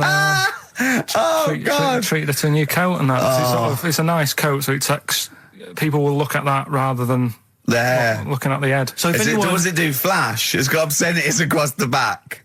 If anyone who knows Carl's girlfriend is listening, tell her. And maybe you're a work colleague and you're listening to the show. Because I think this is terrible. Get her to phone him now. Get her to phone him now. I mean, get her to phone on the XFM number. What's the fat ass complaint line? Because you are in deep shite. That's Michael Stipe and his boys from Rapid Eye Movement. Bad day. I hope you're not having a bad day. It's Saturday. It's 1:05. I'm Ricky Gervais, with me Steve Merchant and Karl Pilkington on XFM 104.9.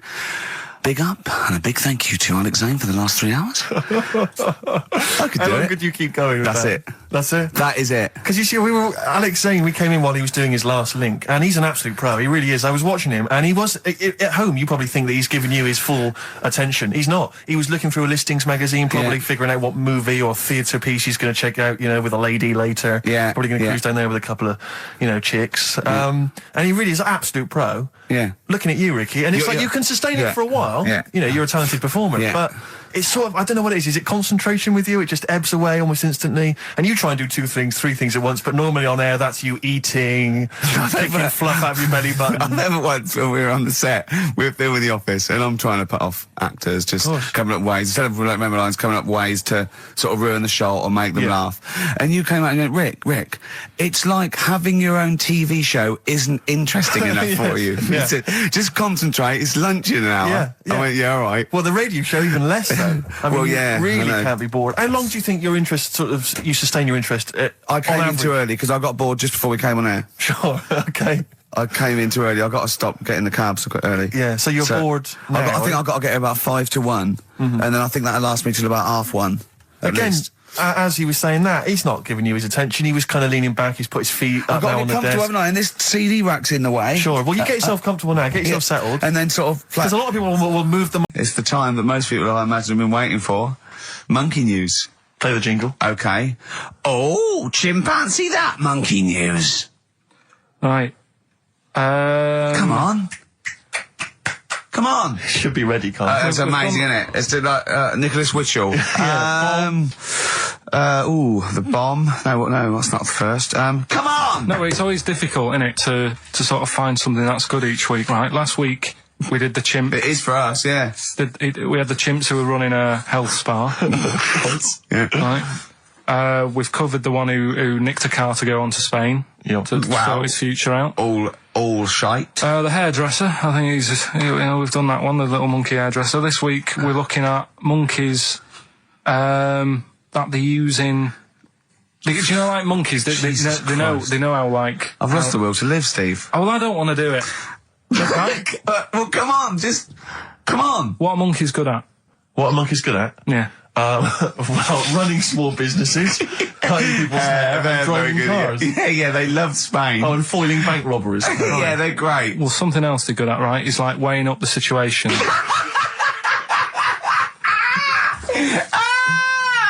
Oh, God! If you stick them in like a field with loads of like obstacles on it, right, they're good at sort of, I can get over that, and I climb over that, I'll swing from there to there, that sort of thing, right? Okay. So the people in charge of somewhere, I've thought... somewhere! I've thought we can use that skill, right? And what they've done is they've got a load of little monkeys, right? They've given them an IQ test. Yeah.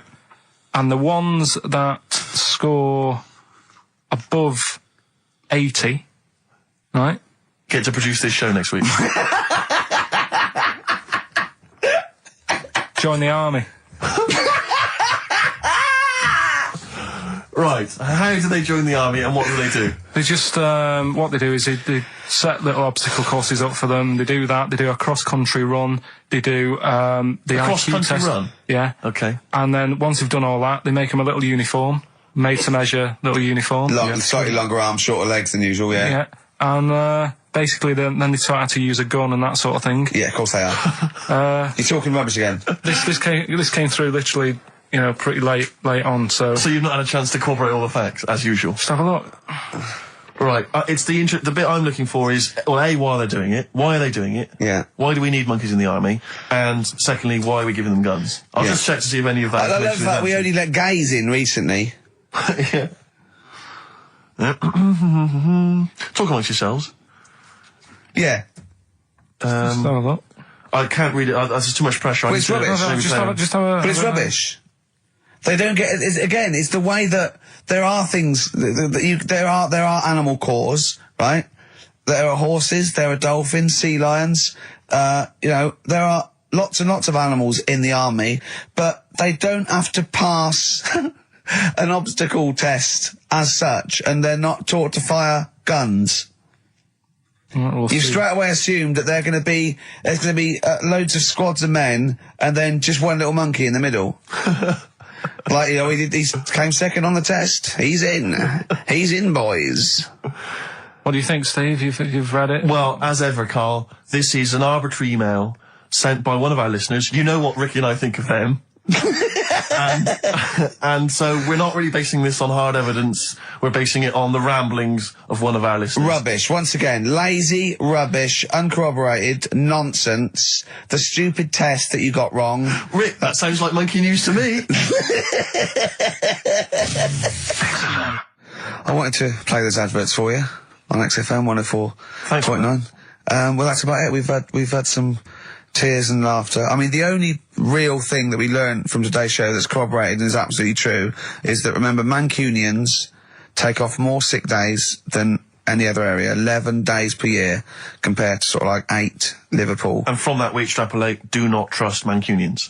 Well, I'm not saying that. I think that's a bit harsh. I'm saying you know, make sure you get in writing that they're not going to have more than sort of like the average number of days off per year. Yeah. Or if they start taking loads off, fire them. Yeah. Do you know what I mean? Right, Carl, you've had a good day? We're going to end with a beautiful song, aren't we? Just to show we're all still friends. It's Jimmy Webb and his version of Galveston. See you next week, I guess. Bye. Placebo in this picture on XFM 104.9. 8 minutes to go. Let's make it a good 8 minutes, and then we can all chill out. Yeah? Enjoy the rest of the weekend. Play the jingle. Chimpanzee that monkey news.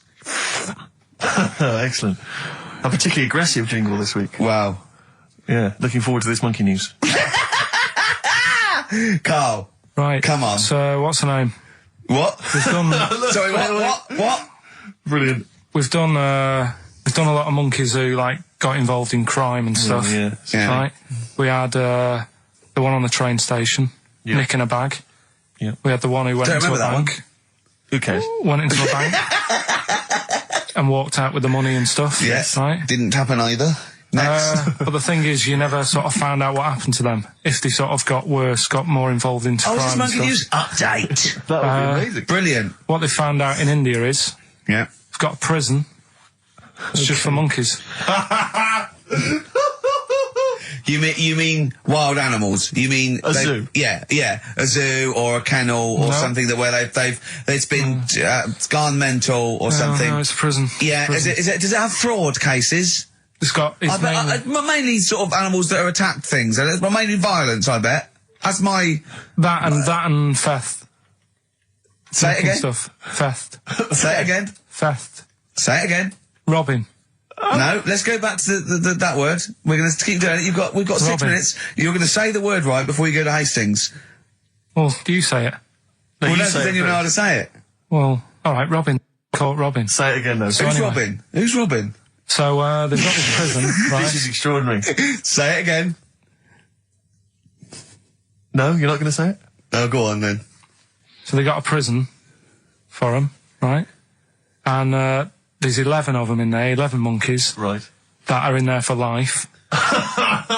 Because that's... I think there's one just got out on parole, right? No time off for there's behaviour? 11. I'll give you the bit of paper because I thought this was... Weird. You thought it was a bit weird. Now, Carl, what are they in there for then? Because, I mean, they're in there for life, so I'm assuming it's murder, is it? Premeditated murder? They're not crime bosses, are they? They're not... Are they prostitution and gambling? Are you sure they're not just the pawns and the head sort of like orangutans up a tree going, remember, you don't know me. You're on your own. If I go down, you're all coming with me. You take some of your gorillas down there and sort him out. Oh, the great banana robbery. I wonder if they get them. Right, go on then. Okay, let me see. Now, I don't know what source this is, as ever. Is it the back of a fag packet found in a toilet? Well, no, I mean, someone's clearly... If this is nonsense, then someone's clearly gone to a lot of effort, because it does open with the headline, Parole Unlikely for Inmates of Monkey Prison. Yeah! Officials say 11 inmates at India's only monkey jail. Officials? Now, what kind of people work at a monkey jail? Where do you work? It says officials say 11 inmates at India's only monkey jail are unlikely to ever be released. The prison in Patiala houses monkeys apprehended by game wardens in Punjab state for thieving and attacking people. The Daily Telegraph reports how the monkeys at the prison in Montebello snarl and glare at visitors from their heavily barred cages. 2 monkeys were released a year ago after exhibiting good behaviour for 18 months in the jail. They have remained out of trouble. Prison can work, that's good. So all 11 monkeys. They were aggressive wild animals that were taken away from the public for their own good. Robin and that. Wildlife officials believe part of the problem has been caused by thieves training monkeys to help them. Lorry drivers training monkeys as guards for vehicles, and itinerant entertainers using ill-treated monkeys as part of their act. It's the monkey that takes the rap. It's a shame, that, isn't it? That is awful. They didn't know what they were doing, did they? Oh, so there you go. What do you think of that, though, Carl? What would you if you could visit them, like Lord Longford or something? What would you say to them? You go there and you get a visit a week or something. You know. So can you get us a video? All right. Do they get conjugal rights? Do you reckon? You wouldn't be interested in that, though, would you? They get what? Would you be happy to give them their conjugal rights? Yeah, would you? Fair enough. All right. Off to Hastings. Off you See you go. later. I'm always educating. I'm always telling you about stuff that I learn about and that. That you get off-handed over, and it's about a monkey who became king. No. So we've No? Have you got monkey news this week? got a little bit of monkey news coming up. What does he do? Drive to Spain, rob a bank, or get married? No, we've done all them, haven't we? We have done all them. Yeah, This but you one, know no, what- it's a good one. It's a good one. And in fact, it's a bit related to what we've been talking about Oh, anyway. God. Isn't that brilliant? Van Dando, All My Life. Beautiful. On XFM 104.9. Well, that's nearly it. It's the big one. It's what people tune in for. They probably tune in about 10 to these days. For Monkey News. With, Karl Pilkington. Can we hear the jingle? Only 4 to go. Oh, chimpanzee, that Monkey News.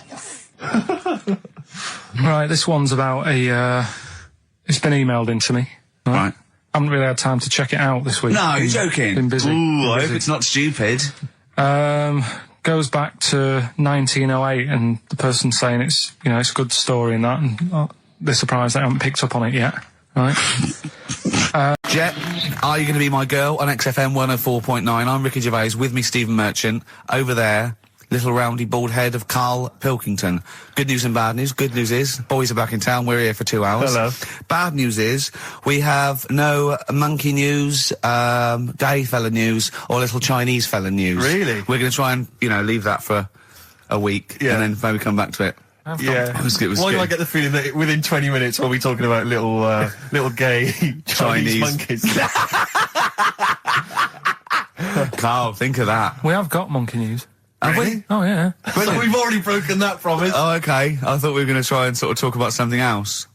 I've just done Jonathan Ross show, and they don't talk about the same things every week. It's weird. It is weird. But, or as Karl says, weird innit? Yeah. So, gave this show about 5 plugs. Nice one. Yeah. So, I think we'll get upward of 800 people listening Oh, double. for the first 2 minutes. Yeah. And then turning back. They're already switching over. now. I'd have thought so, I yeah. spoke to my friend yesterday. He's a little bit of an odd fella, and he said that for his own amusement, he had an iPod in his car, and he bought a little sort of transmitter, and he could transmit the music from his iPod to sort of just beam it, kind of as he was driving along, to sort of passing cars. What do you mean? It's Make weird. their radio play it? Well, but if they had it in the right frequency, yeah. I mean, pointless, completely pointless, but not dissimilar to this show, I imagine, in terms of the number of listeners. Yeah, but I was going to say, what's the chances of people having this frequency Absolutely on? pointless. So it's probably about the same, yeah. Do you know what it reminds me of? When I was young, I wanted to get into radio. I was excited in radio. When I was sort of in my, I don't know, I was 11 or 12. My friend and I, we got a little mixing deck, and we used to host our own radio show. Brilliant. From his bedroom. We didn't have a transmitter, so we'd put some speakers in his front garden, in some bushes, and sort of broadcast it to people who were walking Again, by. probably over the week more listeners than this show. Almost certainly. Yeah, I 'cause love the idea. It never happened, but I always was hoping that maybe some girls would just come by and just like sit and listen. These guys are great. I don't know where these sounds are coming from. It seems to be that bush, but Or Noel Edmonds coming along going, who are these guys? yeah. Can you get on my radio show? Can they stand in for me when I go on holiday? Yeah. Yeah. I did. Did I say I did sort of pirate radio? No, go on. Got into hospital. Yeah, the normal radio, but you had an eye patch on. Go on. Dad was in hospital, right? And he was having some operation done, right? And went to see him, and didn't have that much to say to him, right? So was I only was, your sat, dad? I was sat there. Well, it's awkward though, isn't it, when someone's ill Yeah. and you don't know. what to Boring, say. isn't it? Boring. So I was flicking around on that little radio thing they have, Yeah. and I heard they had a radio station in the hospital. So I said, "Oh, I'm gonna go and join this." So I wandered off to go and find it. Yeah.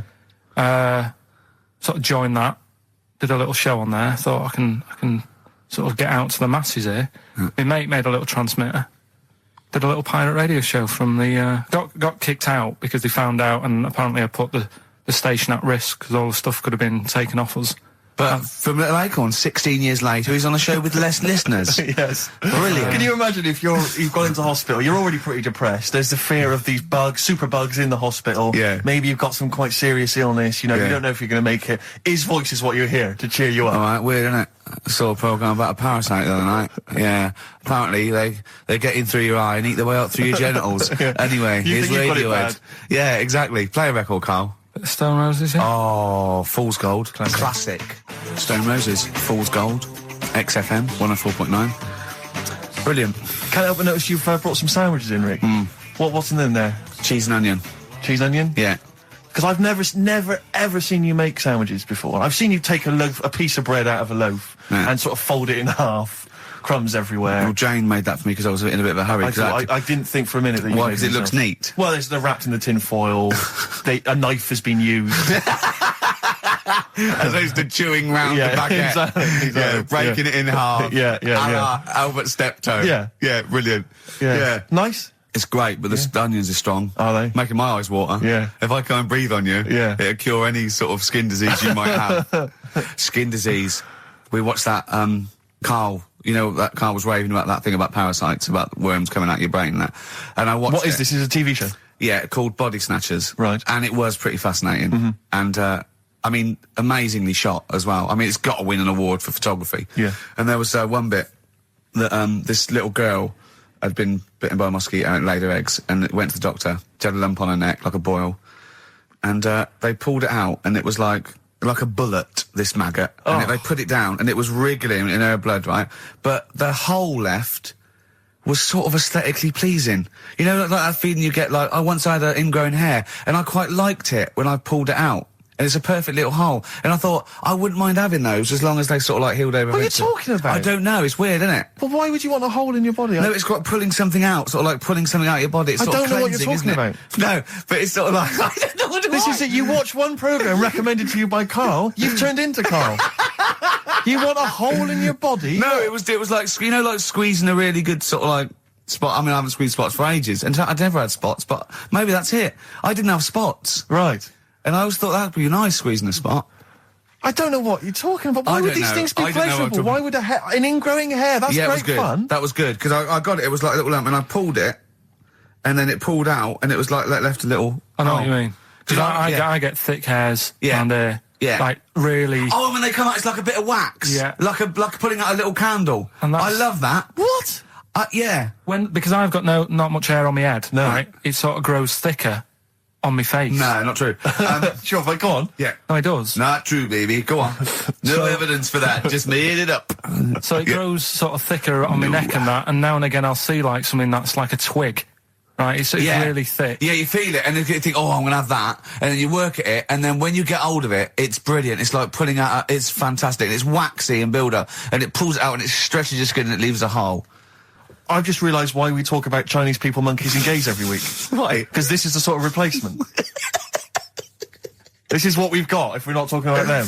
But it was great as well. And there's this parasite, right, that lives in a fish, right? And what it does, it changes the fish's behaviour. Because to breed, it has to get its body temperature up, so it has to get into a bird. Right? What needs to get into the bird? The fish? Parasite. The parasite needs to get into a bird, yeah. right. So it changes the behaviour of the stickleback, and it makes the stickleback sort of suicidal. So the stickleback doesn't flee when it sees a heron, it gets caught. Right. Because this stickleback has changed its behaviour. Karl didn't quite understand this, I still don't really get it. I watched it, and you see like the fat fish and that, and you go, oh, it's not well. But I don't understand. Well, all it does is, it has to get into a bird, because it has to breed, to lay its eggs, it has to have a raise of body temperature. So the fish is cold-blooded, so it has to get into a bird which is warm-blooded.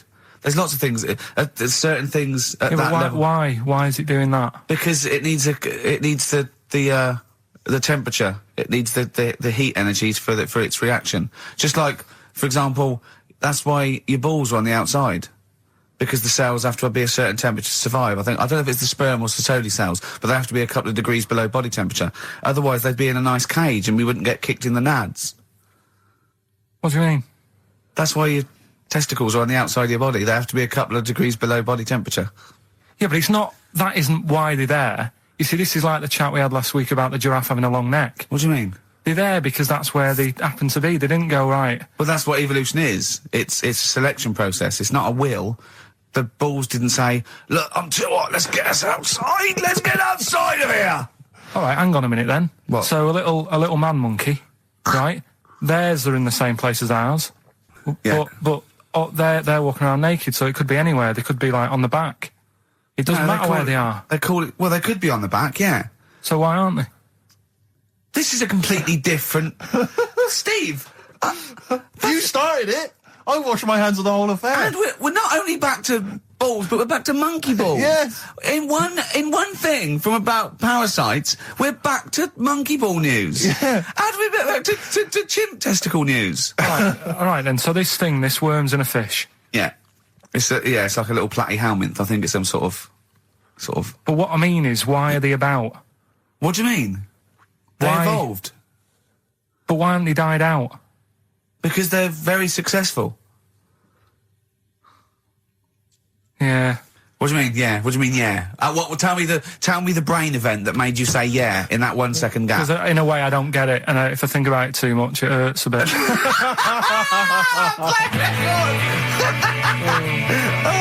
They've just been around for years, Carl. Yeah. Like Cliff Richard or something like that. Yeah.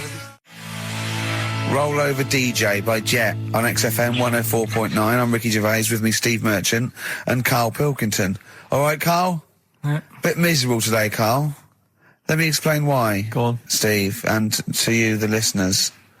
Well, we came in to a big bunch of stuff. Dropped off, was it Becky from Marks and Spencer? Just like lovely stuff. Food, presents for the cat, books, just, to Ricky and Steve. Ricky and Steve who do the show, right? Ricky Gervais and Steve Merchant. GQ presenters of the year. Creators of The Office, right? Award winning. Carl's looking over, I go, well, maybe, it's not for you, no. And then he told me why he's grumpy anyway. Go on. Do you know what XFM are giving everyone? How long have you been here? About 6 years. What are you getting for Christmas from XFM? 2 CDs. Is that of your choice, or do they choose them? There's a list of about 30. Right. Tell them what you chose. 30 CDs. I've gone for Kings of Leon album. Yeah. And the best of Bob Marley. Haven't we, given them away in the past or something? Or you could have burnt them off, couldn't you? You could have done copies. Illegal, but you could have done that. Anytime you wanted. I don't think Bob Marley minds if you bootleg his CDs. It's out of order, though, isn't it?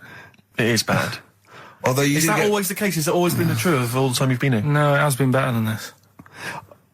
Yeah, although you do get paid quite well and you do have an easier time. Yeah, but don't give me the CDs then.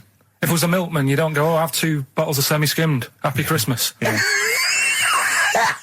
That is a valid point. Do you know what I mean? Don't you complain? Who is it who made this decision? There's no point. No point, is there? Why? Just no point. I don't like moaning anyway, just... Has it come from up top? Is it from the capital people?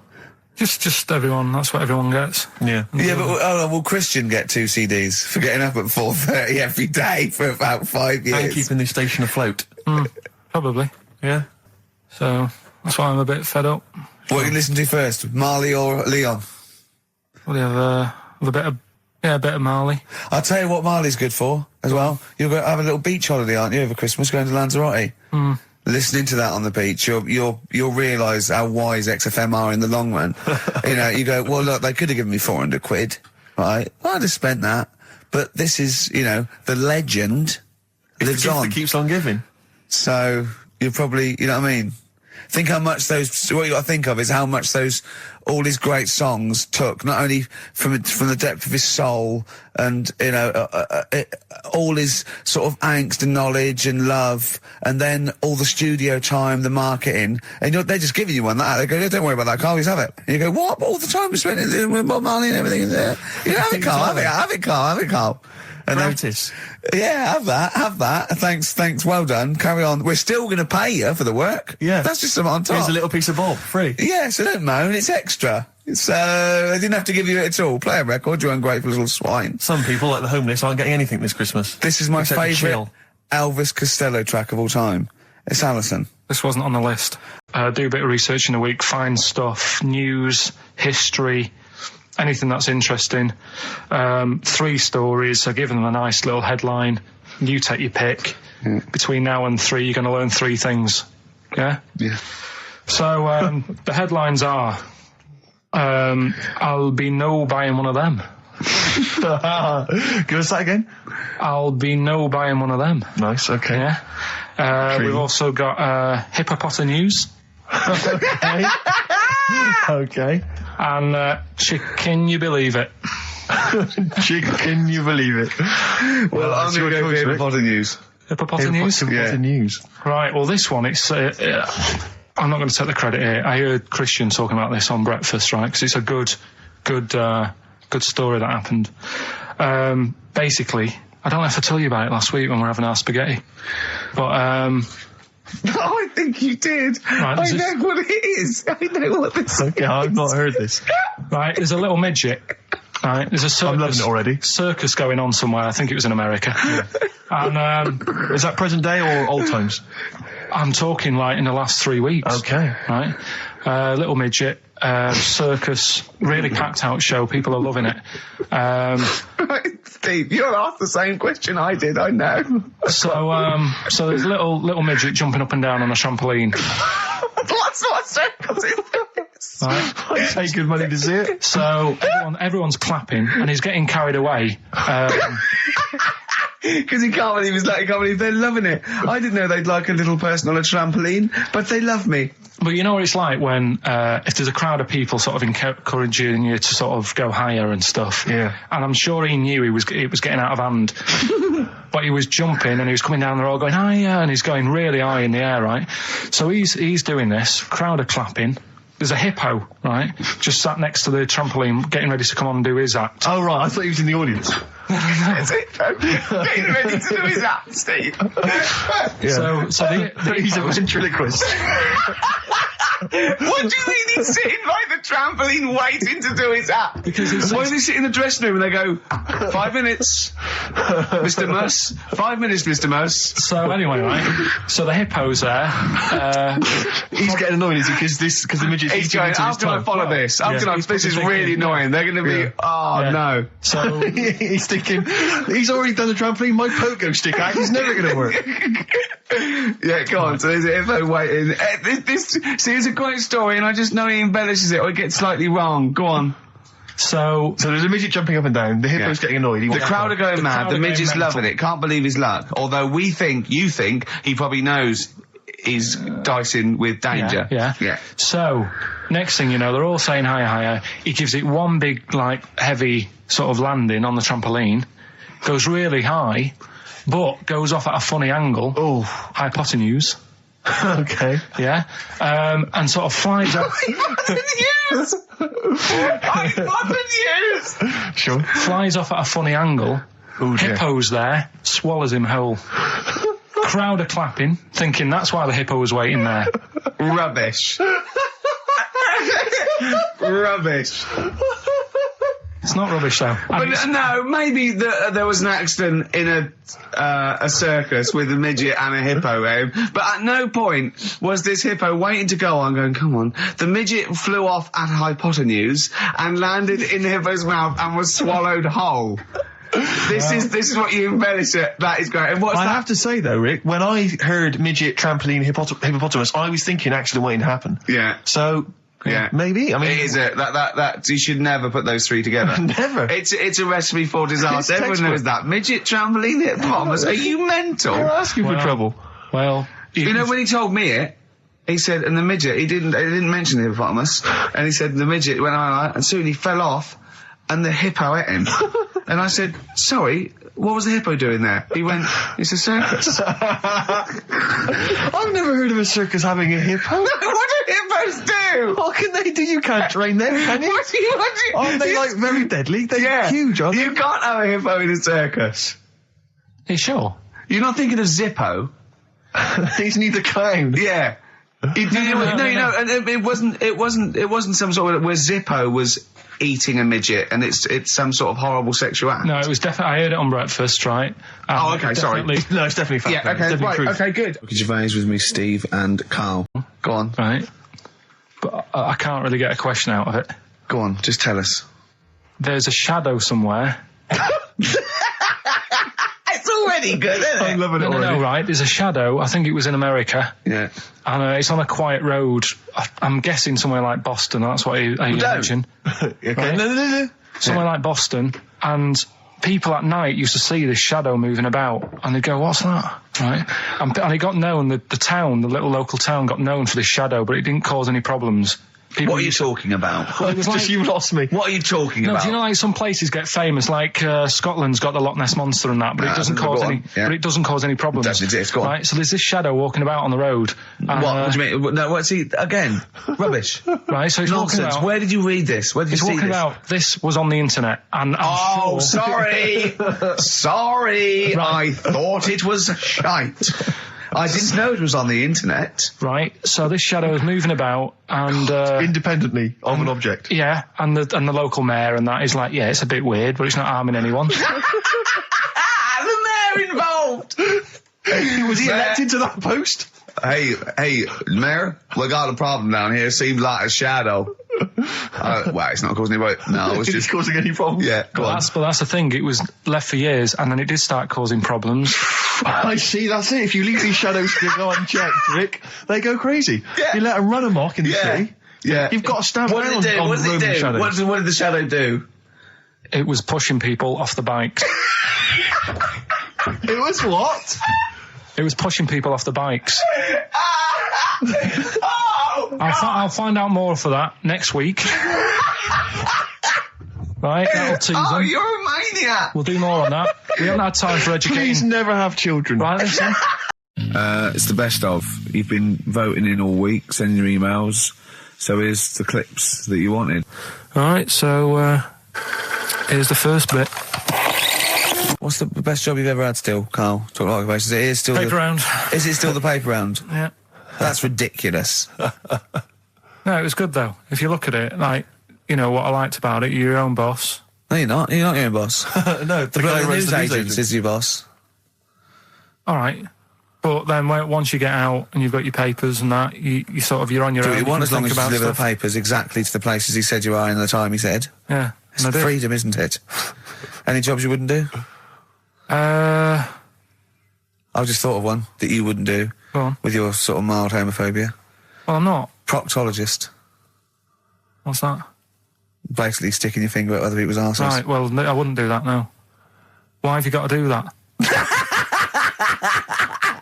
What do you mean, why have you got to do Well, that? why does anyone need that doing? Does they got to look if they've got an arseache or something? Which trainee doctor makes that their speciality? Do you know what I mean? That must be, right, we got a place for proctologists, and it's you, Meadows. You came last. Oh, seriously, what? I'm not the arse doctor, am I? Yeah, you came last. Oh, I'm a bum GP. I can't yeah, believe it. yeah. You got to, I can't believe this. Yeah. I remember, I was on I don't know if this is alright to talk about. I mean, it happened, so, you know, not worried It's about all right to talk about. Everything's all right to talk about. But I was on the train, right, coming from Manchester back to London, right? Yeah. And got on it was like a Friday night, and it was heaving, you know, like the last train is and all that, and absolutely chocker, right? Yeah. So I'm walking through the carriages thinking, oh, is there any seats anyway? Anyway, everyone's like, it's heaving, right? It's people stood up in the doorways, you can't get in the toilet and all that. There's not going to be any chair knocking about, you know, so walking through, and anyway, I see this one empty chair sort of in front of me, right? Think, oh, why ain't anyone sat there, right? I'll just rush to that, get I'll get myself a seat, plonk myself down, right, and sort of turn round, you know, see who I'm facing, you know, see who you're sort of having a chat with. Little fella there, right?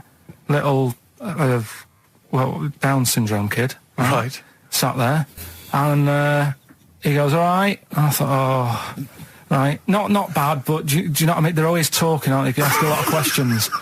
Right, so I was like, oh, here we go, 2.5 hours. And I couldn't get up because the thing is, that's obvious. Sure. Right? So that's like mean. I'd never want to be mean, do you know what I mean? No. At the end of the day. So anyway, so I think, I know, I'll go to sleep. Clever.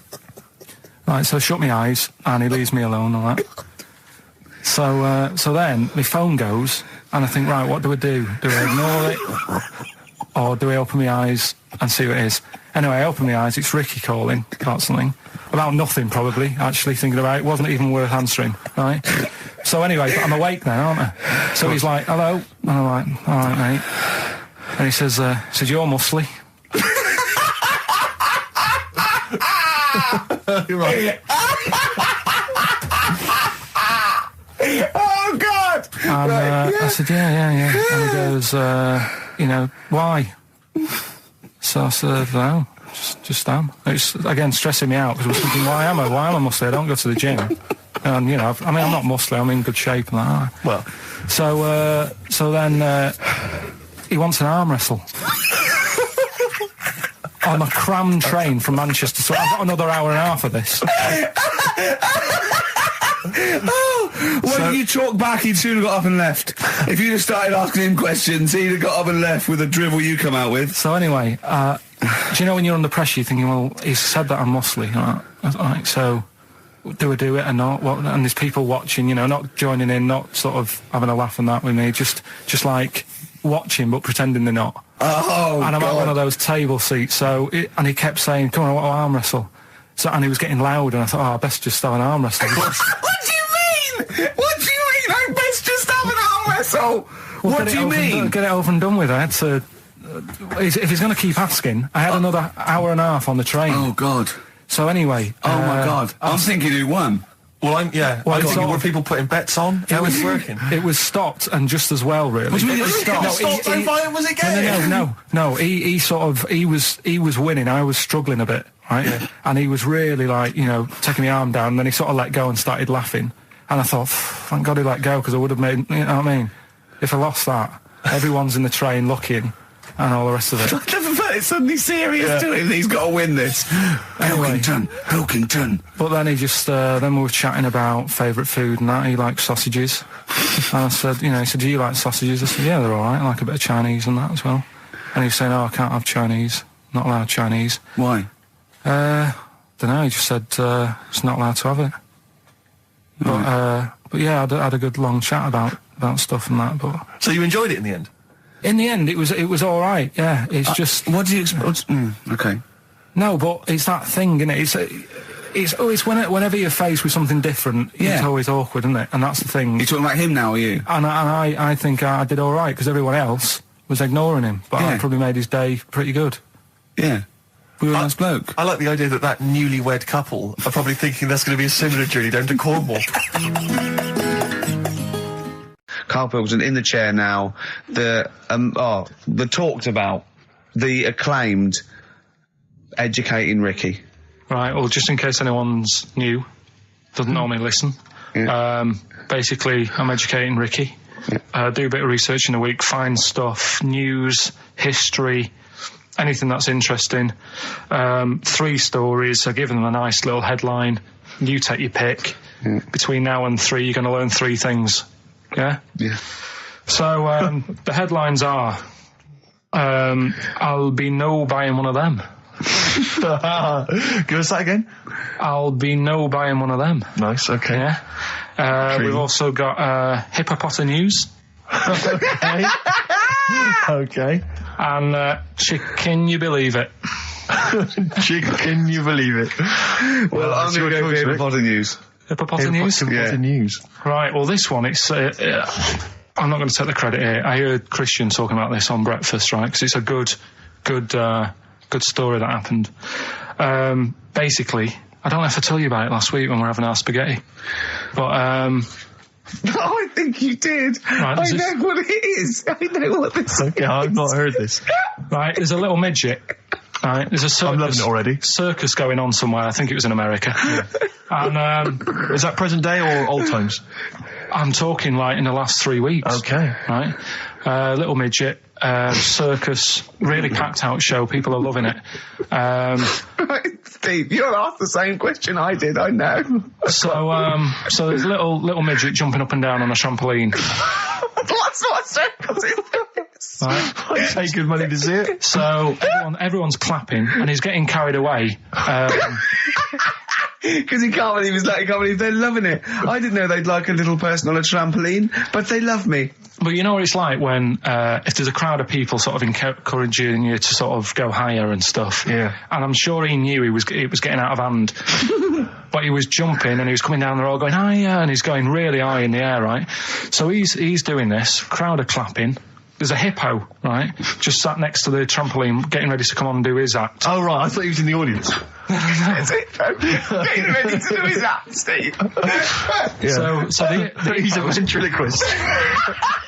What do you mean he's sitting by the trampoline waiting to do his act? Because why does he sit in the dressing room and they go, 5 minutes, Mr. Muss, 5 minutes, Mr. Muss. So anyway, right?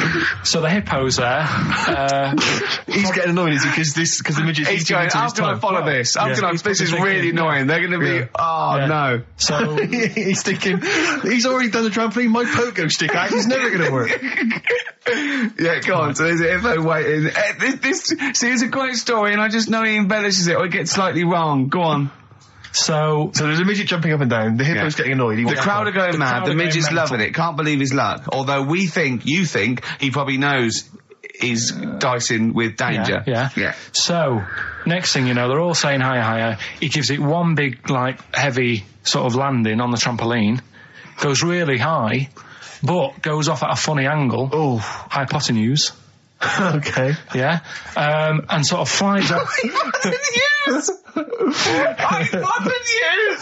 Sure. Flies off at a funny angle. Oh, dear. Hippo's there, swallows him whole. Crowd are clapping, thinking that's why the hippo was waiting there. Rubbish. Rubbish. It's not rubbish, though. But no, maybe there was an accident in a circus with a midget and a hippo, but at no point was this hippo waiting to go on, going, come on. The midget flew off at hypotenuse and landed in the hippo's mouth and was swallowed whole. This is what you embellish it. That is great. And what's I that? have to say though, Rick, when I heard midget, trampoline, hippopotamus, I was thinking accident waiting to happen. Yeah. So. Yeah, maybe. I mean, it is that you should never put those three together. Never. It's a recipe for disaster. Everyone knows that. Midget, trampoline, hippopotamus. Are you mental? You're asking for trouble. Well, you know when he told me it, he said, and the midget, he didn't mention the hippopotamus, and he said the midget went on, and soon he fell off, and the hippo ate him. And I said, sorry, what was the hippo doing there? He went, it's a circus. I've never heard of a circus having a hippo. What do hippos do? What can they do? You can't train them, can you? What do you? Aren't they very deadly? They're huge, aren't they? You can't have a hippo in a circus. Are you sure? You're not thinking of Zippo. He's neither clown. Yeah. You know. It is a bit like being Dennis Norden, playing some great moments from the show. I just imagine Dennis Norden one day, sort of just waking up out of his stupor. He's doing this, and he'd go into the producer and go, I've just seen a couple of my programmes. I just saw It'll Be Right on the Night 18. It's shit. It is terrible. Why didn't someone tell me? Well, we didn't want to upset you because, But I've been doing it way too long. Well, you could just let me go on forever. Well, until you died, yeah. Well, why can't my son take over? Well, he's 80, Dennis. And the jokes I'm doing, they're awful. Why have I got that clipboard? I've written these jokes, they're not funny. There's an audience, they're laughing. What are they laughing They're not at? laughing, they're not laughing, that's canned laughter. Who are those audience? Who goes to an audience for It'll Be Right on the Night? A lot of them are older than you. It can't be right. Do you know we have 15% fatality in one of your audiences? But I went home at Christmas, I watched one of the episodes. Yeah. I was with my family and friends. I said, watch this, you'll love it. Stony face, no one laughed. They all thought it was Well, it is Well, why didn't you tell me earlier? We didn't want to hurt your feelings. You're an old man. You may be upward of 102. I didn't realise. Yeah. I noticed the other day when Karl was sitting on your knee having his picture taken. It's a long story, right? He's got a completely spherical head. It's slightly too small. I'm not being funny because, I mean, you know, I'm not perfect. But he's got a completely spherical little head. He looks a little bit like a baby hamburger. You know hamburger off McDonald's? Sure. He looks like a little baby hamburger. And it's sort of quite put upon. It's Suzanne thinks a lot like that thing in that Dulux advert. Do you know when the woman pulls the head off that? That little plasticine morph type and then they make a new ad for it. And it's like a little head. Really? And that's your girlfriend saying it. I know. I'm getting excited now because we've had loads of calls and emails, not only backing me up, but going a little bit further. Apparently, Johnny Mango called in again. He's become our sort of official researcher on this show. There is evidence that Queen Victoria in Balmoral with a young house guest, Winston Churchill, used to consume cocaine-filled lozenges. So there you go. Also, MDMA was a precursor of sort of ecstasy, a derivative, and that was big in the day, giving soldiers, you know, a little pick me up. So it's not so mad, is it? It sort of Winston makes Churchill sense taking cocaine, because is he it? was into his speeches and that, and they say that coke gives you sort of, you know, the balls to stand up and say like. Not that that's a good thing. And No, you it's should- not. No. Definitely not. No. Right, but. Apparently it makes you confident, doesn't it? So you can stand up and say, you know, we're going to fight them on the beaches. Yeah. And all that, and sound like you mean it. It's exactly, yeah. When he was sort of like, you know, a little bit pissed up with his cigar on, coked off his tits, he wanted to fight.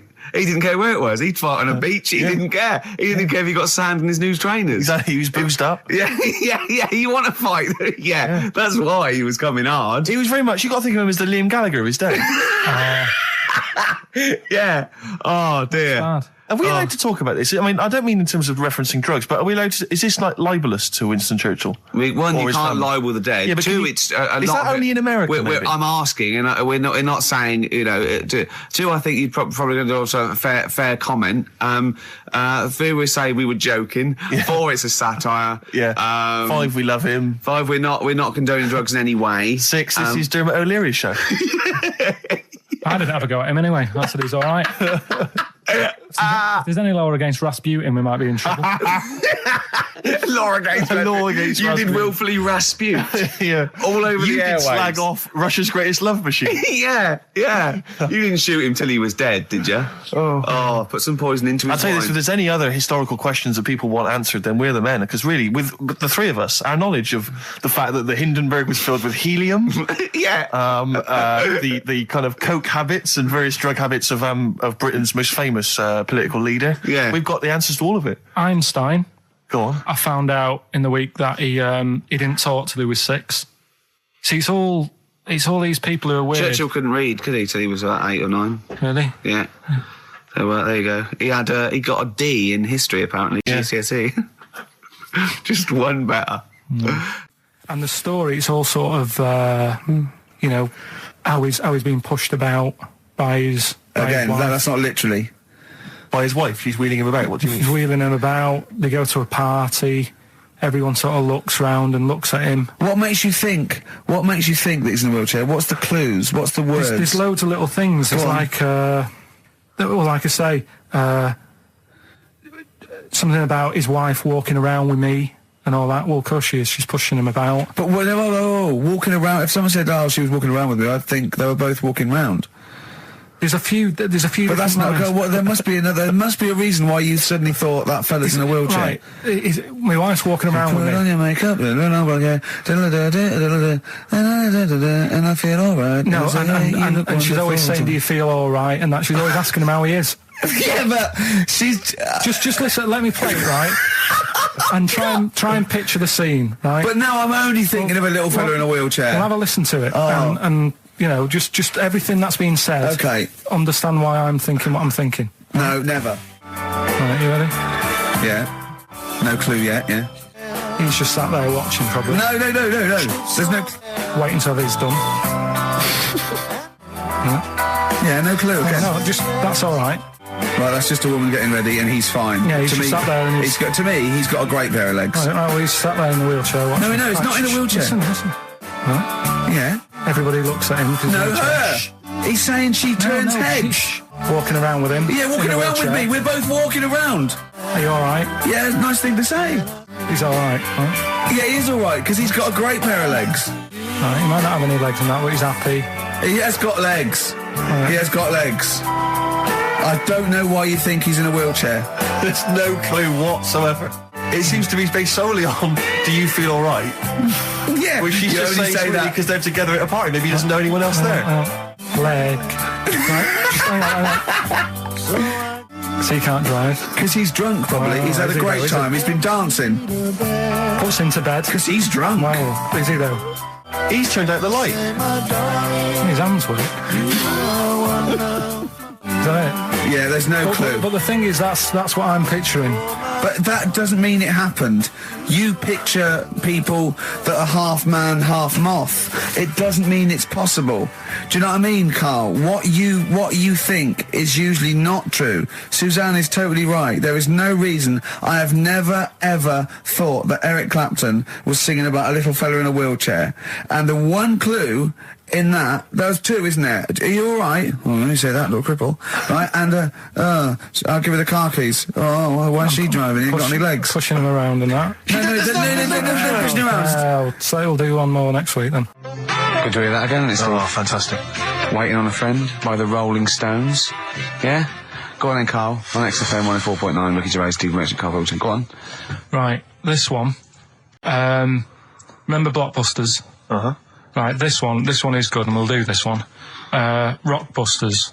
And remember how Bob Holness used to give you a letter? Yeah. And it'd give you a question, and the answer to that question is that letter? Yes. Right, well, it works like that. So if I said to you, we'll test it out on you, Steve, right? Right, welcome to the show and that. Hello. Let's play, right? And I say, right, your first one is W. Mm-hmm. And the cryptic clue, because it's done like crosswords. Okay. So not quite like Blockbusters. Well, this young man prepared for his death. And it's a W, so the answer. And it's not always going to be like our sort of music, it can be any sort of music that's out there. So the W is the name of the answer. I understand that, but is the answer always the band name, or is it? Yeah. It's always the band name, is it, or the artist? Yeah. And so would the W be the surname, or would you have both the initials if it was someone's name? Would Elvis Presley be EP? Don't get annoyed, no. Carl. These are questions that I knew would be asked. I know because he tested it on me. So you've got to tell them. We That's need the to know point. the rules. If it was Elvis, I'd probably do E. No. Give him the answer. Give him the Right, answer. did you hear the clue? No, give me the clue again then. So the letter is It W. is a cryptic clue, and It's the clue's W. fine. Listen, but, and the go on. clue is, this young man prepared for his death. This young man prepared for his death. Yeah. This young man prepared for his death. And it's a W. And it's his first name. That's what he needs Well, to see, know. that's the, yeah. Yeah, but I don't... Well, shouldn't we have the initials? Wouldn't that make it easier? I mean, Yeah, wouldn't- but they didn't do that on Blockbusters. It just had one letter. They did if it was if The gold run they often had us for 3 or 4 Did they? letters, yeah. but it was normally just one word. It wouldn't have been a name or something. All right, then. W. W-Y. W-Y. Will Young. Excellent. I Right, didn't so understand it. What was this the young Will man... prepared for this young man. So he's Okay. sort of mixed, sort of cryptic. Yeah. But I mean, you know, that's a good effort. That's better than usual. No, that is better than It's not usual. bad, is it? So do you want to play? Let's play Rockbusters. Yeah, Rockbusters. All right. Sam, Hello. is it sounding all right today? It is. It's just about. Right, cheers. Sounded worse. Right, then. Yeah. Well, And so we've got Sam on the line. Who else have we got there? so we've got Tim as well, haven't we? Hi there. All right, Tim. Tim and Sam. Right, You sound quite similar, lads. Could one of you affect an accent or something? Which one's Tim? Yeah, it's me. Okay, which one's Sam? It's just Sam. That's slightly deeper. Slightly deeper. Sam, yeah. And they're not against the clock anyway, are they? So it doesn't really matter. I suppose not. So I think Steve just wanted a bit of variety. you Okay. you understand the rule, lads? Could you explain them to us? Right, play it. Okay. Hang on, wait. Well, let me explain, because I mean, life is too short. Now, Carl's going to read out, say 3 clues, yeah, and just shout your own name and answer it, or shout the answer. Shout your own name, then the answer if you know it. It's the person who gets the most right. Okay. Is that all right? Yeah. Yeah. So, Here we go then. okay then. So Shouldn't it be the first to 3? Well, yeah, but then he hasn't got. Yeah, I've got enough. It's fine. He's got enough clues for that. Right then, here we go. Welcome to the show. oh God. Right, the first initials, S-T, right? Is that right? Well, I don't know. Oh, we don't know, do we? How do we know? Here we go, S-T, and the cryptic clue is better than the average homeless person. Okay? Sorry, I think, is that a band? Yeah. Is it an old band? Yeah. I think that's one word. Alright then, S. It's an old 70s band. Better than the average homeless person. Tim? Go on. Supertramp. Yes. Supertramp Well it done. is. Yeah. Well done, 1 point to I have you, no idea Tim. why that's right, by the way. You don't understand why it's right? He's a super tramp. Oh, right. Better than the average homeless cryptic, person. yeah. Yeah, cryptic. Yeah. Okay, second one. Come on, Sam, you got it. That's actually quite good for Carl. Trust me, Tim. Take that as a good clue. Because, yeah, okay. We won't do this again. Right, 1-0 Right, to here we Tim. go. Right. F. The letter is F. That's the next one we're moving on to. And the cryptic clue is, the little girl is hungry. What shall we do? The S or F? I've got it. F. F. Freddy. Sam. Peter. Yes, 1-1. Feed her. He's pulled out. Feed her. Yeah, feed her. Okay. Yeah. So that's 1 each. So this is the decider, isn't it? Wait a minute, ITV are on the phone. Well, you said first to 3, so no, it's not, is it? That's what I said. Just do the 3 clues and who gets the most. Okay, well, we can do that now. So, here we go. I love this. This is rubbish. Go on. So, here's the last one. The initials are AK, right? And the cryptic clue is exploding pet. Shout out your name if you know it.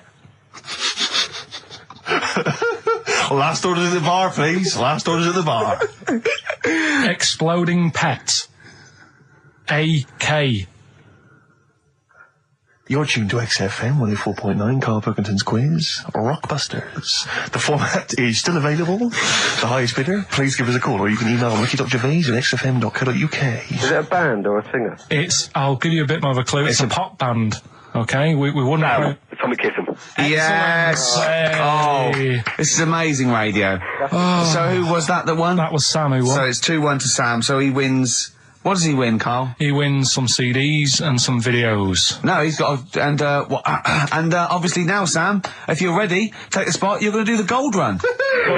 Away you go, Carl. I haven't got any more. You're a fool. Right, stay on the line. We're giving both some presents. Play a record for... Rick, I'm going to shoot off. Not come! Another holiday. Well, it wasn't holiday. It wasn't holiday. Well, it was. You had 5 days off work. Why isn't it holiday? You had 5 days not working for a living. You know how many days holiday gets a year now? 29. Oh, that's more than teachers, isn't it? It makes me sick. It makes me sick. Well, I know the kind of hours you work, Rick. It's mad. I mean, if you're not in work by midday, you're furious. No, but I mean, I'm always... 29's normal for the normal working person.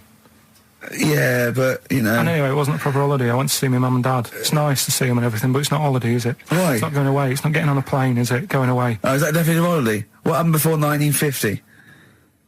I don't know. People used to go... Yeah, exactly. People used to go to Blackpool or Brighton. That was holiday. Yeah, but I didn't Where did you go? Went to Wales. There you go. Lovely holiday. Lovely holiday. Have a holiday in Wales. That's what they say, innit? Come to Wales and have a holiday. That's what they say, innit? So come to Wales and meet your parents. Come to Wales and have a lovely holiday. Right. Well, anyway, it was good and that. It's always good to see him. Right? Yeah. But week off work.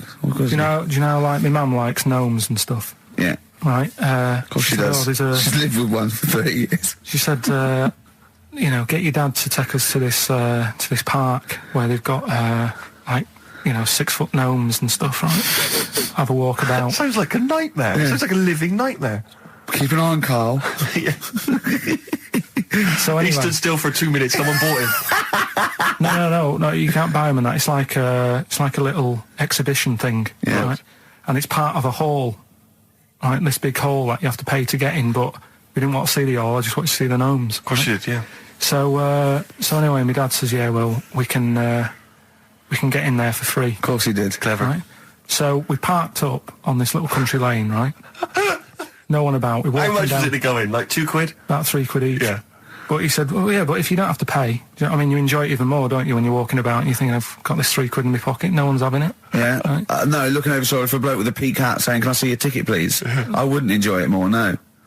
Go on. Yeah, but you don't worry about it, do you? You got a bit of money now then, Rick. You've changed. So anyway, so we had to walk across about 4 fields. For £3! Right? And what happened was, we're walking through all these fields and what have you, big grass and muddy bits and all that, 'cause it'd been raining, and climbing over fences and stuff. And we're in this field, right? And I look to my right, and there's about 30 cows all staring at us, right? And Suzanne started to panic a bit.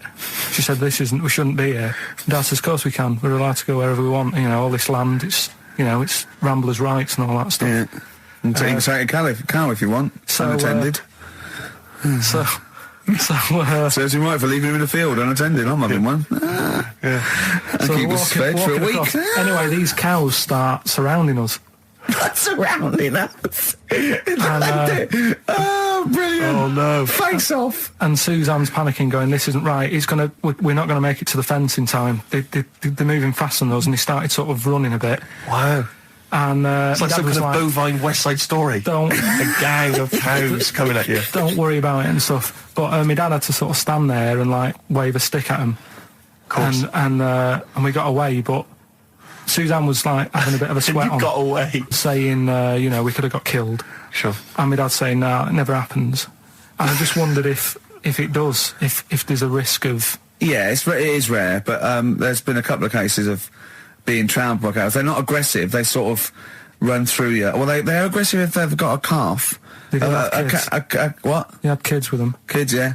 That's goats you're thinking of. Yeah. Maybe they were trying to sneak into the gnome thing, and they were worried that, like, if too many people did it, they thought some cows, we can just sneak in They where were cows, trying to- no one's expecting cows. And the to be cows some were going, humans. walk upright like you're a human. Don't walk upright. They thought you'd blow their cover. Yeah. Yeah, people have been killed by cows before. Yeah, that was like the highlight. And then... So when you arrived there, you were presumably covered in mud, looking like something that had just come from Glastonbury, staggering around this exhibition. It wasn't that bad. It was just like a woods, and it had like a funny sort of funeral, like a graveyard thing. Right. With bodies sort of hanging out the ground and that. And we had What? these 6-foot gnomes. Right. And then we just set off again, walked back. But we You didn't sure have to this go wasn't to a the funeral. dream? No, it was good. And called up Ricky. I said, right, you know, are you about? Have a chat and that. So he said, oh, I'll just come round. It's a nice day. Have a drink and what have you. So I got round there at about 6:30, right? Go up to his door, knock on his door, right? He stood there with his tackle out. Oh. Yeah, what did you make of that? What was wrong with that? What do you mean, what's wrong with that? Why were you looking at it? Why were you looking at it? I tried not to look at it. But again, you're always sort of attracted to it, aren't you? Kind of like... I've never been attracted to another man's tackle. I don't know what you mean. You can't help but have a little sly look. And especially when it's there. When you ring the bell, and I mean the one on the door, right? And that's hanging out. And does he dress to the left or the right? It was to the left, wasn't it? Yeah, it was left, yeah. Just popped it out of my shorts for him. Just popped him out of the shorts. Should have seen the state of him. Shorts on, no top, cigar. Looked like someone out of The Sopranos. It was a mess. Yeah. And then... we sat on the balcony drinking wine, didn't we? Did you pop it back in, or was it still... Yeah, I popped it straight back in. I've got the laugh. Sure. I've got the laugh I Yeah. wanted. Yeah. He walked in, he went, it's not that hot. Straight away. It's not that hot. Oh, brilliant. And then, was that knob news, or is there more? No, it's got more knob news. That's just a taster. Just a taster. Listen, let's play some average. Let's play some great music, and maybe we should have some early knob news. Early knob news coming up. XFM. Do you believe in God, Carl? Don't know, I don't really worry about it. It was ages ago, wasn't it? So, you know, if he's about, whatever. Not that bothered. Adam and Eve is pretty interesting, though, isn't it? It's not, well, how is it interesting? He made man out of dust. Then just because he could, he's having a laugh. Then he made her out of one of his ribs. Again, he'd like to vary it a little bit.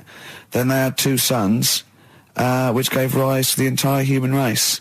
What was going on there then? What would have happened if they didn't get on? That's interesting. Sometimes with pandas, they don't fancy the other one, do they? They go, well, that's my choice, one. You've brought me one panda from Lisbon Zoo, and I've got to shag that. What if I don't fancy it? What if they bring in a right slapper? Do you think What that- if it's the equivalent of, like, Love Island, Well, I whatever it's imagine it called? was like Celebrity Love Island. Yeah, and they're going, I am not shagging that slapper. Every panda in the world has seen that dirty old mott in magazines. Why am I meant to mate with it? I've got some dignity. Are you talking about Adam there, or Panda? Was that... Well, either is fine, I suppose. No, Do you think pandas. that Adam had any say? When God was making Eve, was he saying, can make the boobs a bit bigger, would you? And then... I'm a blonde guy, I'm into blondes, really. I mean, I don't know, did he have any input, or was it just... I don't know. Well, I suppose it was one of his ribs, after I know, all. but it's probably restricted. You go, well, I'm working with a rib, Adam. Give me a break. There's only so many things I can do. Well, he was probably in kind of intensive care, wasn't he, with the whole... They go, well, I can't just keep making the boobs and things bigger because their legs will get shorter. I don't mind short legs. Yeah, make the legs longer. I don't mind no legs. I don't mind no legs. As long as the boobs are sizable. I tell you what's weird though, Steve, right? Everyone's heard of like Adam and Eve, yeah? What's the surname? Yeah, where'd they get their post from? Unbelievable. One of my uncles, right, Tattoo Stan, he's just caked in them. Right. I don't think he's my proper uncle, but he's just like my dad's got. Tattoo Stan! No, my dad's got. That's a province in Russia, isn't it? My dad's got loads of mates who. When you like, say he's not your names. proper uncle, Do you know, like, when Just a bloke someone who used to comes hang around around, with you're the alright, Uncle Stan? Yeah. Do you know what I mean? And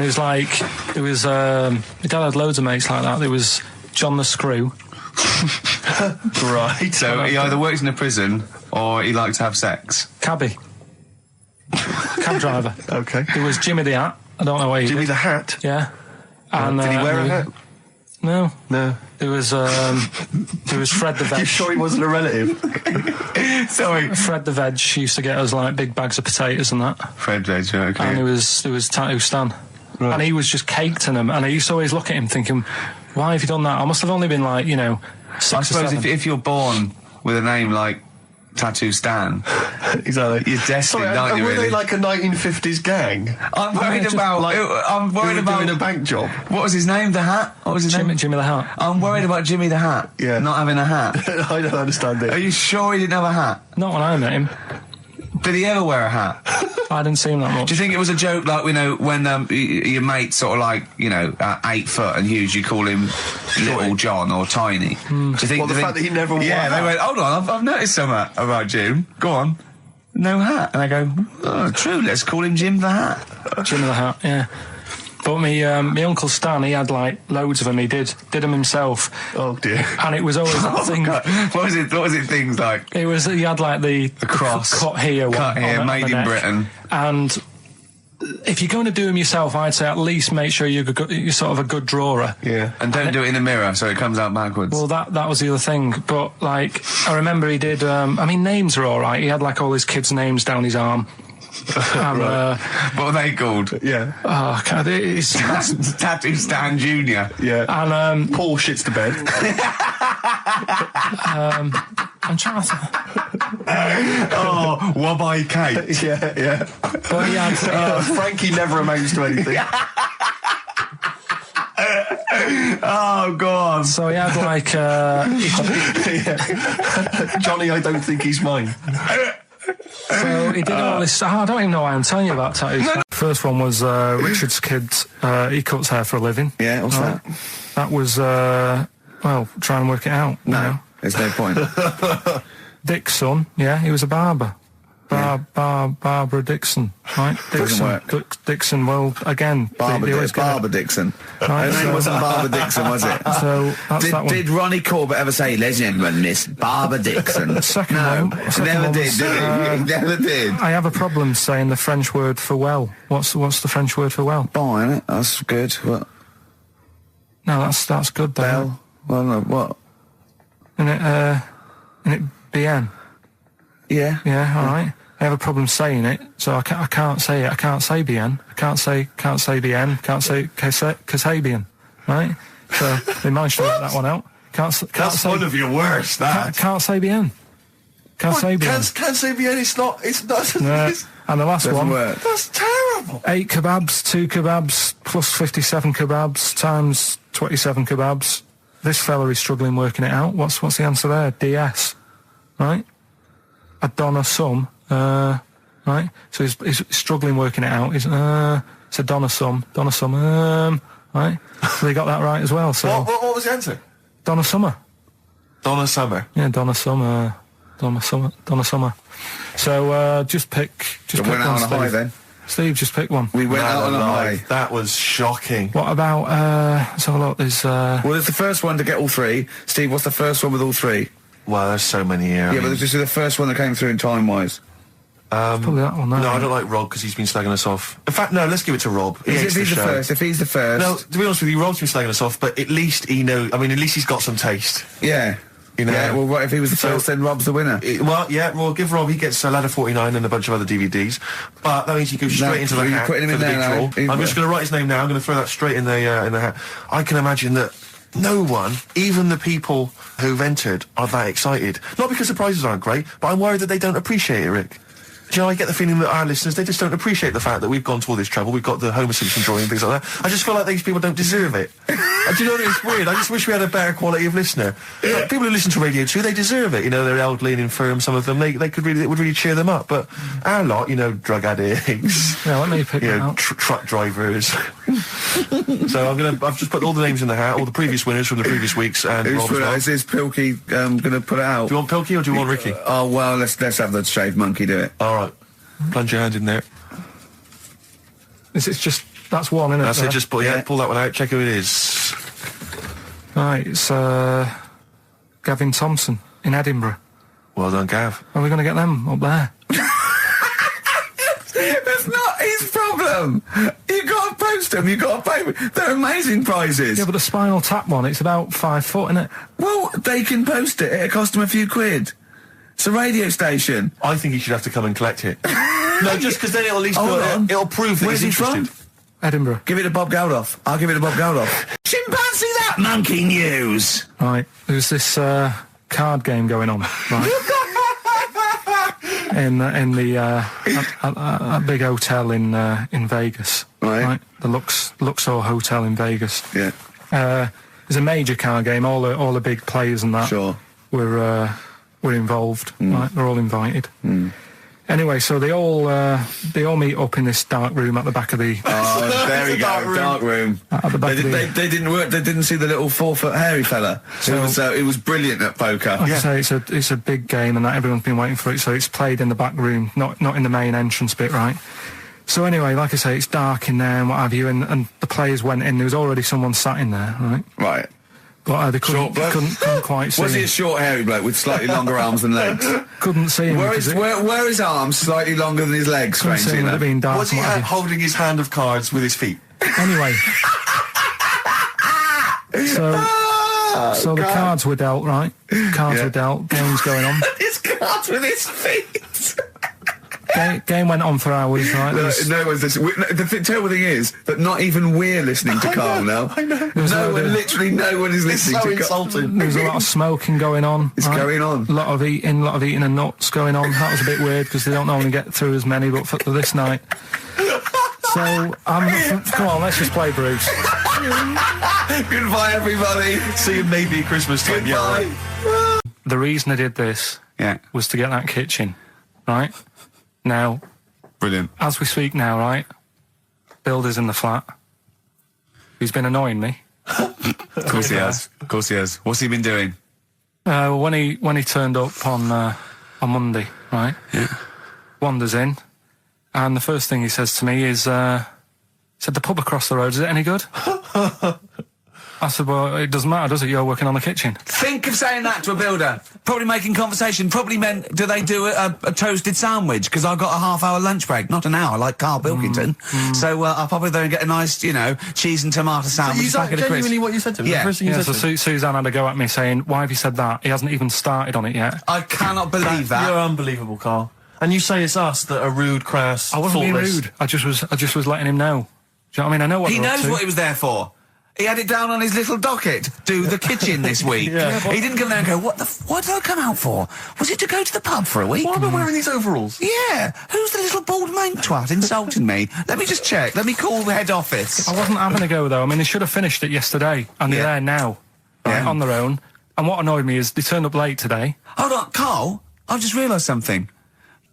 They're probably listening to the radio. This, I assume, tuned to XFM, isn't it, in your kitchen? Yeah, but they don't know it's me, do they? Do you know what I mean? No. They'd go, he's got a whiny mank voice as well. So's the bloke who owns this place. And the bloke who owns this place, when I said, what's that pub like across the road, said, well, you won't be bothering that. He's working on this. No, he won't be able to put two and two together, will he? You've suddenly, the penny's dropped, doesn't it? You've suddenly realised. Look at his face! Yeah. He's suddenly realised they might know it's him. And they could be listening, and they're going to clean you out, mate. Oh, if you are the builder working in, where is it? I won't say the address, but it's... Central London, isn't it? Yeah. Go mental. Have whatever you want. Opposite that pub that you like, that you're... He'll probably be in there now, so he won't be listening. Oh, insulting You know what I mean? a That's a British workman. He should have been in just go today. mental. He should have been at 8 this morning, Just which annoyed go me anyway. mental. Why? I really don't understand why they've got to start so early, right? Yeah. But he said he'll be there for 8, turned up at 9:30, right?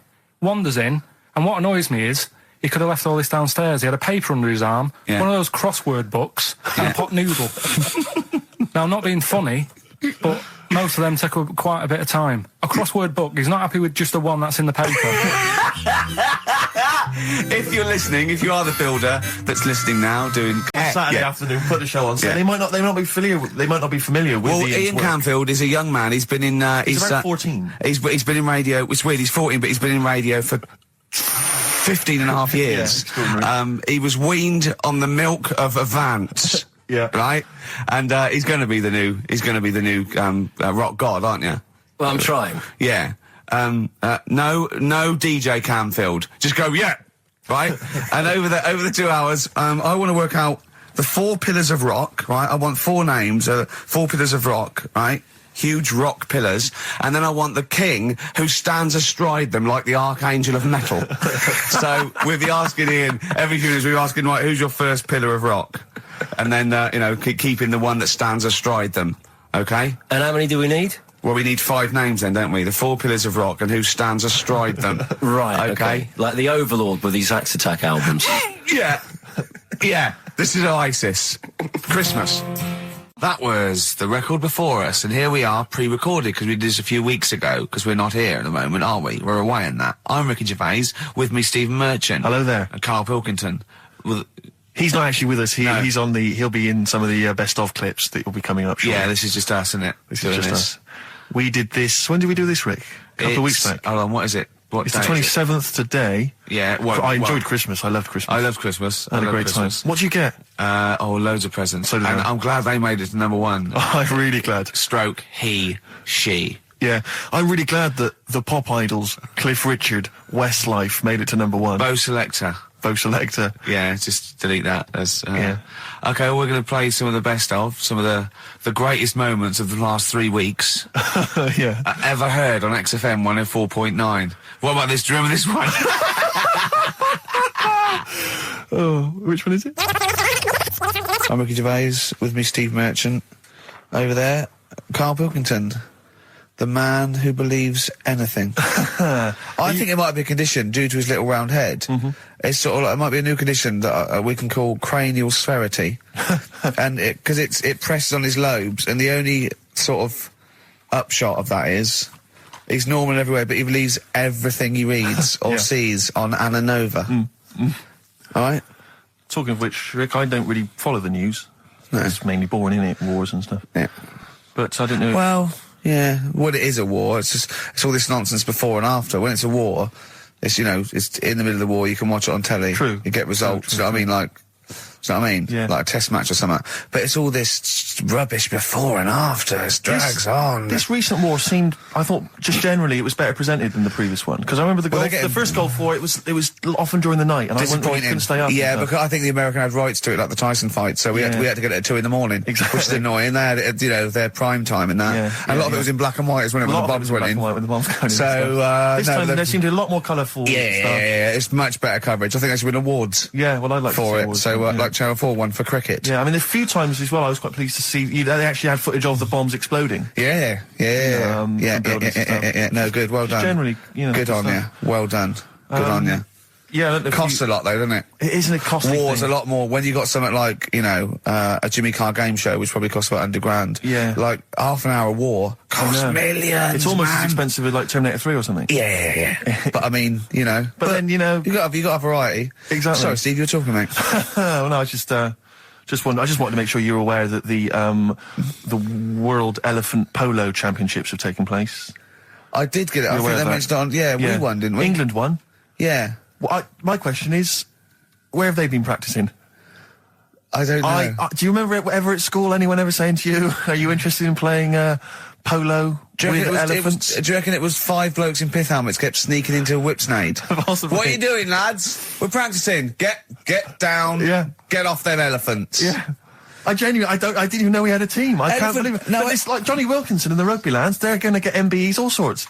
The elephant boys, the elephant polo boys, nothing. They're going to get nothing. I haven't seen the sun talking like to them. be fair, it's not like horse polo where I don't think there's a stick long enough. I think the elephants kick it, don't they?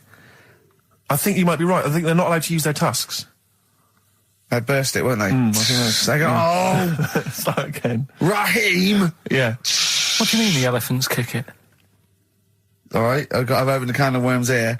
You know, Normo Polo on a horse, they have like, yeah, stick and that. yeah, they whack them, right? But I think it's, obviously they're too high up. I think, I might just play Radiohead. Radiohead and Let Down off OK Computer on XFM 104.9. Right, let's think of some nice stuff then. Annoyed I was yesterday. Go on. Just got off the train, and guy comes up to me, and he says, excuse me, can you spare some change? I'm from Liverpool, and I'm homeless. And I was so angry. I was in a bad mood anyway, and I just wanted to say to him, well, there's your mistake. Go back to Liverpool. That's why you're homeless. You're in London. Well, he might have been homeless in Liverpool and thought... Well, why'd you come down here? Well, where would you rather be homeless? Liverpool or London? Well, Algarve. Well, no, but I mean, I'd certainly... Do you know what I mean? But just, why am I supposed to say I'm from Liverpool and I'm homeless? Why is that supposed to be a persuading factor? Just annoyed me. I thought there was enough problems here already. He's going for a double sympathy vote. Yeah. I'm homeless and I'm a Liverpoolian. He could have just said I'm from Liverpool. I'd have given him some change. Guy he was from Manchester once. I gave him my sandwich. Yeah. There's a thing the other night, right? They do this programme. It's only on in London, so if you listen out of London, you won't know about it. But it's about Oxford Street, right? And about all the thieving that goes on. It's like thieving. Yeah. You know, drug problems in the streets and that. Yeah. You know, what gets on people's nerves, those people with the boards, you know, golf sale and all that. And there's this bit that concentrated on the homeless problem, right? And he said, you know, this fella looks after the homeless. He goes up to him, says, how are you doing? Are you hungry? Do you need food and that? He said, you know, a lot of people worry about the homeless, but we do try and look after them. And the Salvation Army were there, and they said, and this is where they can come if they need anything, if they need any food or any clothes, if the shoes are worn out. And they said, oh, can we have a look at that, right?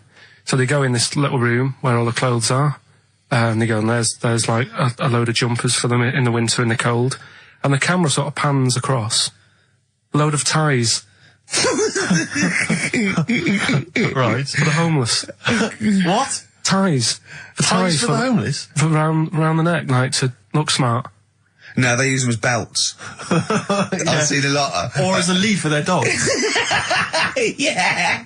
Yeah. What are you talking about, ties? That's what they did. They said, and here's the room with all the stuff in it. Right? Jumpers for the homeless. Jumpers, shirts, trainers. And you got a load of ties. Nobody wanted one. Some evening dress. Any They got a formal function. Any cravats? Where's the cummerbunds? Yeah. I'm thinking of being homeless outside the Royal Albert Hall tonight. Yeah. That's where the real pickings are. I'm breaking in the back door of the Savoy this evening.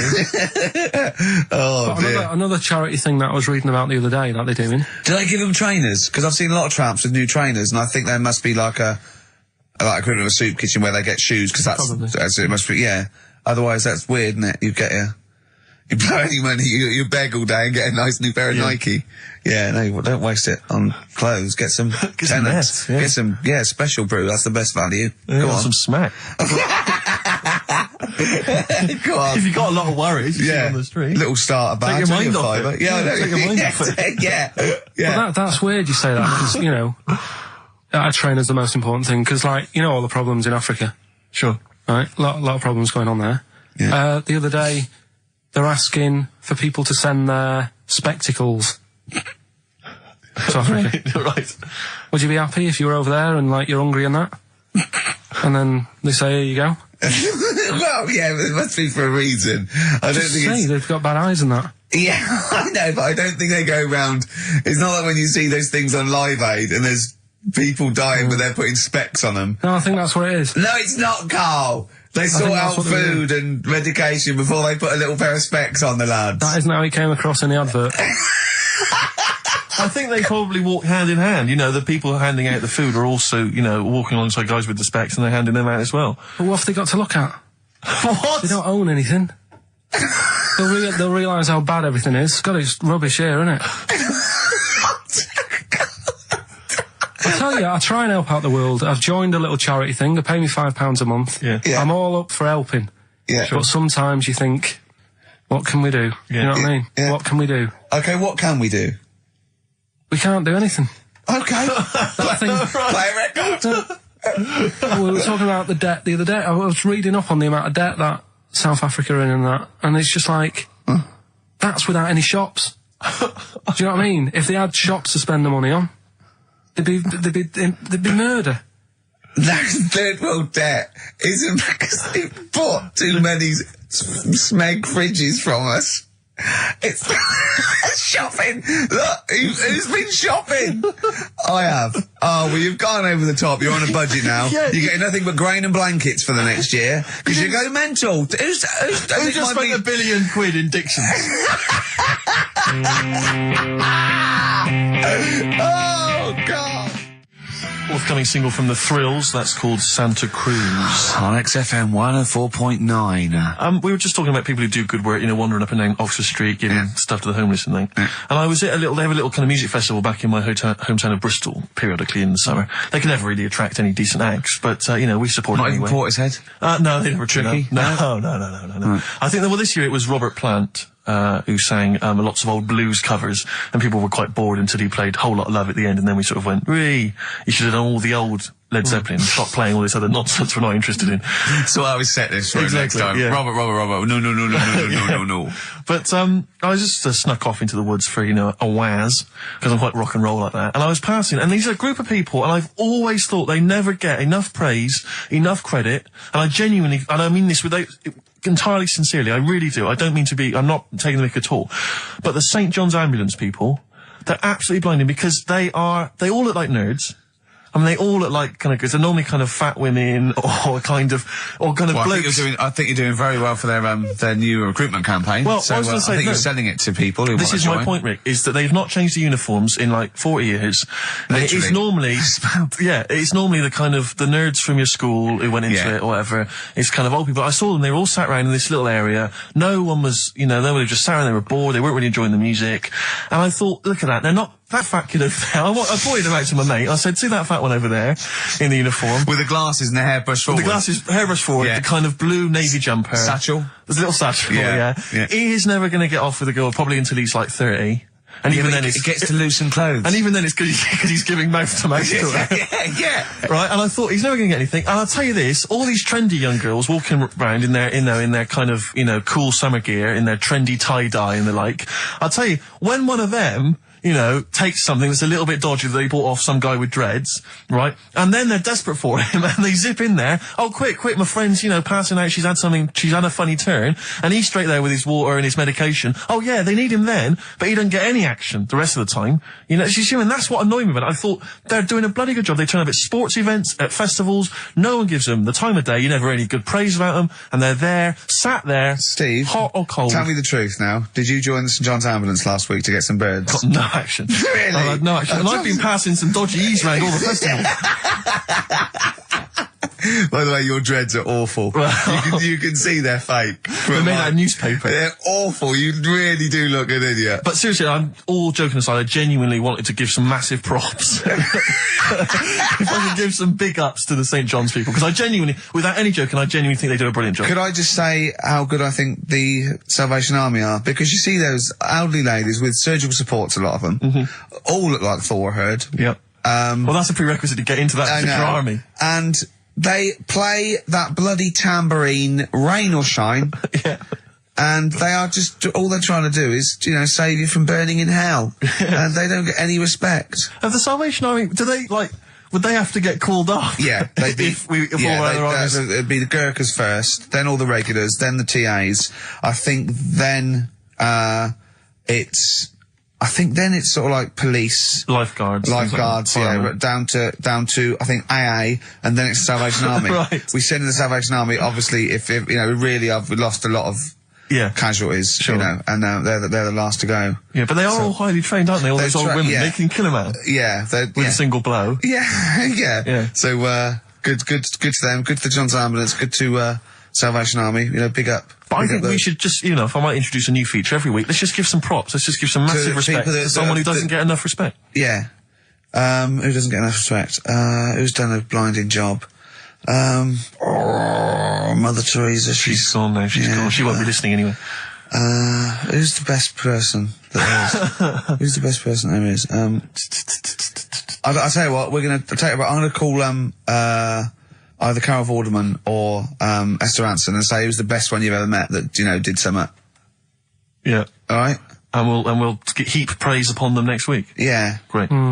What? I just don't like, you know. They know they're doing a good job. Right. If I did that job, I want a pat on the back. You wouldn't need a pat on the back. And people are starting to, you know, it's like Carol Vorderman. I like her. She's all right. She does a good job. But now that Better Homes, they only tend to turn up at people who have had problems. Do you know what I mean? Right. Well, you leave can have a it. new Okay, kitchen. wait. Come on, what do you mean? No, well, it used to start off and it's like... I haven't seen Better Homes. What is Better Homes? They go around and do someone's house up. Right. Do you know what I mean? But then they get a bit of bad news. And Carol thinks, I'll cheer them up, I'll give them a new kitchen. Yeah. And it annoys me because if you haven't had bad news, it doesn't mean you're not worth a new kitchen. Did you send in an application? Yeah. You say that I'm bald, I'm from Manchester. Well, if you'd written that, they'd have rushed round. Yeah. What do you mean? What they say, so-and-so's had a bad year, his mum died, he lost his leg, and all he's ever wanted is a chaise longue and a hostess trolley. And the annoying thing is, right, they might not be the ones who write in, it might be a neighbour. Yeah. But they also get something sorted out for them. Really? So even though the neighbours had a bit of bad news, they go, I'll cash in on this one. I'll send a letter into old Carol, tell her that, you know, Mum's passed away. Yeah. I'll get a new, conservatory sorted. Sure. And sometimes the neighbour gets a better deal than the person who, do you know what I mean? The person who's had a bit of bad news gets like a new little kitchen, whatever. Neighbour next door, Leave the conservatory. kitchen, let it go, Carl. New decking in the You had in to the pay for your own garden. kitchen.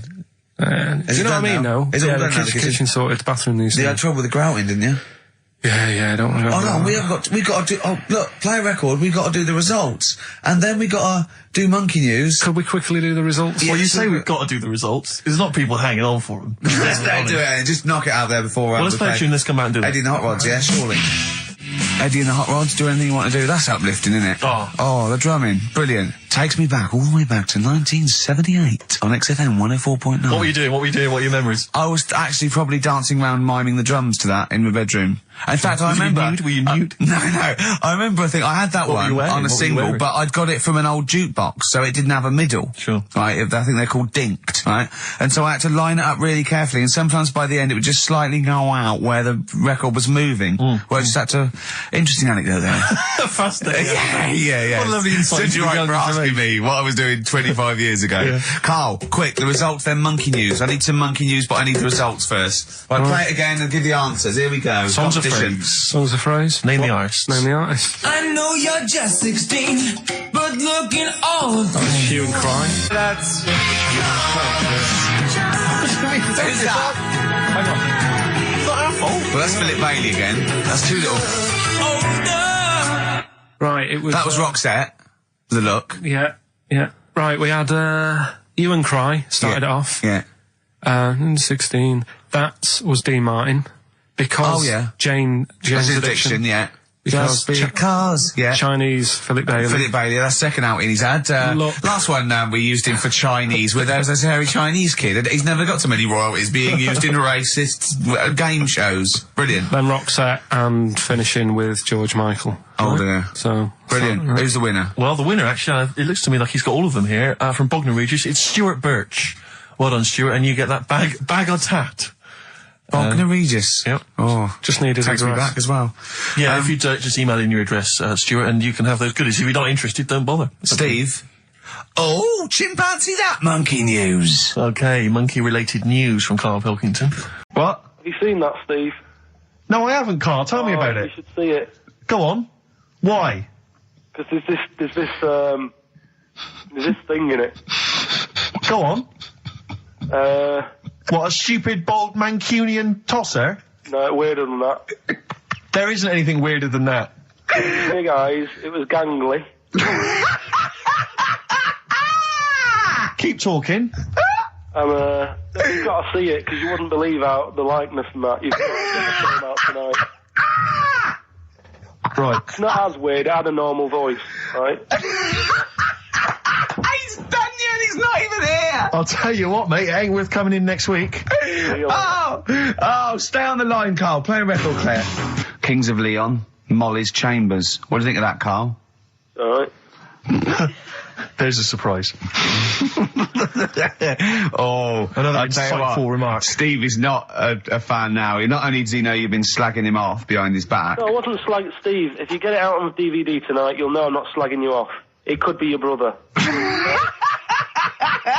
I love the fact that it makes it worse, but you're going to go, oh, he wasn't slagging me off. It does look like me. I do think I'm an alien. I love the fact that you hope Steve will go, he's got a point. It's a spitting image. Yeah. I am, seriously, Carl, I'm really angry. I'm so angry with you at the moment. You haven't seen it yet? No, I know, because I know what it's going to be, and I'm fuming. I'll tell you why I'm angry, because he doesn't do it in jest. No, but what do you think it's going to look like? What do you think this thing's going to look like? Going to look ludicrous. It's not going to look anything like me, but he's going to pretend it does. Go on, what? Go on. No, it does look like you. Yeah, of course it does. And you looked like the Human Z. Well, I mean, to be honest, you did a bit, Carl. You walk like him, you're bold like him, you got a sort of gormless face like him. Any more? I don't smoke. That does. I'm not arguing with you. I'm not well on that. Oh, you're not well. What exactly is wrong with you? You whinger. Well, it's just, do you know, like I always tell you about the restless leg syndrome I've got. It's like that, but all over. So you're just shaking around the house? I'm just, yeah. What do you look like, Elvis? What are you doing? You're shaking around the house. I'll tell you, with your bald head, you probably look like an enormous vibrator. Oh, God. That's what you probably look like if you strip naked. Oh, you'll have the Scottish widow coming round. Oh, dear. That's, what's her name, by the way? I heard you talking about that. That's, Amanda Lamb. Amanda Lamb, who's in the Place in the Sun programme. Is she actually a widow? Is she a Scottish widow? Hoots, man, my husband's dead. Do you want any money and a bit of my clam? Brilliant. All right. That's the sort of quality you've missed out on today. Well, anyway, you're going to be back next week. We need you back next week. Yeah. Yeah. Well, how do you know? Also, how did you know you were going to be ill today? Because you phoned and arranged this yesterday. Convenient. And I spoke to you yesterday and you didn't sound very ill. I felt ropey yesterday. You've got a bit of a bunged up nose. Even though I have a bit of a bunged up Even though I was nose. ill, I still sorted it out. Yeah? I'm a little bit sweaty. Even though I was Paul, ill, sorting it out does not mean you phone up Sturgis and send her down. That's not sorting it out. That's making things worse. Have you learnt nothing? Thanks, Claire. If you're not part of the solution, you're part of the problem. Mate. Yeah. My leg's a little bit achy. Oh, wearing wet jeans. Oh, I put wet jeans on again. My lasagna it was frozen. Can you hear the venom and hatred in our voices today? We genuinely are upset and angry with you. Yeah. Can't believe it. I cannot believe that Right, well, the thing is, we'll be back to normal next week, right? We've got Billy Elliot doing the film next week. Right. Any prizes? Got some good stuff. Have you got any films with Burt Reynolds in to give away on VHS? And I'll see you then. Great, we're looking forward to it already. I'll see you later. See you later. Hot heat, bandages, XFM, we're off, innit? That's it, it's all over. Yeah. Back next week. Yeah. Thanks, Claire. Bye. Total respect. Yeah, Yes. nice one. Keep it real. See ya. Carl, I need the phone number of your girlfriend. Let me explain why. I was lucky enough, once again, to be on your quiz team this week. Ricky... Still to beat me. He's still to beat me with his team, yeah. Second I came. The gang here and some friends, we sometimes go down to a pub quiz in the local area, and I was invited by Carl to be on his team. Twice now I've been on that team. Ricky's always on another team. And what can I say, Carl? Do you mind me saying this now? Because I've analysed the team, and it's very much your team, and you've put the team together. You've recruited some excellent personnel. Your girlfriend's very, very good on the team, as is one of her work colleagues. And you normally bring in, someone like myself. I like to think I'm providing something with the entertainment section. I seem to remember last time I answered at least 6 or 7 questions that other people hadn't got. So I felt I provided something there. Carl, I rather like John Harvey Jones, who used to be called in to sort of troubleshoot companies. I see why you are not winning ever, and it's a rather pricey contest, isn't it? It costs a tenner to enter per person, and unless you get in the top 3, you're not going to get to see your money back. No. So I think you're going to maybe need to step down from the team, because Carl, I am not sure. You consider yourself a kind of player manager, but frankly, I'm not sure you're providing enough.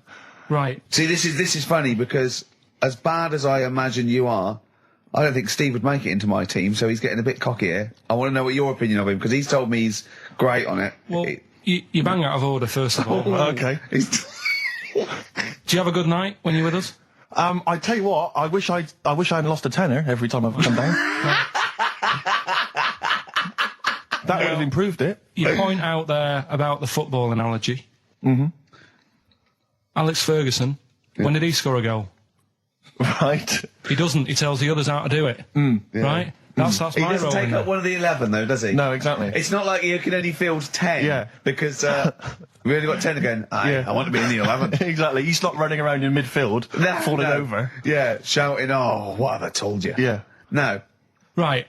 I'll admit, And right? there's a limit of 5 players. We should explain that. That's the point. Yeah, there's only 5 players on the team. players, so... Yeah, so but it was pretty tricky on Tuesday, though, wasn't it? It was one of the tougher... Tell everyone the one question you got right. Something about... Well, tell us the answer. The 2 words you had to say to get the answer. Danny Minogue. Danny Minogue. That was what you provided, Danny Minogue. is this valuable? Well, no, not really, because there was at least 2 of us who also knew the answer. Oh, well, we gave him. No, exactly. We gave it to Carl. We massaged his ego. Oh, but dear. I just feel Carl. do you know what? I feel a bit bad now because I just sort of had a crushed face. Then. Can I just tell you right now? He just can't believe this. Can I just tell you right now? I think the problem is this.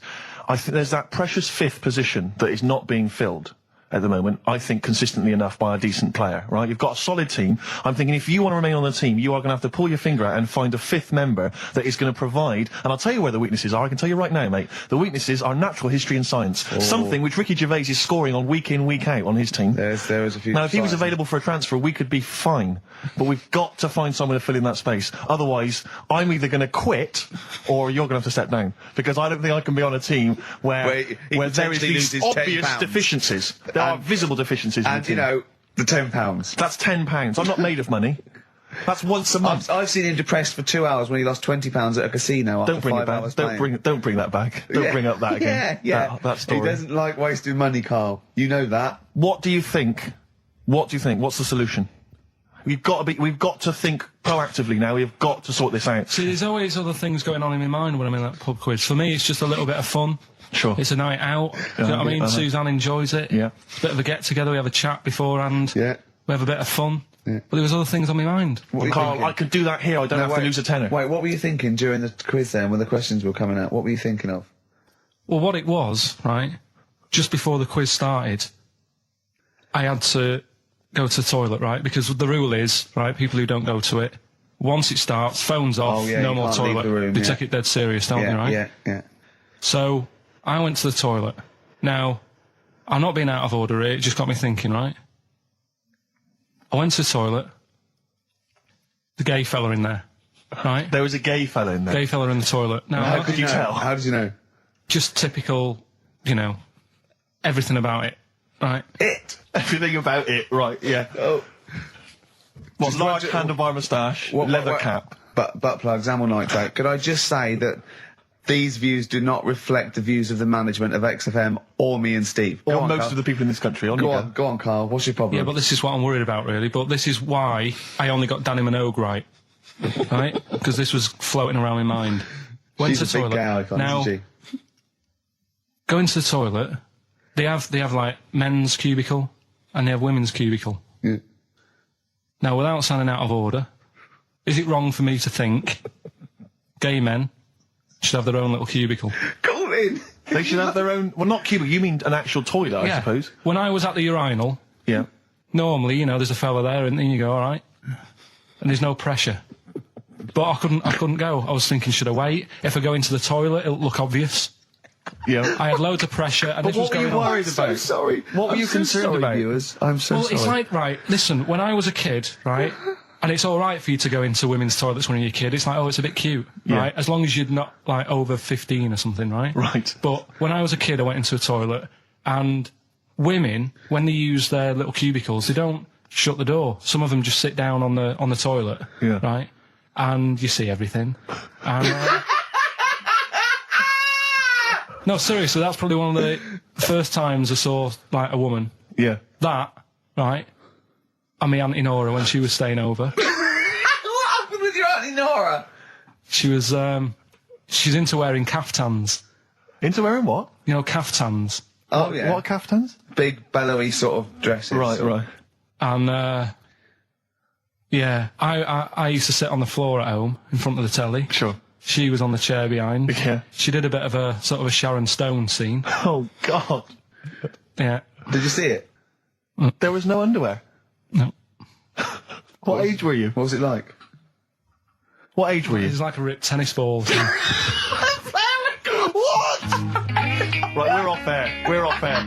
Either that or put us in for the Stonys. Carl, why have you got a headache?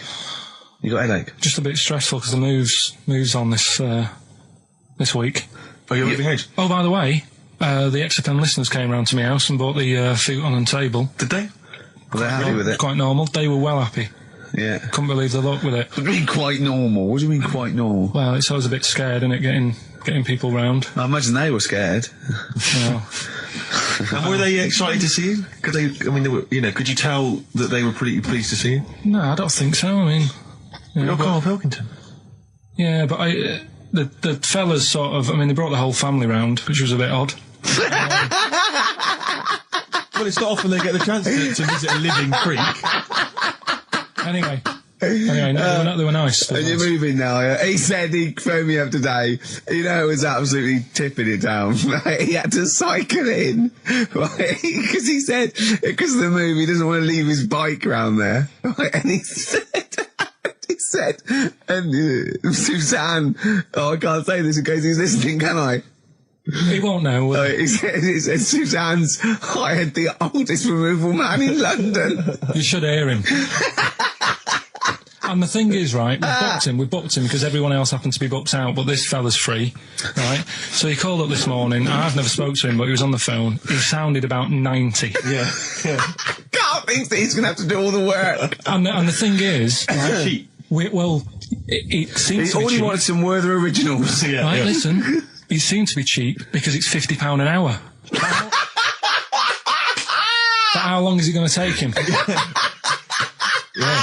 Yeah. Oh, that's So- genius. When's the move on then? When's the? Oh, well, he's coming round. He came round today to bring some empty boxes, and he was struggling with them.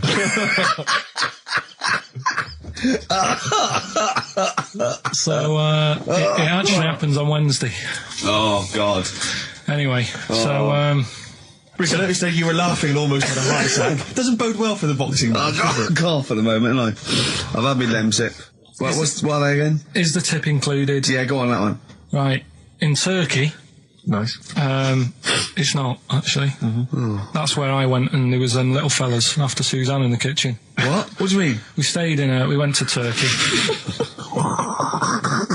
You went to And, Turkey and there were some little fellas. Well, they had quite a few sort of midgets working in the kitchen. Why? Is it a theme? No, Was it a it's theme holiday? I don't know. Might get them cheaper or something. Was it? So they You were get them working. cheaper? They were working in the kitchen, and one of them fancied Suzanne and kept sort of eyeing her up, and she was winding me up saying, "Oh, Not iron up and down, just eyeing her up. anyway, no." So What anyway, was she doing in the kitchen? no, it's like a pick what you want to eat type buffet, but you have people clearing the tables and that ready for you to come along, Are they low tables? and he was just keeping an eye on her. What did he say though? Was How he? did you What make was this he? Was he? clear? It was Turkish, so I don't know what he was saying. But he was. He was. Little fella, yeah, Did he talk What do you to mean her? a little fella? What do you mean little fella? sort of dwarf-like. What do you mean dwarf like? He had magic powers or he was 4 foot? No, What do you mean, A Carl? little bloke, just like a normal bloke, but small. If you stood him in the desert, you wouldn't know. But he'd be hot nothing at around first. him. Right, Carl. You should watch out for the monkeys. Yeah, underground. Those underground monkeys are look, dangerous. you can't just say there was a little midget fella who was eyeing up my girlfriend and then leave it. What do you mean? What was happening? This is a story to us. This is much more interesting to us than, and she was deaf, right, and she hit her head. That's much more I don't interesting. understand how it manifested itself. Did he come over and say something? No, do you know when it's like girls know, don't they? When someone fancies them.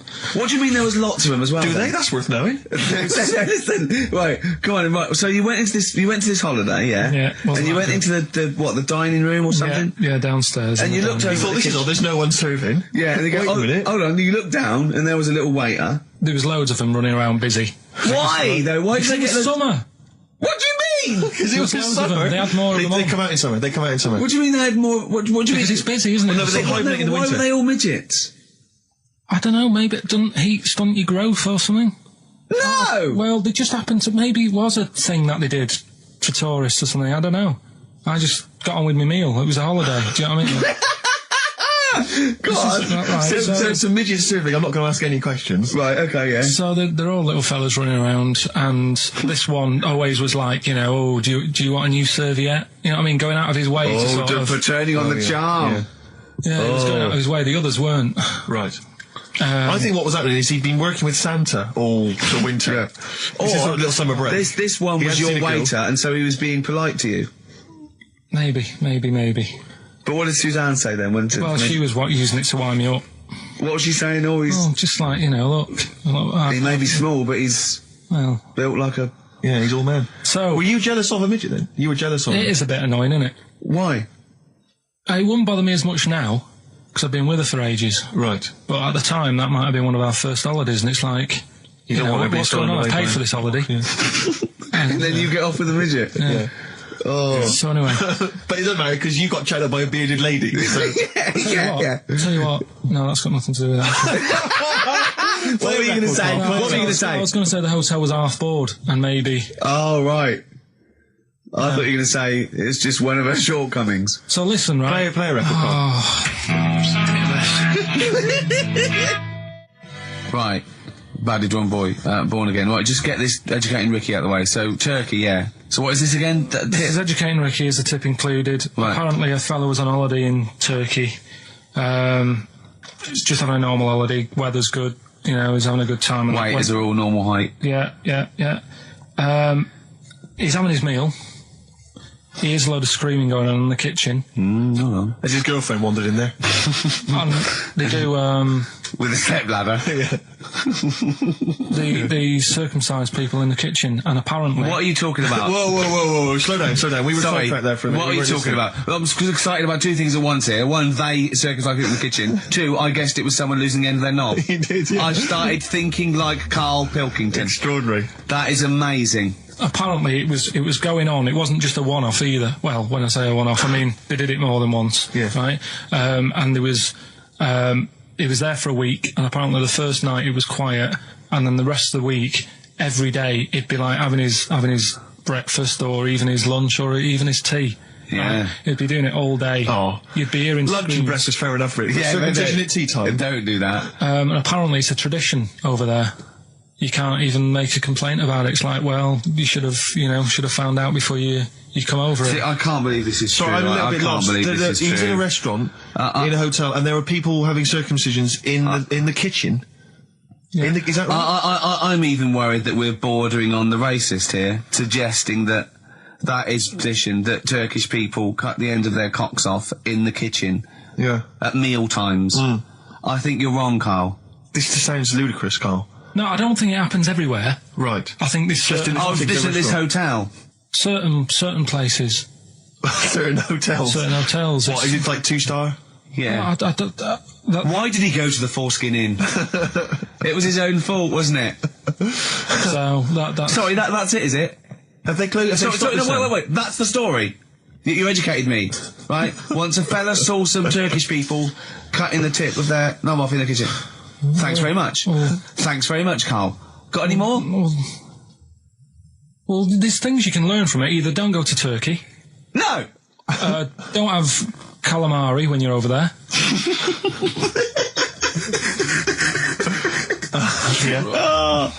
Carl, you've done it again. Well...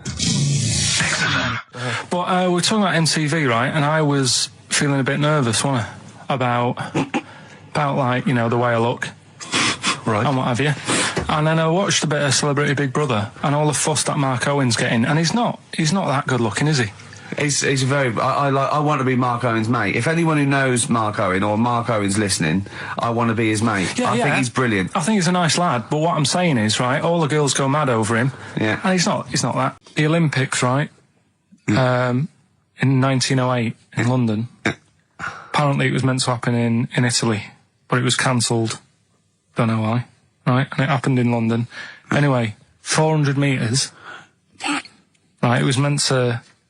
there was a fella who was going to do the run, right, and the favourite to win it was this Bulgarian guy, right? Who was like a newcomer. Okay, these are a few things it cannot be. One, he injures himself, so a monkey steps in and wins. Two, he does a drugs test. It turns out that he is a monkey. So if it's either of those, Right, I'm gonna go mad. So anyway, so the fella, right, this favourite, everyone's putting the money on him, thinking, yeah, he's going to do it. Is he hairy? Is this bloke hairy? So anyway, so the race happens. Yeah. And everybody's lined up, ready to run. And, you know, everyone's saying, yeah, he's going to win, he's going to win. Then suddenly, a bit of murmuring going on, people going, oh, what's going on here? Right. He's eating a banana. And there's a fella in the lane next to him. Yeah. Right, he's going up, who's that? He doesn't look familiar. Oh, Christ, Carl. You go. Right, doesn't look familiar. Who's he? You know, Weird. What's going on? What's going on? What's going on? Yeah, what is it? What is it? Or who is it? I mean, not what is it? So they go in. So they say, well, he might not be that any good. Do you know what I mean? He might not be good. He might. It's just a bit short, isn't he? Matter. He's only 3'6", and he's hunched over on his knuckles. So, I didn't realise it was fancy dress. Yeah. So I don't think he's going to be any good. No. So the race starts. Oh, he's put his finger up his arse. That's weird for runners to do that before a race. It's weird, isn't it? Yeah. Race starts. Yeah. The fella that no one recognises wins it. People go, what's gone on here? Yeah, sure. Do you know what I mean? We had our money on the favourite. What's gone on? Who is this guy? Yeah. Anyway, he stood up there, right? He's looking well happy. Yeah. He's lifting the trophy and everything. Right. Right? Long arms. That trophy's higher than... So anyway... He's only 3 foot, but the trophy's 9 foot in the air with those long arms. I'm suspicious. Go on. They had the picture in the paper the next day. Sure. And everyone's going, yeah, he was fast and everything, but quite hairy for a run. Oh, I'll tell you what. Quite hairy for a run. Because normally they shave themselves, don't they, to make them faster. And how did he manage it? It's really hairy and that. So anyway, he wins the stuff. He walks away with a cup. The people who are in charge of the running, or like the Olympic Committee, look further into it. Turns out it was a chimp. Right, keep talking. No, don't keep talking. Shut up. This is monkey news. If you can't handle the news... It's news from 1909 and I haven't heard about a chimp winning the Olympics. Right, be quiet. What happened there then? 400 metres, right? Now the thing is... talk shit. The only thing was, it took so long for the Olympic Committee, right, to find out that it was a monkey. It was going going manic. It went into loads of races. It was picking up loads of shut up! Right? It became a celebrity. It was doing endorsements on TV. Don't talk shit. It said he managed to win the same race 4 years later in Athens because... How did he get to Athens? Well, it's a joke. They're winding you up, Carl. Weird. It's not weird. Right. I do not believe it. Well, that's okay. There's only 3 of them to go then. Right, because we're probably all leaving in 4 weeks' time, and that's the end, I've got to get onto a sort of mainstream radio station, because I don't think there's any other sort of tin pot place like this, is there? No. So I'm going to clear up my act a little bit. I've got an album from the Capital Radio Library, and it's the best punk album in the world ever. So if Cap's listening, I'm just going to show that I can do a mainstream... I'm going to play a classic song and I'm going to announce it right and everything. So if you get a job on a decent station, you'll take me with you, will you? We're a pair. Brilliant. So, okay, here we go, right. If anyone's listening, just to show that I can do mainstream radio, okay? Well, that's all. Okay, I'm just... Oh, you're getting nervous. Okay. Come on. Shall I get a monkey and do it? It's alright. Okay. Well, that's about all there is time for today. You've been listening to Ricky Gervais with me, Stephen Merchant. Across the way, K-Man Pilkers. We're going all the way back now, a classic song from the late 1970s, and this is Devo with Mongoloid. Monkey news, Monkey news is safe, isn't it? That's a monkey news, that goes out. I told a bit of monkey news. I did a photo shoot at the zoo this week, and one of the people in charge... Trying to make stuff look good. Yeah. They told me that they used to have an orangutan, right? But it escaped. It worked out. It lifted up a drain, got out the drains and got out up into the zoo. It actually did a Coldix type escape, right? And Carl goes, what happened? I said, well, they sort of they surrounded it and sort of got it back in. He went, that's no good though. I mean, it's not monkey news unless it steals a car and goes to Spain. Exactly, yeah, or opens a small I mean, bistro. That's real. That actually happened. Yeah. But it's not real unless it, takes a gun, gets mistaken from a president and, runs the country for 3 years. Monkeys, Pleasant Valley Sunday, brilliant. XFM 104.9, Karl Pilkington. This show is monkey heavy, isn't it? It is monkey heavy. Carl, if you were president, would you sort of make it compulsory to maybe have a little monkey? Everyone has a little monkey of their own? Little chimps out and out, old age pensioners? It's not a bad little, It's funny, because there was a story the other day, when I was looking for monkey news.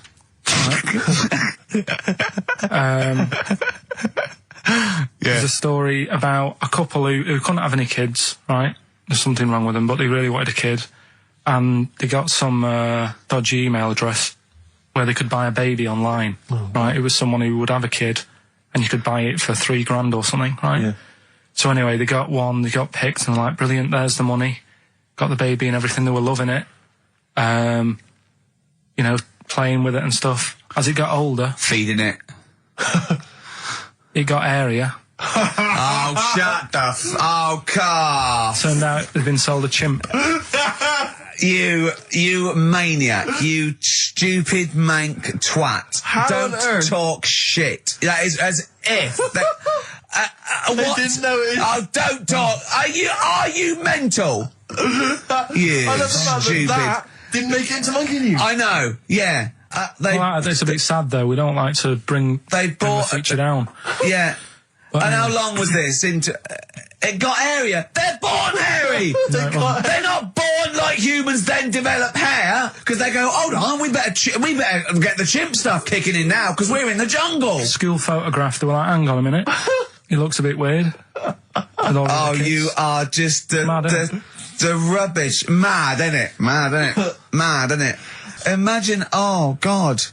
But Just anyway. imagine if he was in charge. We did put him in charge of the country. Terrifying. Wouldn't that be amazing? Let him run the country. Just for a week. Or the mayor. What would you do if you were the president or the Lord Mayor of London or the Prime Minister Carl. I wouldn't do it like he's going to be offered it. David Bowie, Sorrow, on XFM 104.9. Nearly there, but, you know, we're working our way up to the grand finale. The bit where Carl spouts absolute nonsense from a dodgy source on the internet about a monkey who did something impossible. Let's cue up the jingle. Hang on.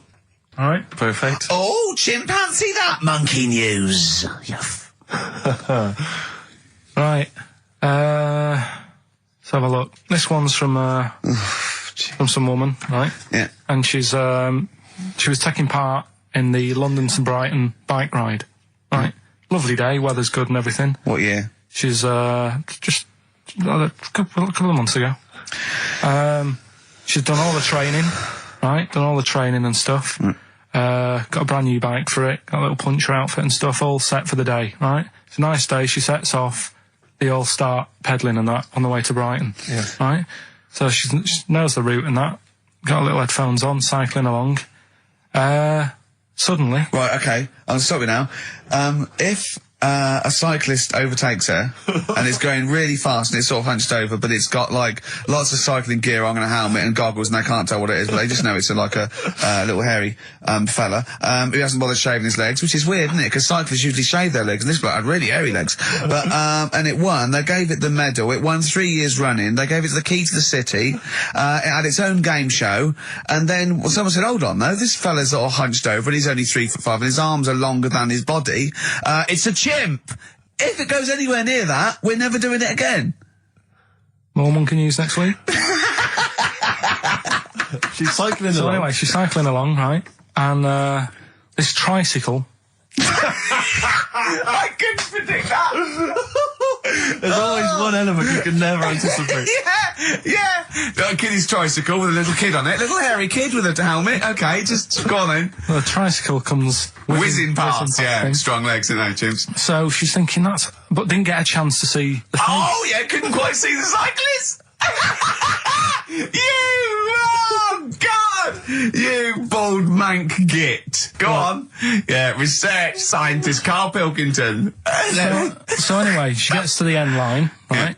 And they got talking, so it was a nice day, nice race and all that. He said, "Did you see a little thing on a tricycle?" Thing? Well, a person, surely, just a human. Did you see that? No. Did you see that bloke on the tricycle? So anyway, turns out... Yeah! Well, what did you say, thing? Well, no, wasn't no suspicious. I mean, what did you say? Did you see that fellow on a tricycle? Anyway, so it turns out... Go on. It was a chimp. You're joking! Right. Well, Christ almighty, there you go. Unbelievable, and it was a chimp all along. So anyway, right, so the woman's like... We're never doing this again. Checking out the news, right? There's nothing on it. She checks out XFM Monkey News. Right, okay, I'll stop you there again. Right? If it turns out she does on the news, right, and the circus goes, "We're looking for our chimp, it used to ride this tricycle," and it escaped with police chasing it. No. So she listened to XFM, see if I'd picked up on the story. Yeah, sure. I didn't have it and stuff. So she got in touch with the organisers of the London to Brighton bike ride, said, look, saw a little hairy fella. Why did she care? Because she wanted to know. She thought it was a bit odd. Well, Turns why- out it was a chimp. They weren't happy about it. Of course not. Because now the owner of the chimp wants to enter it into the Tour de France. No!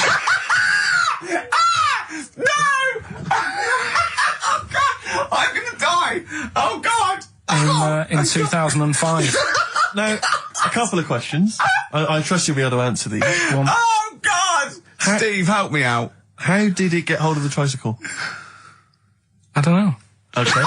Okay, no, that's fine. That's not an important point. Look, that's important. How What's the did matter it- with you, Steve? He doesn't know that. How did it know to... well, firstly, how did it know which way to cycle? But more importantly, how did it know there was a major bike ride? On that day? Following the crowd, No, Steve. no. What's the matter with you? The owner of it had trained it and stuff. No, he hadn't. It had already done the run beforehand, before the big day. No, it hadn't. Like I say, it wants to do the Tour de France in 2005. No, it doesn't. But there's something about animal rights. If they don't let it enter, they can kick up a bit of a fuss. No! The animal rights is that it's cruel to make a chimp ride a bicycle. Not if it that wants it's to. prejudice that it'll go, is it because I is hairy? You idiot! Right? So... Wow, that is the worst. That is the worst one yet. Absolute twaddle. Absolute rubbish, Carl. Have you got a tricycle? Unbelievable. If we didn't allow a chimp to enter, the Tour de France, what do you think we'd do? Who's going to stop it? Do you know what I mean? Who's going to stop that? I mean, you're asking me if I'd be president, what would I do? That wouldn't be high up on the list to sort out. I'd say let the kid have a go. Do you know what I mean? Let him have a go in the race. What harm is it doing? It's not a kid, though. This is a chimp. Well, do you know what I mean? Can I also just remind you of something else we've learned today? What? This is from the listeners. Turns out Chris Moores is a bit of a prick. There's the microphone moving Yeah, I now, that's know. the squeaking going Oh, on. I've broken You've the broken the CD. CD rack. You I could know. actually, of course, you could move the CD rack by getting up and moving it. No, that's too much effort. You've got to try and do that whilst angled on the seat. I'm nearly laying down. It's almost horizontal. It's the most you can get. Well, I'll tell you what. I don't know what those listeners are thinking of what Steve Merchant say, but don't believe a word. All right? Oh, nice. Yeah, classy. Yeah. 5 minutes past 1 o'clock on XFM 104.9. Look at Gervais, Steve Merchant, Karl Pilkington. A retro cut there, Thin Lizzy. Don't believe a word on XFM 104.9. I'm Ricky Gervais, with me Steve Merchant. Bubba-doo-boo. Who's that over there? It's Carly Pilk Boys. You all right, Carl? Oh, that's clever. How you doing? Yeah, I'm all right, yeah. Yeah. Wallace Chambers, Kings of Leon on XFM 104.9. I'm Ricky Gervais, with me Steve Merchant and Karl Pilkington. And England are world champions again then, so... Oh, it's brilliant. It was amazing, wasn't it? See, I'm not a rugby man at all. I never watched rugby. I think the last time, was when we won about 12 years ago, whenever it was. And I got into it last week because I realised we were doing so well. I'll watch England win anything. Yeah. Do you know what I mean? I don't care what... In fact, I wasn't into war when I was little until I realised we were so bloody good We at it. are really good at it. It is, it's brilliant. But, yeah, fantastic. Yeah, it was great. Right, that's the rugby thing over. That's What dealt next? with. That's it. That's all I've got. That's all I had today. It does steam me. Sometimes I watch it and it does remind me of when I play rugby, because one of them will boot it down the field, and then someone will catch it and boot it straight back again. Yeah. Which is essentially how we I was play made rugby to at play school. rugby. I had to play rugby. Yeah. And I don't think I'd get rid of the ball so quickly. Yeah. I don't think I ever got tackled or fell over. Yeah. I think I touched the ball about 20 times in the 2 years it was compulsory. Yeah. I was terrified. Yeah, absolutely. And same as cricket. I can't. I'm a terrible batsman. I'm all right at bowling, but it seemed like the pastime for people I went to school was to injure you. Yes. It was funny to see someone poleaxe. It was funny to see someone get a cricket ball in the head. Absolutely, yeah. I never relaxed into rugby because the first day I was going to play it, my mum, I swear to God, my mother said, "Are you playing rugby today? You got the kit and everything. Enjoy it. Be careful." There was a kid at my school who broke his neck. And cheers, Mum. thanks very much for that. See you later. So I just went to school absolutely Man, one thing, broken neck, is that all? Did you get better in a couple of days? Can find your wheelchair. No. Enjoy the game, though. Yeah, no, it was absolutely I was just petrified from that day. See, at least American football, got helmets. the helmets. Yeah, but anyway, no injuries, thank God. Thank goodness. So, well, I tried to play rugby, but it's awkward when you've got glasses. I don't know, there's something about You didn't really play with glasses on? Yeah, of course, I couldn't see anything, could I? I couldn't see anything. How else was I going to play?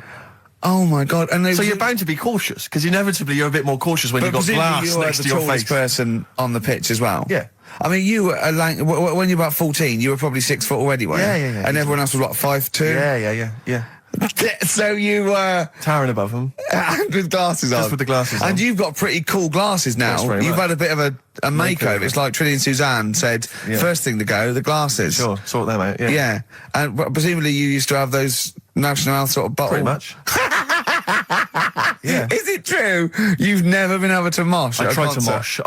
Because I've always watched people stage dive in, moshing at concerts. I've always thought that looks like brilliant. You know, when they ride above like a everyone's wave, heads, like they're surfing across someone's heads. And everyone's like, yeah. And I always wanted to do that because I'm a big rock music fan. And the only time I did mosh was at Rage Against the Machine. I tried to mosh at Rage Against the Machine. I love the idea of a band called Rage Against the Machine. Aimed at a man with glasses who won't mosh. Well, it was at the Reading Festival, and I think the lead singer, I forget his name, he went, can I just remind everyone that racism and fascism are on the rise in Europe again. Let's not let it happen. What did you do? And we all cheered, obviously. I mean, if there's one thing that guarantees a cheer at Reading Festival, it's down with fascism. And what did they do about it after the concert? Pretty much went back and... went home and had a cup of tea? Probably, I don't know what they got up to. They didn't go to Europe then and try and start... I don't think they got involved politically in Europe. I think they just continued to rage. Against the Machine? Yeah, but largely in America, I think. Sure. I tried to mosh, and I got moshing, and glasses flew off.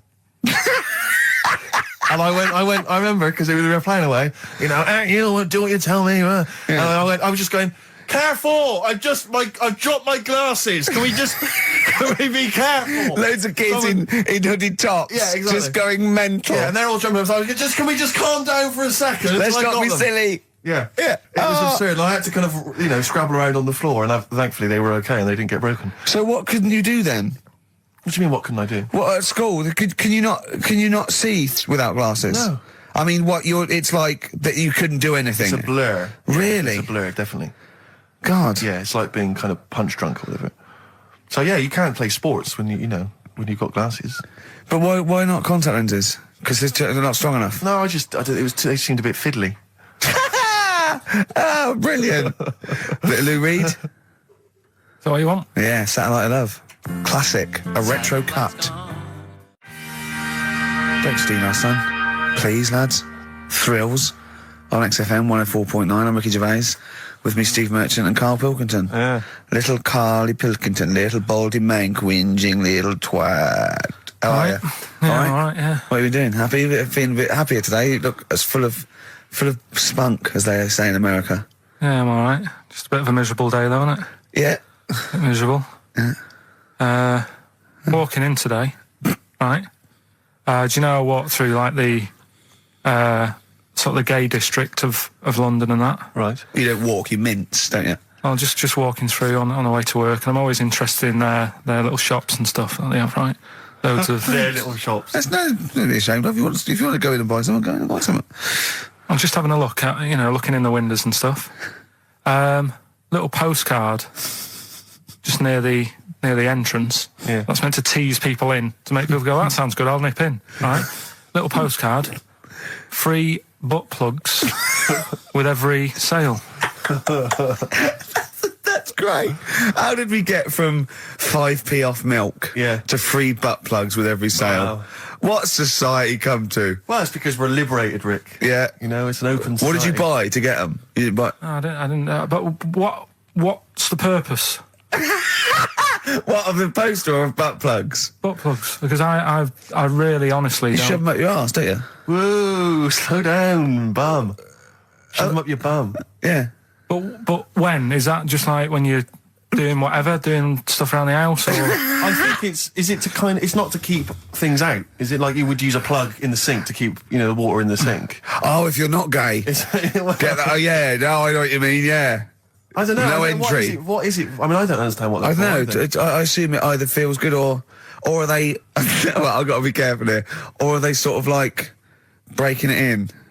Right, yeah. Do you know what I mean? like it's like a shoehorn, or you know, it's like when you stick paper in your shoes if they're a bit tight. Or those people who sort of like put little bits of wood in their lips, and then as soon they've got big plates in their lips. Yeah. Same as the butt plug. It means you can, you know, you're ready for anything. I don't know, do I? And look at Carl's face. Well, if you know what butt plugs are used for, then why not get in touch? Ricky.Gervais at XFM.co.uk. What do you think? If there's any... I can't believe we're already on this subject. I know. It's 1:05 and we're I was gonna say then, if there's any people who use butt plugs, and I was thinking that Carl would have said, well, they're not up yet. Yeah. Because they go out late. No, but what? We're award-winning people. We've written a TV Not on show. radio, though. Not on radio. We're rubbish on radio. I know, but We've got nothing to lose. But I always say to you, Steve, that I like educating people and that. Now, the way I see it is I didn't know what they were. Let's phone to go. Someone know about butt plugs. All right, we'll get. No, get them on. Get them on. Ask them. No, because they might say something dodgy. Oh. Yeah, whereas, what have we just been doing? Just take a chance. Take a chance and tell them not to swear. Well, you tell them. Okay. Right, Steve, I haven't got my headphones on. Hello, who's that? Hold on. Who, sorry? Nicholas. Nicholas, hello, mate. You're not going to swear, are you? No, I'm not going to Keep it clean. Yeah. Keep them keen. What were you calling about? I'm phoning about your plugs. About, not my plugs, but your plugs in general. What, do you know much about them? No, Are you a plug user yourself? No, I'm just thinking if maybe you've got some gay friends and you're spending the night at their place, you might want to use one. Right. What, you mean experiment with them, or...? No, so you can make sure they're not going to do anything while you're asleep. Could I suggest, just lock the door? I mean, that is easier to me. Can I make a bigger suggestion? That's probably the most homophobic thing we've had said on the show today. Thanks very much for your call. Right, okay, good. Well, that's why we shouldn't put people on the fly. Just, without checking first. I think Carl's made a good point. That's the calibre of listener we've got. Jet, are you going to be my girl on XFM 104.9? I'm Ricky Gervais, with me Stephen Merchant. Over there, little roundy bald head of Karl Pilkington. Good news and bad news. Good news is, boys are back in town, we're here for 2 hours. Hello. Bad news is, we have no monkey news, gay fella news, or little Chinese fella news. Really? We're going to try and, leave that for a week, and then maybe come back to it. Yeah. Why do I get the feeling that within 20 minutes we'll be talking about little gay Chinese monkeys? Carl, think of that. We have got monkey news. Have we? Oh, yeah. So we've already broken that promise. Oh, okay. I thought we were going to try and sort of talk about something else. I've just done Jonathan Ross show, and they don't talk about the same things every week. It's weird. It is weird. But, or as Carl says, weird innit? Yeah. So, gave this show about 5 plugs. Nice one. Yeah. So, I think we'll get upward of 800 people listening. Oh, double. For the first 2 minutes. Yeah. And then turning back. They're already switching over. I'd have thought so, yeah. I spoke to my friend yesterday. He's a little bit of an odd fella, and he said that for his own amusement, he had an iPod in his car, and he bought a little sort of transmitter, and he could transmit the music from his iPod to sort of just beam it, kind of as he was driving along, to sort of passing cars. What do you mean? Make their radio play it? Well, but if they had it in the right frequency, yeah. I mean, pointless, completely pointless, but not dissimilar to this show, I imagine, in terms of the number of listeners. Yeah, but I was going to say, what's the chances of people having this frequency Absolutely pointless. So it's probably about the same, yeah. Do you know what it reminds me of? When I was young, I wanted to get into radio. I was excited in radio. When I was sort of in my, I don't know, I was 11 or 12, my friend and I, we got a little mixing deck, and we used to host our own radio show. Brilliant. From his bedroom. We didn't have a transmitter, so we'd put some speakers in his front garden, in some bushes, and sort of broadcast it to people who were walking Again, by. probably over the week more listeners than this show. Almost certainly. I love the idea. It never happened, but I always was hoping that maybe some girls would just come by and just like sit and listen. These guys are great. I don't know where these sounds are coming from. It seems to be that bush, but... Or Noah Ledman's coming along going, who are these guys? Yeah. Can you get on my website? Can they stand in for me when I go on holiday? Yeah. Yeah. I did I say I did sort of pirate radio? No, go on. Got into hospital. yeah, the normal radio, but you had an eye patch on. Go on. Dad was in hospital, right? And he was having some operation done, right? And went to see him and didn't have that much to say to him, right? So I was sat there. Well, it's awkward though, isn't it, when someone's ill? Yeah. Sure. and you don't know. Boring, isn't it? Boring. So I was flicking around on that little radio thing they have. Yeah. And I heard, like, they had a radio station in the hospital, so I said, I'm going to go and join this. So I wandered off to go and find it. Yeah. Sort of joined that, did a little show on there, thought I can sort of get out to the masses here. My mate made a little transmitter, did a little pirate radio show from the, got kicked out because they found out, and apparently I put the station at risk because all the stuff could have been taken off us. But from Little Acorn, 16 years later, he's on a show with less listeners. Yes. Brilliant. Can you imagine if you've gone into hospital, you're already pretty depressed, there's the fear of these bugs, super bugs in the hospital. Yeah. Maybe you've got some quite serious illness, you know, you don't know if you're going to make it. His voice is what you hear to cheer you up. All right, weird, isn't it? Someone emailed just now, they said they're listening online and there's a problem with their computer and everything's sped up. The music's sped up, our voices, Rick, are sped up, except Carl's. That's how slow he speaks. So when everything's sped up, he sounds normal. Right,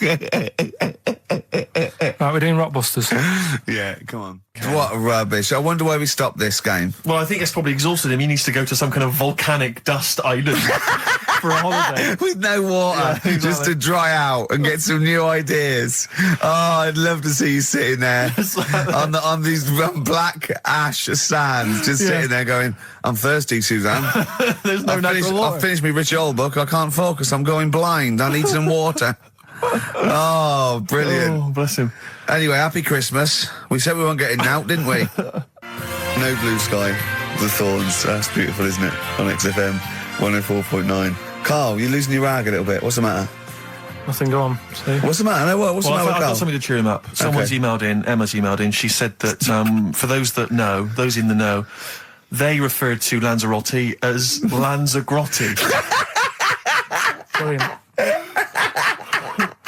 He's a bit fed up. He's got 2 CDs for Christmas from a company that's he's been with for 6 years. He's a little bit grumpy about having to answer the phones. He wouldn't go and make Steve another cup of tea immediately. Selfish. Yeah. Carl, what are you thinking? Nothing. Go on, what were you doing? Come on, Carl, you're getting paid for this. Project. Out. We'll take one of those CDs away. All right. Right, okay. Are you in a film this week, Carl? We're doing that now. Yeah, go on. Get it over with. Hang on a minute then. Get it over with. Let's get this show over with. We can go home. You can go off to Lanzarote and sit on some ash. Some charcoal. He's not happy about that. That's annoyed him. The listeners have all ganged up on him. Yeah. XFM giving him 2 CDs. We've had more calls for his resignation this week than ever before. What do you think of that, Carl? What do you mean? There's another reason. Do you know what I mean, though? Because he's grumpy. He's not just giving it. He goes, well, I can't help it, can I? I don't want it. You're being paid well to do a job. People have tuned in to be entertained, to have good songs. Me and Steve are working I'm pressing here. the buttons. I'm paid to press the buttons. That's what I'm doing. Has every CD started on time? Then Yeah. why would they give you Monday off if you just paid to press the buttons? Don't get every other Monday off, do I? So have you stopped doing that now, have you? Well, yeah. Why? Because there's work to do in that. I'm not moaning about it. Let's get on with it. Right, Scrooge, right, is the film that I'm in. Thought I'd do a Christmassy one. Okay. Right? Yeah. So get people in the Christmas mood and that. Yeah, you have. Yeah, you have got people in the Christmas mood. You're like Santa visiting them. So It's you in the film Scrooge. Yeah. Which version of Scrooge? The old one. Is it? If it's just you moaning with bells, I'll be annoyed. Right, go That on. is essentially Scrooge. yeah. Right, Scrooge, listen to this, and then there's some question at the end. All right. And you can win some stuff and that. Yeah. All right. Yeah.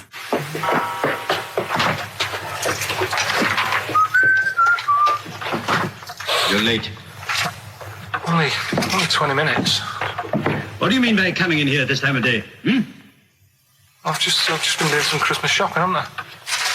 Probably do some more shopping on Monday, because it's my day off, isn't it? Yes, I know it is. You don't have to tell me. Got to see what I've bought, Suzanne? No, thank you. I don't mind showing you. It's only a Christmas present, isn't it? Just bought some more condoms. Why? Well, I bought some last year. Got 2 boxes.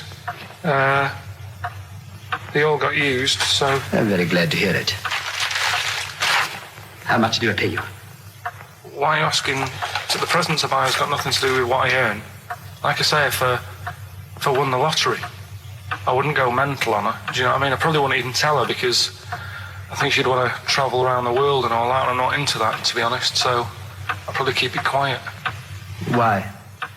Well, once you've been around the world, where do you go next year? Each to their own, though, innit? You know what I mean? Well, what do you want? What for Christmas? Not that fussed, really. And you, it's just as well I'm not that fussed, because do you know I do some work at XFM? Do you know what they're giving me for Christmas present? Nothing. No, might as well have been nothing. 2 CDs. That's it. I was well fed up. I'm sure you will. They give you a list of about 30 albums and you get to pick 2 off the list. So I've gone through Kings of Leon album and the best of Bob Marley. Mr. Marley has been dead these 7 years. In fact, he died 7 years ago this very day. Did they? Do you know what sort of donuts Bob Marley likes? It's not my business. No, it's not a proper question. It's an old Peter Kay joke. He likes the ones with jam in. Do you get it? Garlic bread.